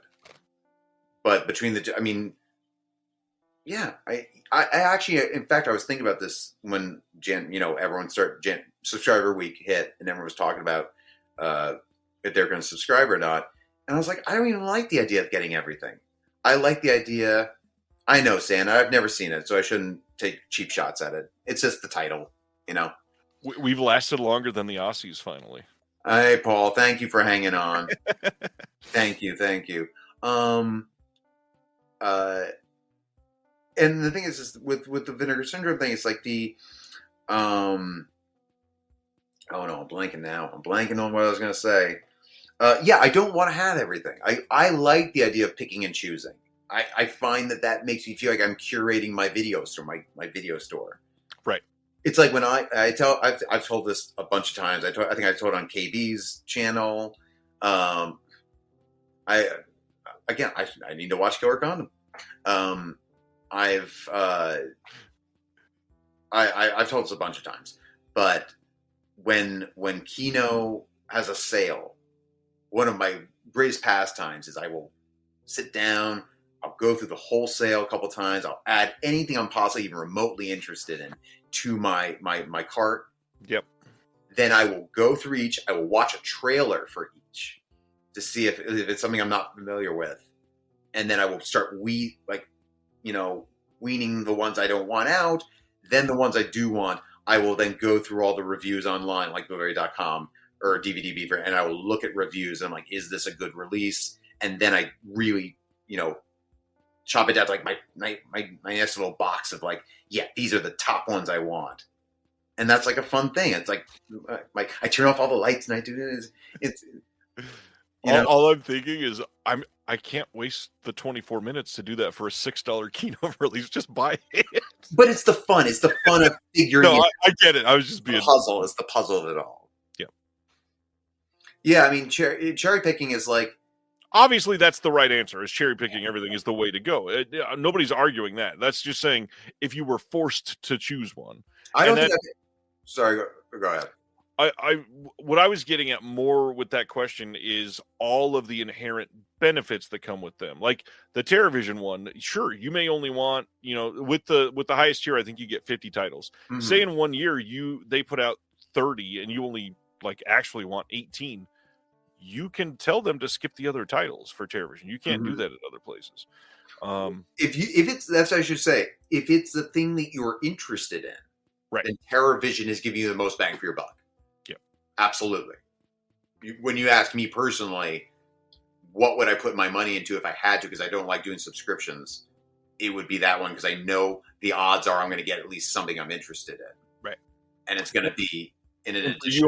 I get the second site because those are killer releases. Now, if you had told me a Kino subscription service, what would that price be though? That's the biggest thing.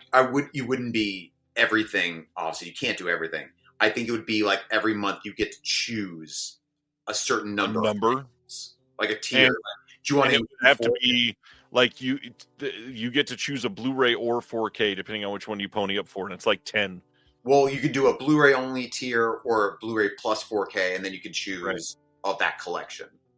Yeah. And then if you want to buy something extra, you buy. It's like the 4 for $44, and you could keep adding on with the $11, but you have to at least do that minimum. Yeah. I would absolutely do that. I would sign me up absolutely in a second. Yes. Kino would be great. All right. I'm going to get them anyway. Yes. I know that you've got what 1 or 2 more games. They're not games. These are questions that I don't even know if we'll get to all of them at this point. All right, let's go with the questions. We'll say this is the end of it with the questions. We'll go until it's not fun for everybody. Exactly. You cry uncle if you're feeling it. That goes for you too, Ryan.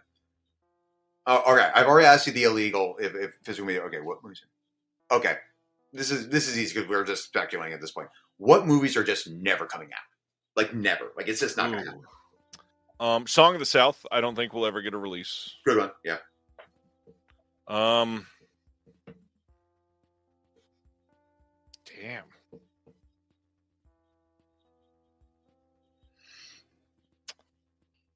I mean, yeah, we're here to do gossip and rumors and all that. The main one to discuss after Song of the South, will they ever release The Devils? I knew you were going to say that. I do. I don't. Everyone keeps saying that there's some old dude at Warner Brothers that's just like, no, blah, blah, blah. God is either offending someone. There's so much shit right now out that could be, considered offensive to someone, and it's out there.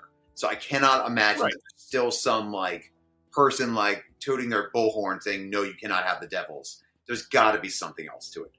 It's my argument is that they referenced it in that terrible Space Jam 2 movie with LeBron James. I think they will release it. Just yes, unless someone offers up another reason why there's not a reason it's out. Like a licensing thing. Or a condition of the negative thing. That's what worries me. Like what we got with True Lies, which again, I don't even want to get into it at this point, but it's who is taking care of the Devils? Right. And that's what Stan's getting at. The director's cut of Event Horizon, I don't think that counts as this answer because as of right now, we can tell it doesn't exist. It's not that it won't be released. It's just it's not there to release. Yeah, well, it's like the Keep director's cut, but the Event Horizon, there was rumored that there was a tape that existed, something like that. Yes. And that's it. As far as we know, there is no material for it. Yeah, but he's right. I mean, Stan's right. I mean, it's not coming out. No, it will never be released. Let it go. It's not happening. It's but that's because it doesn't exist, literally. Yes. At this point. Well, it's like the Magnificent Ampersands. Like, that footage is lost. At least that we know. Someone might find it. They found Metropolis, so Right. who knows? Matthew, good point. I mean, songs that will be public domain in 2041. But Disney may block the thing. But again, someone may offer up enough money to be like, we'll take the heat for this. Just give it to... Because if Birth of a Nation is out there, someone might just say, like, look, just give it to us. We'll take care of it. Don't worry. And it's not only that. I guess when I hear this question, I'm not thinking of public domain releases. I'm just thinking, like, will we get a legal release from a studio or boutique? Well, I mean, if it becomes public domain, someone can take it and go, well... Yes, it's legal. And obviously there's, like, theatrical prints and stuff out there. But, yeah. Yeah. Yeah, I can think of... I'm trying to think if there's anything that's like, you're not... I did say Magnificent Ampersands. What did I do? Do you get because it's Ambersons, not Ampersand, sorry. Yes, it's the Magnificent Ampersands.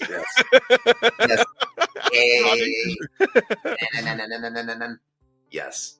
Yes. Yes, it's just a gold foil. I had been up since 8 a.m. on the Criterion cover. I worked a 9-hour shift, ran 4 miles, and drank too much coffee. Yes. Yeah. So I think this really comes down to, like, if we're only talking about stuff that will, not counting public domain releases, because at that point, obviously, anybody can take any materials. Right. Song of the South is out there in bootlegs galore. Mm-hmm. Anybody can grab one of those, rip it, and release it. Cool. That's not what we're talking about. I don't know that Black Roses will come out. That's one that KB listed.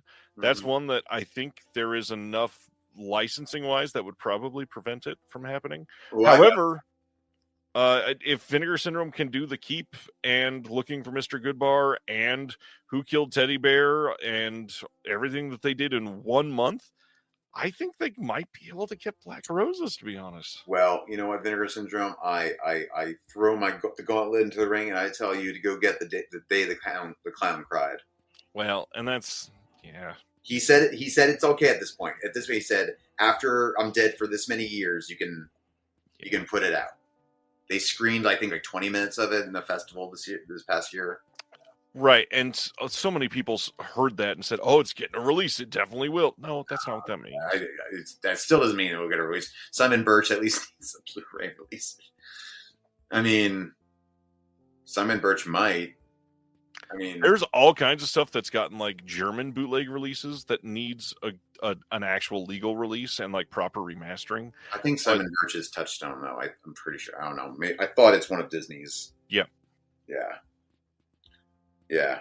Honestly, dude is listening. He says, I have to wonder if the short-lived TV show The Highwaymen will ever get released on anything. Such a great cheesy show, but I don't think anyone remembers it. Good point here. I think a lot of like made-for-TV movies will literally never get released. Talked about it earlier. Yeah.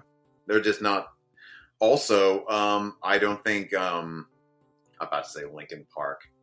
I might fuck my brain right now. No, what's Ken Park? Ken Park. Jesus Christ. And see, I could see somebody putting out Ken Park still. Obviously, I have a boot of it, but so do I. Obviously not in Australia, but yeah, not in Australia. But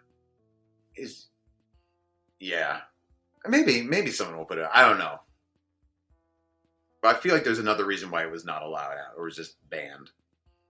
I know Matthew's saying Clown House ain't coming out anytime. I bet this one is funny because I could see a handful of labels choosing to do it. I mean, people still pay good money for Jeepers Creepers, and it's the same director. Oh, Lie's not coming out. The one that I was going to say is related to Jeepers Creepers and Clown House, but it's on the Disney side. We're never getting Powder. No.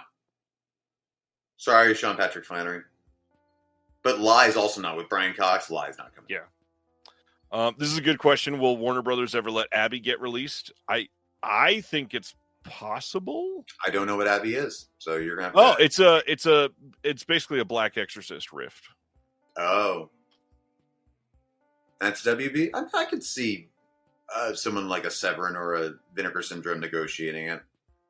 Maybe. The Ref. I mean, there's plenty of chances for Kevin Spacey films to come out. Yeah. You know, because there's Dennis Leary, there's other artists in they there. Just did The Usual Suspects. Yeah, well, it's because it's The Usual Suspects. You got but Chris still. Corey, and you get a bunch of, like I said, you got Dennis Leary. Like, there's Dennis Leary fans that just want, that movie to come out. I know I was going to say something else I couldn't forget. Okay. Oh, someone said the date, like, yeah, of course. And I think, yeah. And then someone also said, give me the Ultimate Ernest set. Yeah, that's also Touchstone, I believe, or Hollywood. It's something Disney, I believe. Yeah. I mean, this one's hard, though, too, because it's not all of them, but multiple of the Ernest films have Blu-ray releases. And so it's not... They're out of print. Oh, yeah, they're out of print. And it's Mill Creek. They're not super expensive, though. And they look decent. They're not terrible. Goes to Jail is pretty pricey. Oh, yes. Scared Stupid is is like a $70 disc. Right. You can still get Goes to Camp for like $20. Right. All I'm getting that. Again, Ragnar's right. Yeah, money does talk. Yeah.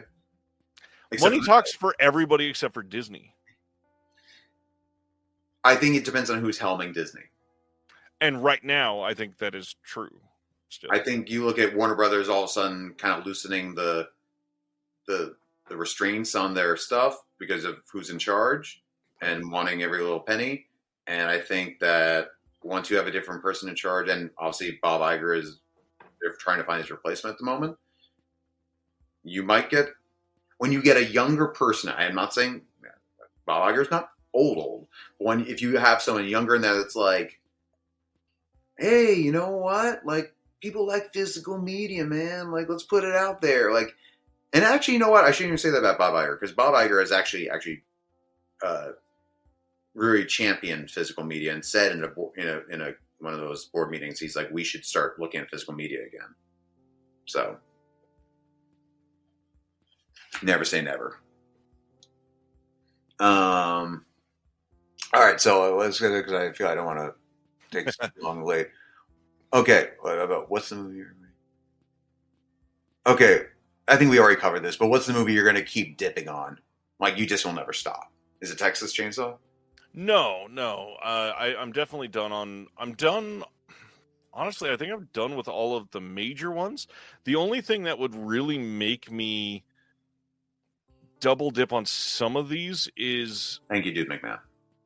I've been talking, he's not in the chat tonight, but a friend of mine who's local, we've been talking about this on certain things that I'm really after for some of these classics, for the releases that I own to be the definitive releases. Mm-hmm. And a lot of the titles are really great, except for one thing.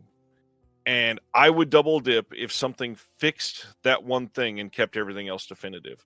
And then it wouldn't be a double dip because I'd get rid of the older one now, I think. But is there a point where you're like, whatever you're going to throw on top, like, there's always going to be an anniversary thing of, like, Titanic. I'm not saying Titanic's my one, but there's always going to be we found another interview with DiCaprio and Winslet. No, and that's... Star Wars does that. So they have so much on the archives. Hey, look, it's Harrison Ford taking a shit off stage. And it's like, throw it on the disc. No. And leave the other stuff you originally had off it, even though it's our stuff. I know we're almost 5 hours into this, so it's a weird time to be giving vague hints about things. But there are multiple labels that have now talked. People have been sitting here for 5 hours. They deserve some vague hints. There are multiple labels that are now talking about some things where they get either access to something related to a film, or if you're going to 4K upgrade a film that's been exploited to death, mm-hmm. but now you can put in a whole new disc of bonus features or something like that. I would almost do that for, sell the disc? Sell the bonus disc? Essentially, yeah. If you can just, if somebody put out Halloween and they got, I don't know, so many of us, he's gone now, so I'll say it. If I could get a disc for Halloween with Lee Gambin doing a commentary for it, and 2 visual essays and maybe some Halloween TV spots that we've never had on disc. Yeah, I'd spend $20 on that. Open up a label called A Little Bit Extra. Yeah. Yeah, and just produce extra discs. I can see And that. it wouldn't necessarily be about double dipping. It's just making the release definitive. Well, it's like Ronin flicks. What they do with like Spit on Your Grave, where it's just like, hey, did Yeah. you already buy this? We'll just sell you the disc. Yep. Like, I would love it. Look, they're never going to do it, but I love it since they're obviously not even changing the cover art. Criterion. Yep. Hey, do you already own the Blu-ray? Just give us an extra $5 or whatever it is. We'll give you the 4K disc. You know? Send us the Blu-ray disc and $12 and you get the 4K. I might do Take it. a picture of it broken in half and we'll send you the 4K. Oh, that's interesting news, man. The Graveyard Shift is my multi-do I have Laserdisc. Wow, okay. Graveyard Shift, all right. There's still no TV cut. Is that because you really like the TV cut or you just want to have it? I'm just curious because... And that's the thing. Graveyard Shift is not the definitive release because we don't have the TV cut on any of those releases. Is the TV cut an extended version or is it just a different version? It's a different version, I believe. Okay. I don't think it's extended. It's not the Superman thing where it was like no. fine. Okay. I don't think so. It's just to have that every possible. Right. I gotcha. Okay, so next up, we're gonna skip because we could go on forever. I'm just gonna ask you right. Do it. That's fine. All right, because you never address this because you're very good about things. But Nightmare on Elm Street, is it happening? The box set this year. There are signs indicating that it is, but until we receive exact word, I won't post it as an announcement. I say there's also crop circles in the ground. I don't know if the aliens are coming though. Right. To that question, and if so, are people going to be happy? No, I mean, people will have something to complain about every single release. That is inevitable at this point, and it's getting exhausting for sure. Mm-hmm. I mean, there are some of these things, just to talk about a release that I did quite a bit about. Felidae that just came out from Deaf Crocodile. It's a 4K. It's an incredible looking 4K. The audio is great. I think it's a pretty good commentary. The bonus features other than that are fantastic. We got the original animators to do new drawings in the booklet. We got original drawings in the booklet. Like, there's so much about it. It's a hard box. It's an impeccable release. Yeah. And there are still so many people that are pissed off that the not sanctioned English dub is not on the disc.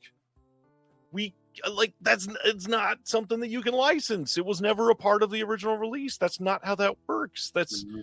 Come on, we got everything you could possibly want except for something that's not legal to do. We can't do that. So taking all that out of the equation, so taking out picture quality, which someone's always going to complain about. It can look the greatest for 99%, and there's 1% be like, I prefer this other version, because there's always different versions. Even if it's not been changed, a VHS color is going to look different than a DVD color. It's just the way the quality of the stuff looks. Taking extras out of the equation. Oh, we couldn't get the unrated version of that. This is the last part of this question, though. What style of packaging could possibly live up to expectations? Because if we do stack discs, they're going to ask for people's heads. If we do a steelbook set, people are going to be pissed because it's going to be expensive. It's not going to be. If we do a digipack fold out, people are going to say it's cheap. If we do the media book one, people are going to say my Blu-ray is scratched somehow. But yes. But so what could possibly live up to where this is what a great packaging design? I mean, the real answer for this that will make everyone fairly happy. I'm wondering if it's the one that I have in my head, but go ahead. You copy the Friday the 13th box from Screen. That's exactly what I was thinking. Exactly. Just give them own Amaray case, and that's just have it be that. Give them their own Amaray case with original theatrical posters on every single piece of every sleeve. You do good art around the backside of the box, and you put a booklet in there, and I mean, it likely won't be Scream Factory doing it, so it doesn't matter. But if it was, they all need to get good extras because we've never gotten them for Nightmare on Elm Street. They all need to look great. But the biggest thing is we're getting, at that point, are we assuming it would be 8 films and not the remake? I'm betting. Well, they own all of them, so I feel like they might as well just put them all in because they're going to put Freddy vs. Jason in there probably as well. Right. So we'll say 9 films on 4K. Yeah. That's expensive as shit. Yeah, it is. And so when you're looking at that, you're looking at on the cheap end, $20 a disc on average. So if I'm able to get it from, we'll say, Scream Factory for $175 for a full Nightmare on Elm Street 4K set, me as somebody that's loved horror for years, that is a great deal and something I'm not going to hesitate to pick up. It's still very expensive, and for a lot of people, it'll be too much. If it's a studio, my hope is that because they know they're going to mass produce this thing, and it is such a popular series, that they will eventually, reach their quota, and it will not be as expensive as though it were a boutique release. Right. My fear is that it's going to be two ends of the spectrum of a release. It'll be the long box, like a la Star Wars, that I don't want. Or if you don't want that, we're going to give you this giant clamshell fold-out crap. Not exactly like that, but something along the lines of like the non-collector's version. It's like, can you just not find a middle ground? Right. Like I said, like you said, the Friday the 13th is just a box with the movies in them. Why? Right. Don't reinvent the wheel. Just give me a box. It's perfect, yeah. Exactly. It's a box. It's a square box with the movies in. That's all. Wow. Everyone break for lunch. We did it. Yeah, it's going to have a sweater that you're going to like roll on top of it, or like it's going to come in like a glove with like the movies in each of his. I mean, if we're dreaming of the perfect one, kind of like the Vid54 just said, the spines of the box of all the sleeves, you should mimic the old DVD set. DVD snap case. But they won't, because that's too easy. We got to do something different. Yep. Do something different. Like, I love the back of the art of the Friday the 13th box. It just covers all It's incredible. Yeah. Possible. Yeah. It absolutely, yeah. I don't know. I love that I gave exactly what you were looking for. Yeah, that's exactly. I was like hoping. I was like, is there anything you could possibly think up that would be like, ooh, that would be a cool set? I mean, the only thing, and I know, once again, this will piss a subset of collectors off. I don't really have a big pet peeve with the current design for Severin box sets. I kind of really like those because like the cardboard pages. The cardboard pages that gives enough, like the spine doesn't damage when you open them because it's filled with ample slack. But you've got space for books in there, and then you've got extra space for art and like credits. I actually like that sort of thing that's on every single page, but I do agree that in this situation, since it's Nightmare, the individual Amaray cases is the most important. If it's a top-loading cardboard page, I don't care. Like the Hitchcock things, I think did that. But if it's one of those like little slips, you got to reach in and you're automatically touching it. You're automatically going to touch it. But the top loader's a problem, like in the Godzilla set, because then it could fall into the glue and get stuck. I think it depends. I think tall boxes have that problem more than a smaller box set. Yeah, like my Indiana Jones set has never had that problem. But again, it's only 4 or 5 discs. Yeah. Back to the Future never had that happen. Yeah, I can't think. I just hate the Criterion Godzilla collection. Oh God! I mean, looks gorgeous. It's just, where do I put that shit? Where do I put it? All right, going through. We almost got to go through. Very quick. I think we covered this, but what movies need to stop getting released? All of the Evil Dead movies. Yes. Texas Chainsaw Massacre, Halloween. You know what? Let's focus on other genres for sure. So I'm going to throw out Police Story. Has had far more than it needs to in terms of releases. It's had 4Ks. Be done for many years. We don't need anything else. We don't need anniversary release. I'd say Godfather. Godfather, yes. Yeah, I could see that.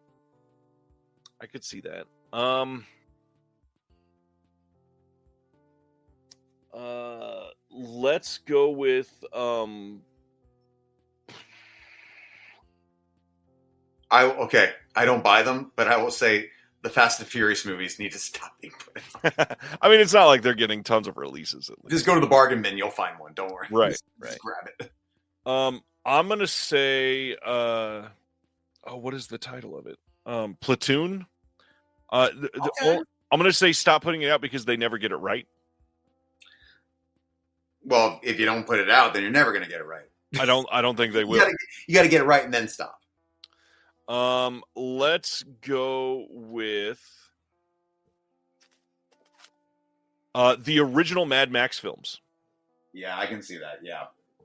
We've And had way too going many. back to Evil Dead, if you want to put all of them together, then I'll be fine. But if But you're gonna don't do it again until there's another one out.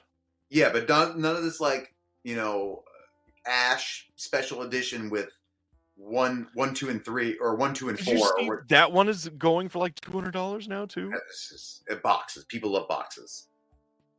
It's I don't know. Look, to each their own. Let people buy what they want to buy. I just don't understand it. I will still take versions of Blade Runner. I know I'm going against what we're talking about. Ronnie says the Rocky movies. Yes. I believe the funny thing though is I believe there was an issue with the 4Ks, and so it's the same as what we just said. Like they need to do it right and then stop. I'm getting OCD just from my collections by looking at them. I will say, I think we're done with Reservoir Dogs. Oh yeah, for sure. I think we are done. Yep. There's certain Hitchcocks I can be done with because you're just going to milk this shit. You're like Psycho. We're fine. You don't need to put any more Psychos out. The Vid 54 is asking about 007, and yes, they will release them all on 4K and then be done with them, please. But I do believe they're going to split them up the way that. Oh, they'll do each Bond, yeah. Yeah, there's and one Lazenby, poor Lazenby. But like, because it's like there's certain ones. Even now that we don't have Best Buy anymore and stuff like that, there's like those movies that like every Halloween they put a new Walmart still does it of Psycho, Deadpool. We don't need Deadpool ever again. But he purposely did that. He's like the 1.5 year anniversary. It's like he's trolling us. Yep. But now it's almost like serious. Yes. No more Deadpool. I don't need the John Hughes movies. On that note, any Christopher Nolan films. Oh yes. I'm good. Just one release of each and we'll be fine. Yeah. Yeah, absolutely. Yeah. Well, I mean, the thing is, like, there's only like certain of his films have just been milked today. Like, The Dark Knight just does not ever need to be put out. The One Clicks. I'm sorry, no. I know there's like a subset where people are just like, I don't collect physical media except for The Dark Knight, and it's like, it's almost like Heath Ledger has become this new James Dean, Marilyn Monroe. We're just going to plaster his face airbrushed onto something. Yep. It's like he's going to show up in the Nighthawk painting a diner with like Elvis and like this poor. Or he'll perform at Coachella as a hologram next year. Exactly. It's just like he's the dude. He's the white Tupac. Like, leave the man alone. Yeah. You know, he lost his mind playing Joker. No, he didn't. He's a very talented actor. He knew what he was doing. It was a horrible, horrible thing. It's not. That goes into the whole Red Room thing. It's like this is the person. You know, enough with the conspiracy theories.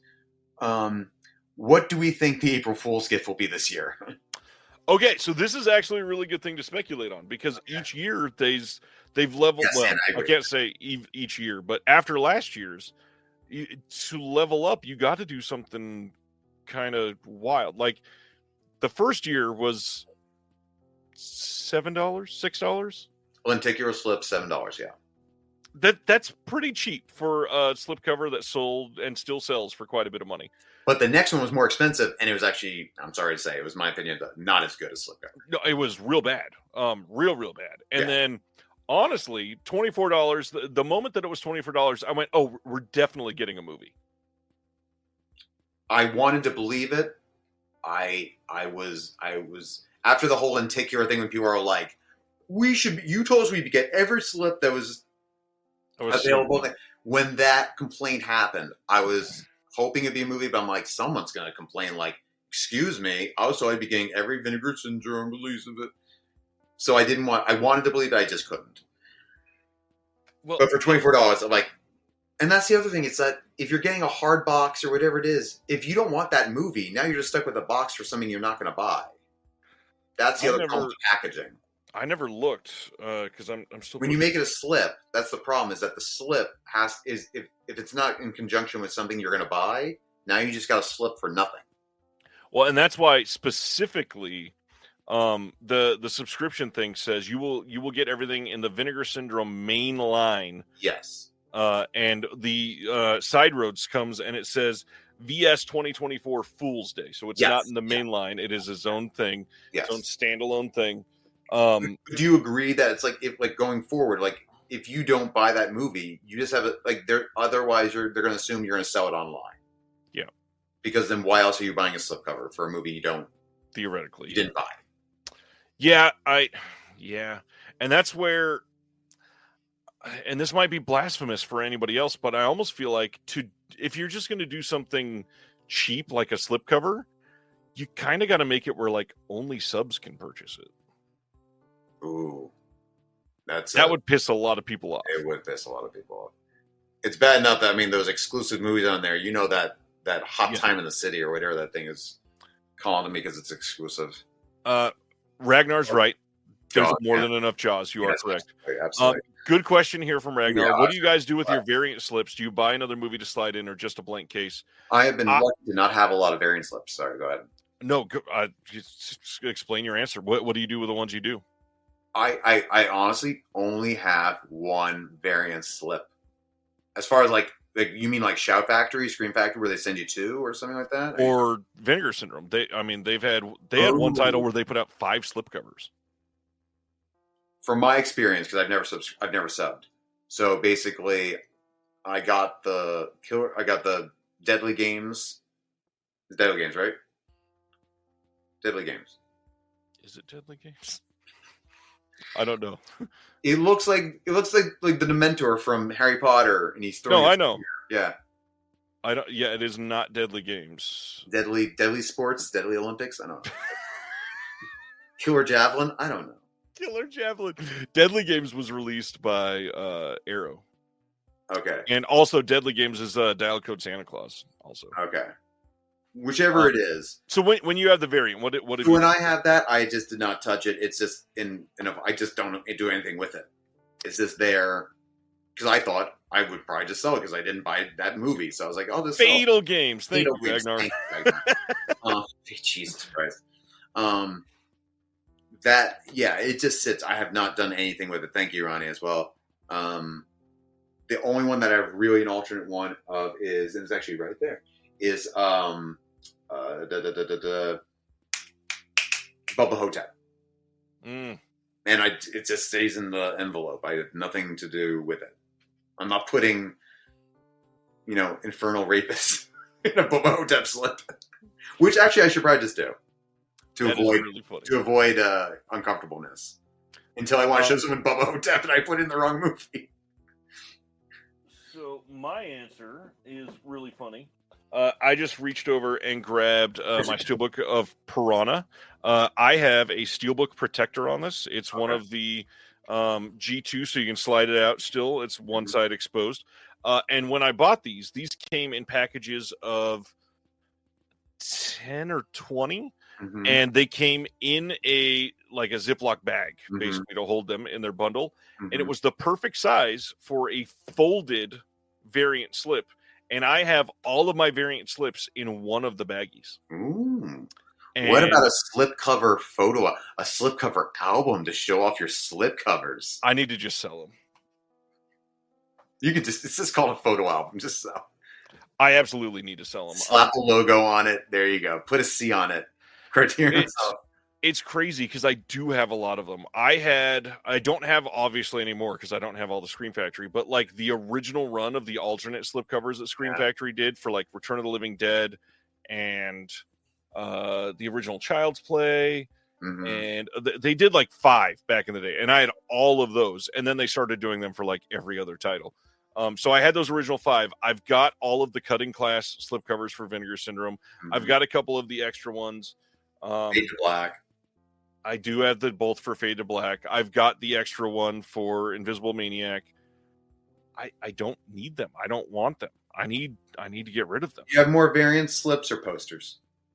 Oh, they're not even close. Like, it's not even the same digits. I legitimately have like 130 posters. Okay. Thanks so much, man. And I mean, I think I have, if you look at the number of variant slips I have, I think I have more commissioned 24 by 36 professional artwork posters. Okay, so those aside, I'm gonna blow your brain right now. Okay, that again, damn it, it's late. And I'm not choosing my words properly. I'm gonna save you some space, man.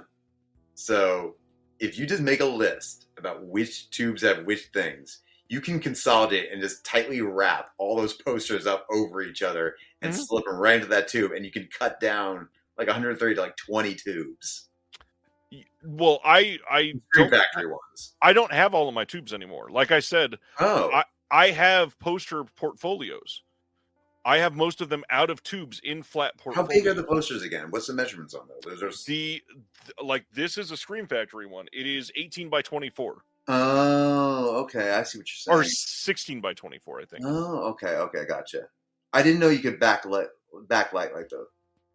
Yeah. That's backlit, right? Yeah. I didn't know you could backlight those. I thought you had to have it reversed to be able to do that. They're thin enough to be able to do that. Interesting. Okay. I really thought it was one of those things where you had to have it reversed to be able to do that. This is from Scream Factory. Okay. I have 150 variants of right now. You could do it. I didn't even know there were 150 variant slips out there total. That is my invisible hats off to you. That is. Oh, well, yeah, I guess if we're counting VSMC slips as variant. Yeah. Well, also, are you counting sub-labels like VSAs? Like those are... Well, that's not a variant slip, though. Oh, variant slip. Gotcha. I did not know there were more than that many variant slips. If you're counting the VSMC slips as variants, then yeah, I can see it being 150. See, I don't even look at those because I'm just like, you know how many points I have, and it just sits there, and I don't spend them. Okay, this is my weird physical media advocate question. Will the physical media advocate ever have one of those subscription cards that always falls out the first time you open the magazine?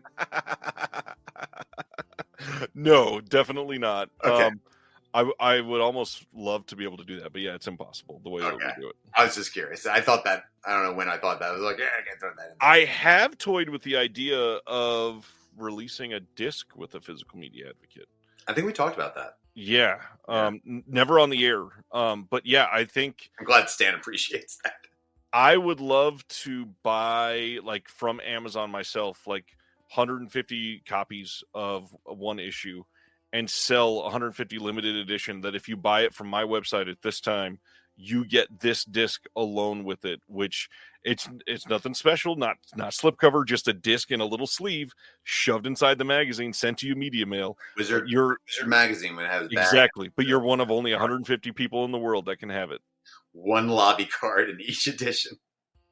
They're all different. Yeah, exactly. Just take all your lobby cards that you don't want. Here, you want to get rid of your variant slips? One random variant slip in each of your issues of the physical media if they order it from your site. And they all cost $8 more just for the chance to win it. You might get Sleepaway Camp. You might get Army of Darkness version 4 or Cibener's Bubba Hotep. Exactly. Please, God's sake. I mean, and that's the thing. The variants never look as good as the original. I'm sorry. I know these artists are trying to work for it. I would disagree on a couple of Scream Factories. They're very loud. I don't like big loud. The newer ones, yes, but the original ones, the they're all coming at you like in 3D, slightly, yeah. So I used to give you a musical, yeah. Mm-hmm. Well, there was also the one. Someone's gonna again. It's late. I'm forgetting the names, but it was a DVD digibook with short films by famous directors. You could only get it through there, and it came with a magazine. And this was like you can still find them all around, secondhand stores and stuff. But they had like a Wong Kar-wai like short film on there. It's like the only way you can get it. We might get a little bit more tied up in this one. I don't want to get too late, but as the list shortens on White Whale titles, what are the next White Whales? Are these newly out of print titles really going to take forever to come back out?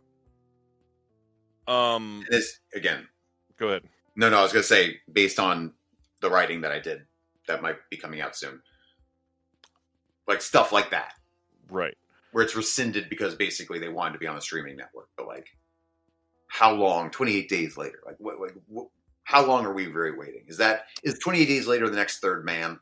Like, Well, that's the question. Are we waiting on new versions of stuff that went out of print, or are we talking about things that were never on Blu-ray? I think the white when I was writing the question, it's like the titles like Good Bar, The Keep, like The Devils is still out there, but like there's certain things that like at this point we're kind of dwindling down the list. We're the ones that people have been asking, the big ones. I'm not saying they're not a large list, but I'm saying when we talk in communities, the forums, like everyone's like, "Where's the Devils? Where's the this?" We're running out of the "Where's the." As far as I can tell, Kind of. the majority. There's always that person's like, "Where's that John Wayne film?" Yes, but like, Right, and I'm not really talking about the smaller films. I think that we still have a lot that are missing that are worthy of these, that we're still like, what is going on? How has this never been on HD anywhere in the world, let alone like in a good release from a boutique or something like that? So some of the bigger ones that we hear often, obviously, that have been joked about, talked about many, many times. And I'm not going to mention any that are straight to streaming, no Netflix, because like we all want all of those. Yeah. Birth, that's a big one that people have been asking for quite some time. I'm in it. If you take your DVD copy of Birth and you turn it over, you see me. I knew that was going to be mentioned. We got to go. We got to go with John Waters. How do we not have Pecker? How do we not have Cecil B. Demented?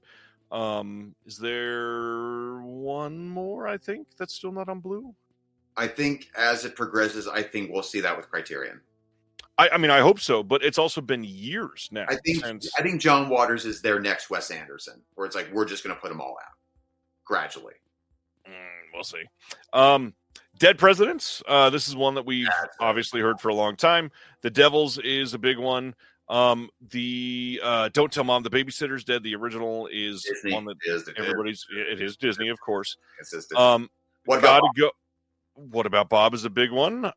Jim Cotta is one that gets asked about on the forums every single time. Yeah. A lot of these are going to be Disney. Period. Obviously, we got hope for this one. We got hope for this one earlier this year earlier last year with the Criterion Channel, but Freddie got fingered. Like, we need a good release of this. And I feel like Vinegar Syndrome is just going to do it. They're the ones that are really going to step up and be like, that's their next December. Like, I feel like that's just their. I mean, I'd like that. I just feel like they're the ones. Like, I feel like if Criterion really wanted to plant their flag in the years, like, You know what? We're down for it. Okay, here's your Freddie got fingered. And I think a lot of people would champion that. I feel like they should just do it. Just do it and be like, yeah, we got a sense of humor. Here you go. Freddie got fingered. Enough people actually genuinely love the movie. There you go. Right. Next one, which is a big one for me, love this movie growing up, House Party. Like, I hear a lot of people saying House Party. Yeah. How do we not have House Party? Touchdown? It's one of the Disney outputs. Yeah. Another one that you don't hear from a lot of people, but the movie Ricochet. It's Denzel, John Lithgow. Yeah. I always get Ricochet and the Chopper movie always mixed up with each other. Oh yeah. Yeah. Blue Steel is Jamie Lee Curtis. Yeah. What is Ricochet the one with John Lithgow? Yes. It's like, okay, that's okay. I always get that mixed up with the Chopper. Yeah, whatever that movie is. I love spoofs. How do we not have Spy Hard yet? That was a big one. Well, there's also Wrongly Accused, or whatever the fugitive spoof one is. Yeah. Sugar and Spice. Thank you, Ronnie. Yes. Definitely one that's been on many lists. Sugar and Spice, the robbery movie or whatever. One of my bet titles. Yep. Not on there. One that I always laugh at because we got the sequel. Mm-hmm. We have another Stakeout, but we don't have Stakeout. I mean, look, we skipped over if you want to talk about sequels and we never got the first, Sisterhood, the Traveling Pants. Yeah, that's a funny one. I will say, Boogie Nights. I really think at some point soon we're getting all the PTA films. It's going to happen. I would actually not be surprised if it's this year. They're getting the PTA films from Criterion. And it's definitely not just on 4K. Obviously, yeah, that's. And Ragnar, I've heard rumors that Shout also has Mario Bava back. Well, there's also been Bava on 4K overseas already. But as far as like now, like here, like I've heard all the Kino out of print ones, Bay of Blood, all that stuff is going to come to. It's a rumor that someone claiming they have a list of ones that they have the licenses to. Well, it wasn't a list. There is somebody found the copyright that Shout had. It was supposedly. Is Iron Eagle not on Blu? No, it's got to be. Is it not? I might be completely wrong, but I know Gleaming the Cube, Anthony. I can see you shouting it. Yeah, there's. I'm trying to think of what other ones that I'm like. There's some deep cut '80s movies. The Night Before with Keanu Reeves, I really want a Blu-ray of at least, and I feel like Kino would get that. I'm surprised it's not out yet. Yeah, with him and Lori Loughlin. By the way, Iron Eagle 3 has been released on Blu-ray. Iron Eagle 2 got a German Blu-ray, but I don't even think it's a legal one. Mm-hmm. And then Iron Eagle got like a Spanish bootleg or something. Near Dark. That, I mean, it has a blue. It had a blue. It's not a good blue. Yeah. It had a blue. But like Near Dark, Strange Days. Strange Days is a big one. A lot of the Corman titles, like Carnosaur, people would love to have. From Dusk Till Dawn. Is this... I mean, we got Panic Room now coming out, in theory. Again, I was just talking about HD more than 4K upgrades. Right. No, I get that. Trying to think of what else. Because then my 4K is like, I want a 4K of Rocketeer. And it's just, I don't think it's going to happen. Yeah. And I do want I just want a Blu-ray of If Looks Could Kill. I say it all the time. I just want speaking of things that will never come out. And I will try and think positively, but you're probably right that The Whole Bloody Affair will not come out. Oh, it will never come out. No. I still believe it will. Nope. But I just believe it. He will go at some point, and someone else will have the rights, and someone will put it out.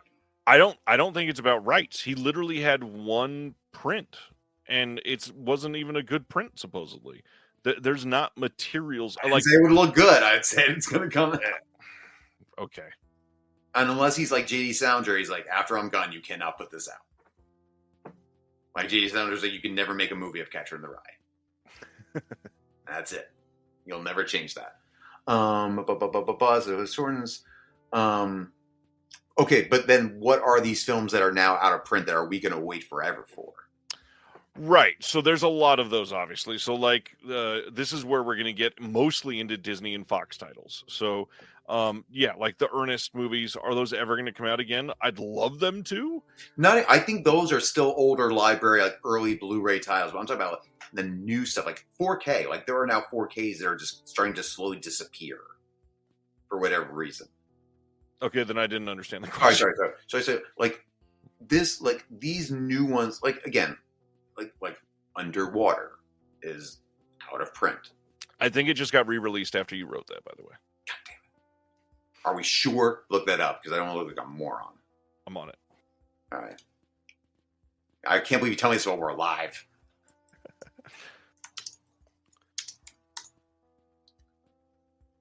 I mean, it still says $28 on Amazon, but it says in stock.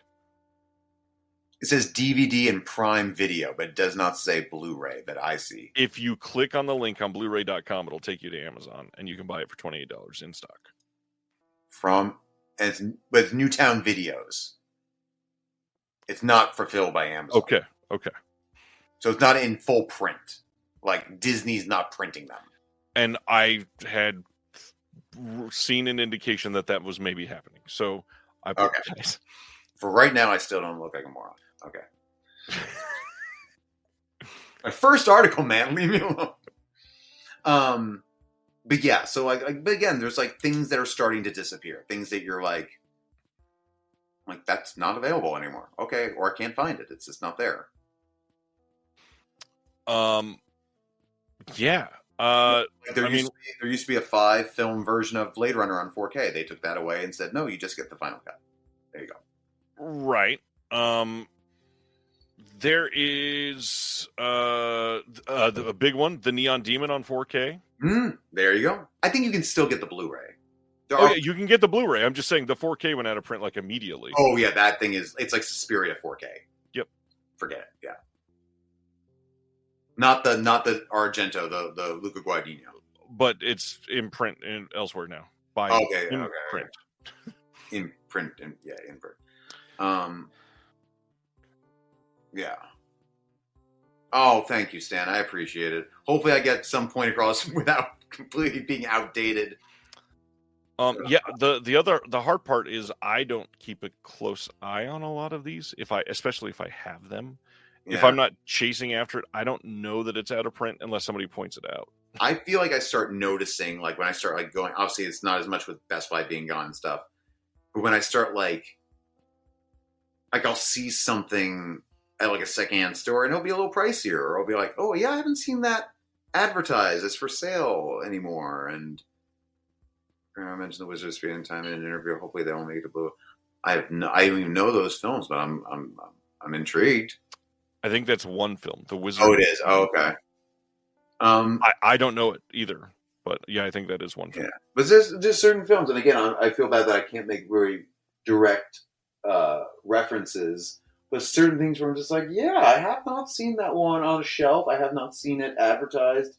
I feel like it doesn't, because I did always have a quandary about like the things that went out of print. Like there's plenty of movies that are out of print that you can still get for pretty cheap. Right. Even though they're just as out of print as Dogma. They're just as out of print as, Peggy Sue Got Married. And yet, Disturbia, you can get for like $5. Right. Ronnie's asking if there's a website or app or something that keeps track of what's gone out of print. There are, like Blu-ray.com has a couple threads that track titles going out of print. And the hard part is most companies are not boutiques necessarily, like Kino saying, while supplies last, when this is gone on this date, it's gone for good. Most places aren't announcing it. And so it's kind of a speculation thing until they've been gone for like 9 months. And then you're, okay, now Underwater from Fox is out of print and not being made anymore. But you have to wait to determine that because really not many people are buying Underwater on Blu-ray. And it very well may just be between printing and they put it at the back of the queue because Planet of the Apes is out of print. Right. Astonishing. I sat on that thing forever saying it will just never leave. It will never go away. I think The Dilemma's out of print. That fucking Ron Howard, Vince Vaughn movie. That's weird. Because the thing is here. So I equated this. A real fast side story is that when I was growing up, I collected VHS, but not really all physical. I wasn't spending as much. Toys were my thing. I collected toys. I kept them in the packages. I had a ton of toys: Star Wars, Batman, X-Men, everything. And Batman, you wanted all the villains. There were only so many different types of Batman you could buy, but you wanted the Joker and Catwoman and all that stuff. No one bought the fucking Penguin because it looked stupid. And people just didn't want the Penguin. He's her little stubby guy with the umbrella. The Penguin ended up being the most expensive figure because no one bought him. And then they pulled him from the racks and no one had him. And so then that would become Phantasm. You think the Phantasm would be the most hardest one to find. But you can pretty much go on eBay. But if you go for the Penguin, it's extra because just no one thought to buy it. So all those things like Planet of the Apes and all that just sat there and like, oh, I'll get to it. And then they pulled them and like, oh yeah, none of you bought this shit, so we're just going to pull it. Why are we, wasting our time? And you can't be like, wait, it's like Tarsi says, like, everyone always gets upset. I don't know why I'm making Rocky, but like, everyone gets upset when like, you wait and wait, you don't buy it during the sale, and then it goes out while supplies last. Now someone's like, where's this movie? And it's like, well, you didn't buy it then. Why am I printing it?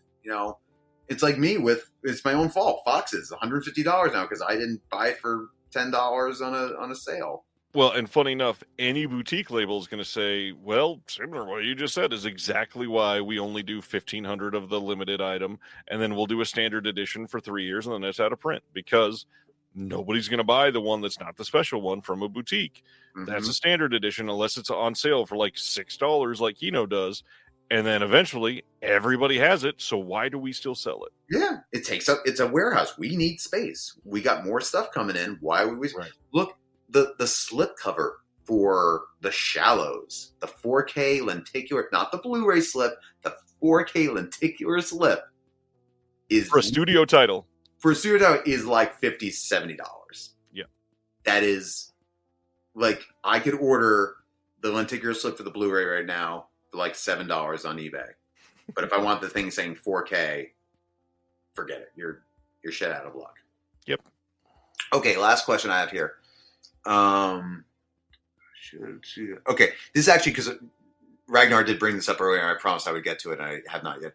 Should studios all just have their own boutique store and cut out the middleman like Walmart and Amazon? Would that entice them with a bigger cut of the profit? So something like Lionsgate Limited, which I have my thanks, Dan. Which is I have my personal opinions on Lionsgate. I like the idea of it, but so far I don't like the idea that they are considering, because I think Ragnar brought up earlier, are we considering steelbooks, limited edition, this type of style? Are we considering that limited edition? So like if it was like the Conversation box set that they did in the UK and they're selling it, like, yeah, that's a special thing. But we have been going 3, 4, 5 years with Lionsgate steelbooks with the translucent slip. And one of the great things about those editions is that they were affordable. They're always like 20 to 25 max. So, and everyone loved them. And now you're calling that very same thing limited edition, putting it behind in your limited website, and now it's $35. So I feel a little bit more. And now it's like, no. You've come late to the game. You want to play with the big boys, you're going to have to offer up something more. Like, you can't go up against the second site and think that, like, hey, look, we're limited. Like, no, you're not. All right? No. You want to be a studio and just do, like, Warner Archive and charge us $20. Okay, that's fine. But I am just not cool with every single edition just being a steelbook with a slip. That to me, that's... Because I know they're making, like, 30,000 of these things.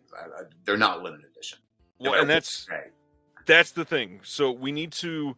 And you and I have argued about this before. We need to first explain that there's two different words to use here. Yes. Limited and exclusive.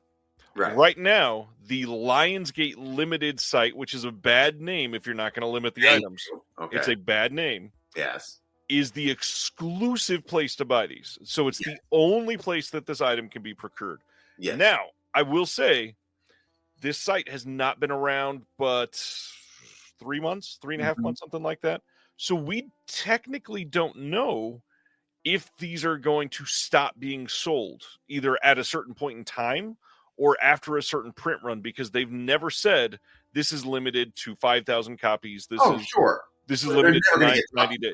If that's the exclusive place, they have no reason to. Correct. They have no reason to. However, that doesn't mean they won't. So something like Paramount Presents, you and I have had, we've gone to bat over this because Paramount Presents, technically, they have no reason to put a title out of print, but they have done that on Paramount Presents. However, most of the time, it's just been the packaging, and later on, they've released a standard edition after those have sold out. Now, the Paramount Presents have all been, as far as I'm aware, limited to 6,000 copies, which for some titles, that's proven to be too many, and for others, it's been nowhere near enough. And that's where our argument comes from, is because if you don't give me a number, I'm assuming if you own the rights, you're just going to keep printing. If you're and this is where I think the biggest problem is I specifically, the way I just said this, did not finish it. It is a limited edition. It is a single edition of that film. So the packaging is what was limited there, not necessarily the disc. However, I will say for Paramount, there are titles that have stopped being sold through Paramount Presents because they went out of print, that they have not given a standard release to, that they own the rights full to, that right now you cannot buy anywhere. Yeah. That's not secondhand market. So something that should be from the studio available forever is not. And this is where we get a problem. Like the Lionsgate Limited site, Are you going to limit it to 3,000 copies? Are you going to limit it to 10,000 copies? Are you going to limit it and say this will be available for 3 years and then you can no longer get it? Or is the site going to be called Lionsgate Limited and they're not actually limited because you're Lionsgate and you can sell them forever? It's just an exclusive website. Those are very different things. You're absolutely right. And my other argument to that is the if you don't have a ticker like Vinegar Syndrome, how do we trust you? Yeah, like you. Well, say okay. We don't know how many copies, even if they are limited, and also it's just like you could have one title that just doesn't sell well. That's just going to sit there for years and years and years. So you're assuming there's just a lot of copies, right? Or there's not many people are buying it. While other stuff is like, well, how do I know what's leaving soon and what's not leaving? You're right. There's no communication with that. But also, again, we've already had years and years of like the Highlander Steelbook. Right. You know, all these different Steelbooks that were like, wow, can't believe this thing's only $25. And now it's like, oh yeah, that same thing we've been selling to you for this much. It's like Vestron all of a sudden having Vestron Limited. Well, and what's funny, the shittiest part about the Lionsgate thing, which makes it even worse, stuff like, I don't think Highlander was like this, but a few of these titles, they got announced they were coming as a Best Buy exclusive Lionsgate Steel, and they went out of print, like on pre-order. So they were limited. You could not get the Steelbook anymore. Do you remember which ones? I don't remember which ones went out of print. And hey, Wave, I'm sorry I didn't see you there. I mean, a lot, like most of the Lionsgate Steelbooks that came out through Best Buy went out of print eventually. Was Hurt Locker part of, was all those? Were those all? Locker. I don't think Hurt Locker. I'm just thinking because it's a translucent slip. I do know. Oh, this one was a. Here we go. I can finally reference my. This was a. Yes, that was one that it either went out of print on pre-order or like within the first 10 days. Yeah. I think also the Limey. The Limey's another, and that one's even worse because that's the only way to get that on 4K. Yeah. Yep. American Psycho is a weird one because they have reprinted that one. Yeah. And technically, I guess Reservoir Dogs is reprinted. Although it's technically, like you could argue, it's a different edition because it's a different color. The color timing has literally reached the packaging. I just opened the Closet of Shame, and I had a lot of the Lionsgate ones together. So, Requiem for a Dream, the Punisher movie, Hell or High Water. Warzone, you mean? Punisher Warzone, right? Punisher Warzone, yeah. Ronnie, yes. Young Guns. That's hard. Which is funny because those were all like $10 when it was all going when it was like Black Friday and they were getting rid of them. Right. Requiem for a Dream, all that stuff. Oh, Saw. So, yeah. Saw was as well. Yeah. So some of these were very, very hard to get for a lot of people. And now the question is, what is going on with this Lionsgate Limited website? Are you actually going to limit them, or are you raising the price and arbitrarily making people think that after the last few years, we have to buy these quickly or they'll be gone? And I can actually get these for the next 2.5 years. But didn't they also move the licensing to Walmart? Doesn't Walmart also have a lot of those Steelbooks? Lionsgate has been weird because they've had, obviously they were only exclusive at Best Buy for the longest time, and now they've had exclusives at Walmart and at Amazon. Mm-hmm. But you're right, a couple of the ones that used to be exclusive to Best Buy have shown up randomly, and not even at all Walmarts or on Walmart. Right, just in some specific Walmarts. Yeah. And we in New York, we don't have Walmarts. They're not legally allowed to be in the city because they won't pay their workers enough. Right. Yeah. I don't know why that O is capitalized. Sorry, Ronnie. What was I going to say? Oh yeah, and especially the Amazon exclusives, because there's like Stir of Echoes and the Kickboxer are both really nice lenticular slips that I would like to have. And they don't have standards either. And I do not, again, I like these movies. $35 is hard to swallow when it's also Kill Bill Volume 1, Kill Bill Volume 2, Jackie Snowpiercer. Like that adds up. I don't want to be the person who went to Best Buy and bought all the Disney Steelbooks and like can't pay their rent like the next month. Like that's what it adds up to when you do this for every single one of your releases. And again, it's hard to swallow because of the fact that these are new titles, but like they look, the design is the same as you've had before. You've done nothing. Right. You didn't put them in a hard box with a book and to, where it's like, I'm really trying to get this AirPod to work. I'm sorry. Whereas you have like the conversation box, like that was a limit, but then you have a do something that is new. Right. Like if you're going to do the conversation, do everything like the conversation. Right. And really sell me on it. Like, otherwise you're not a boutique. Right. Like my question says, should they set up a real boutique? Like I think like there's like A24. I consider a boutique now. And that's where I think the wording is different for some people. I don't think you're a boutique if you produce the film to begin with. So like A24, they have their own shop. Mm-hmm. That's not a boutique. They just have their own website to sell. They're their own distributor, technically. I've always considered someone that treats it a little bit more than just like a mass. And I get that, but like Warner Archive, they made their films. That's not a boutique. They're just selling their own titles. They're boutique-ish. Oh, yes, they're area of their films, of the stuff. Treating them with care, but that doesn't make it necessarily a boutique by definition. Right. I mean, you could also then a VSP is not a boutique because they produce. Correct. Yeah, but it is part of a boutique label. Yes, and that's where. Same thing with Oscilloscope. Oscilloscope produces stuff. Yeah, not many. Yeah, but yeah, like Neon, they are not a. I guess like for Old Boy, they were all their stuff, so it's not even. They don't even put it out. I mean, they put out Old Boy, but.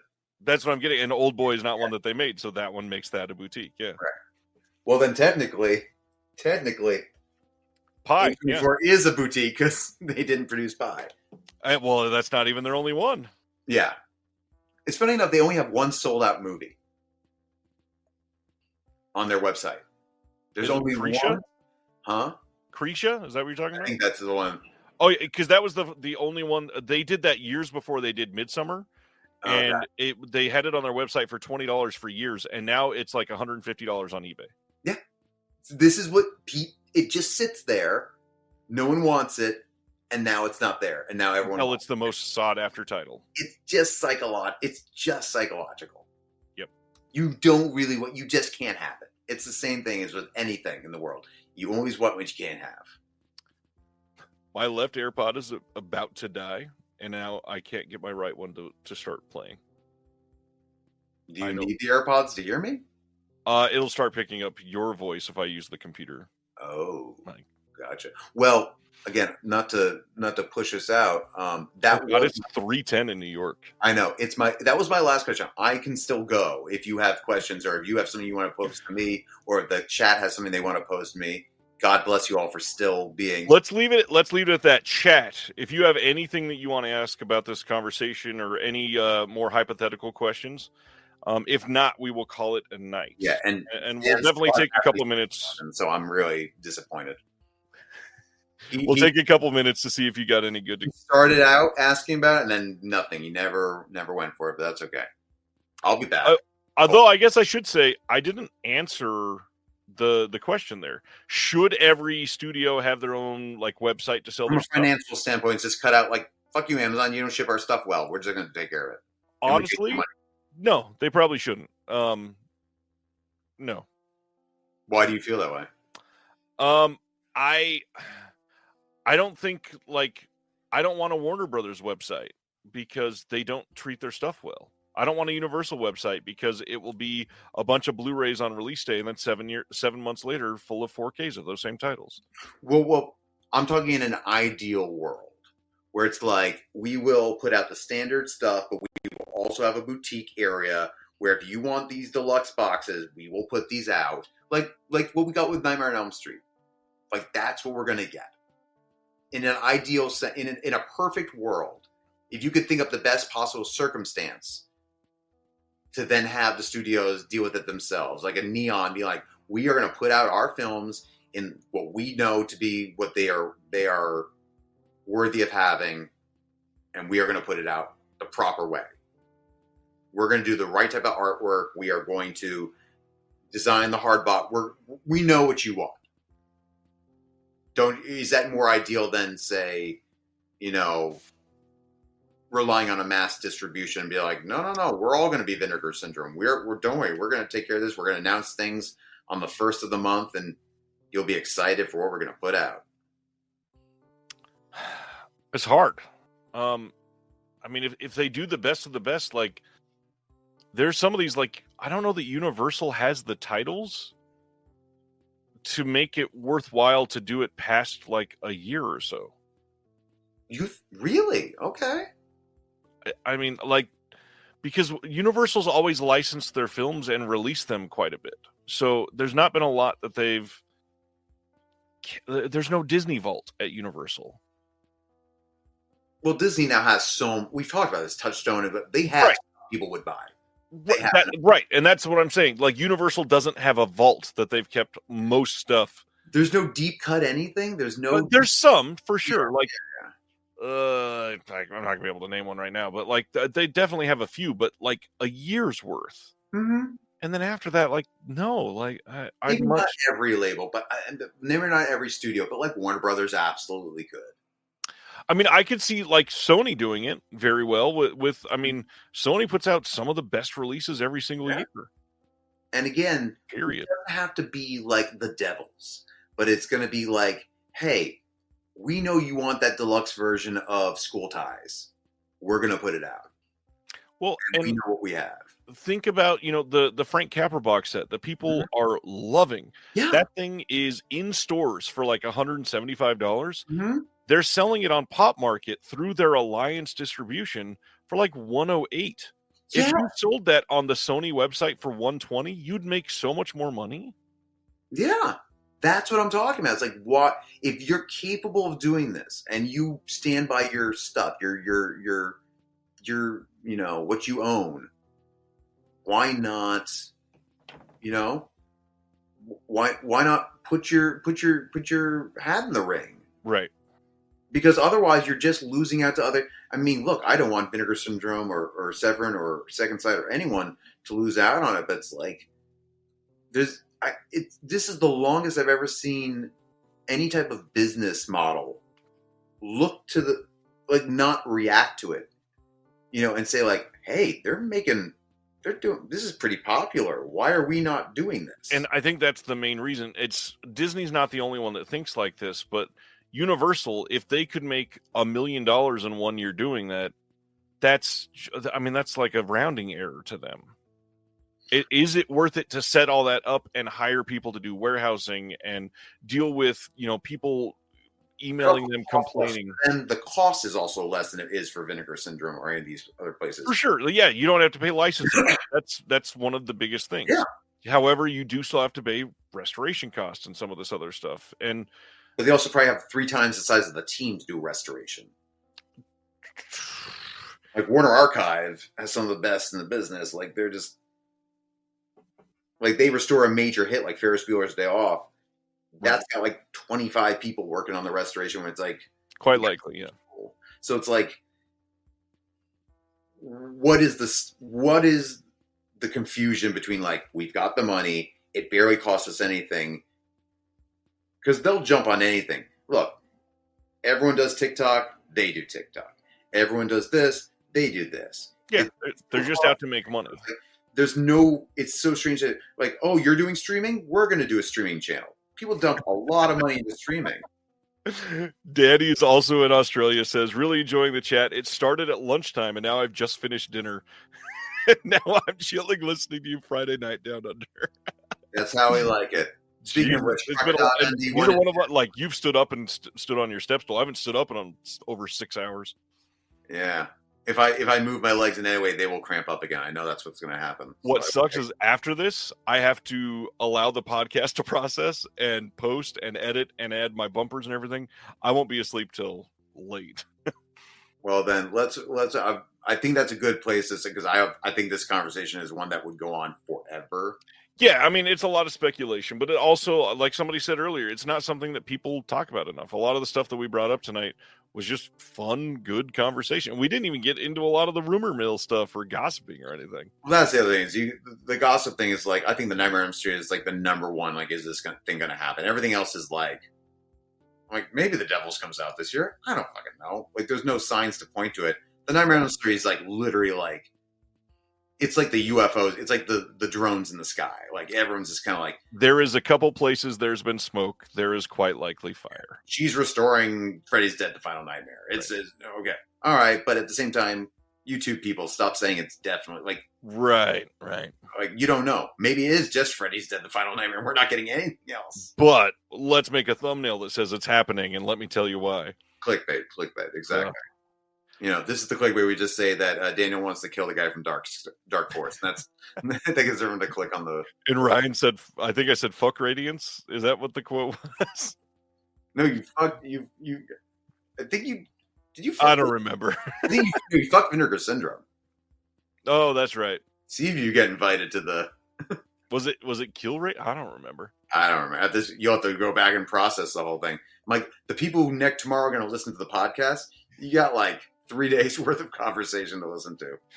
All right. On that note, thank you all for spending your entire Thursday and half of Friday with us. I have loved this conversation. Hopefully you like this format tonight. The whole slumber party idea was one that we've been joking about for the longest time. Ronnie says the quote was, "I want to fuck Radiance," and I said it very seriously. I mean, he's been putting a lot of undue pressure on Radiance. Like, it's like, he's feeling it at home. Yeah, Ryan. Like, if it's gonna happen, it's gonna happen. You just need to, you're getting a little aggressive there. You're getting a little aggressive. On that note, you all are amazing. Thanks for hanging out so late. This has been incredible. Can't wait till next week to see Sib in the chat arguing with me and call me a dingledorf for saying limited instead of exclusive or something like that. If Will's here, then I'll get on his case about that. Well, we're going to talk about Will soon, actually. It'll be fun. And next week, if you have not seen him in a long time, we're going to have Ryan from the New World Pictures podcast back. He's in the middle of LA, so we're definitely going to be talking some about the fires. Oh man, it's been a hell of a year already. I hope you all understand, and not to make this sappy at the last moment, but it's been hard for a lot of people. If you ever just need somebody to chat with back and forth, Cibener and I are close because we just started chatting back and forth, and now I rarely go 48 hours without texting Cibener. Sure. If you ever need somebody, I'm here to listen, happy to talk. I hope people understand that I take pride in like responding to almost all of the comments on my post on social media. I'm here for the community. That's what I'm working on. If you want more of that, like I always say, Patreon link in the description below. Bring the discussion to the Discord. We'd love to have you. Till next week.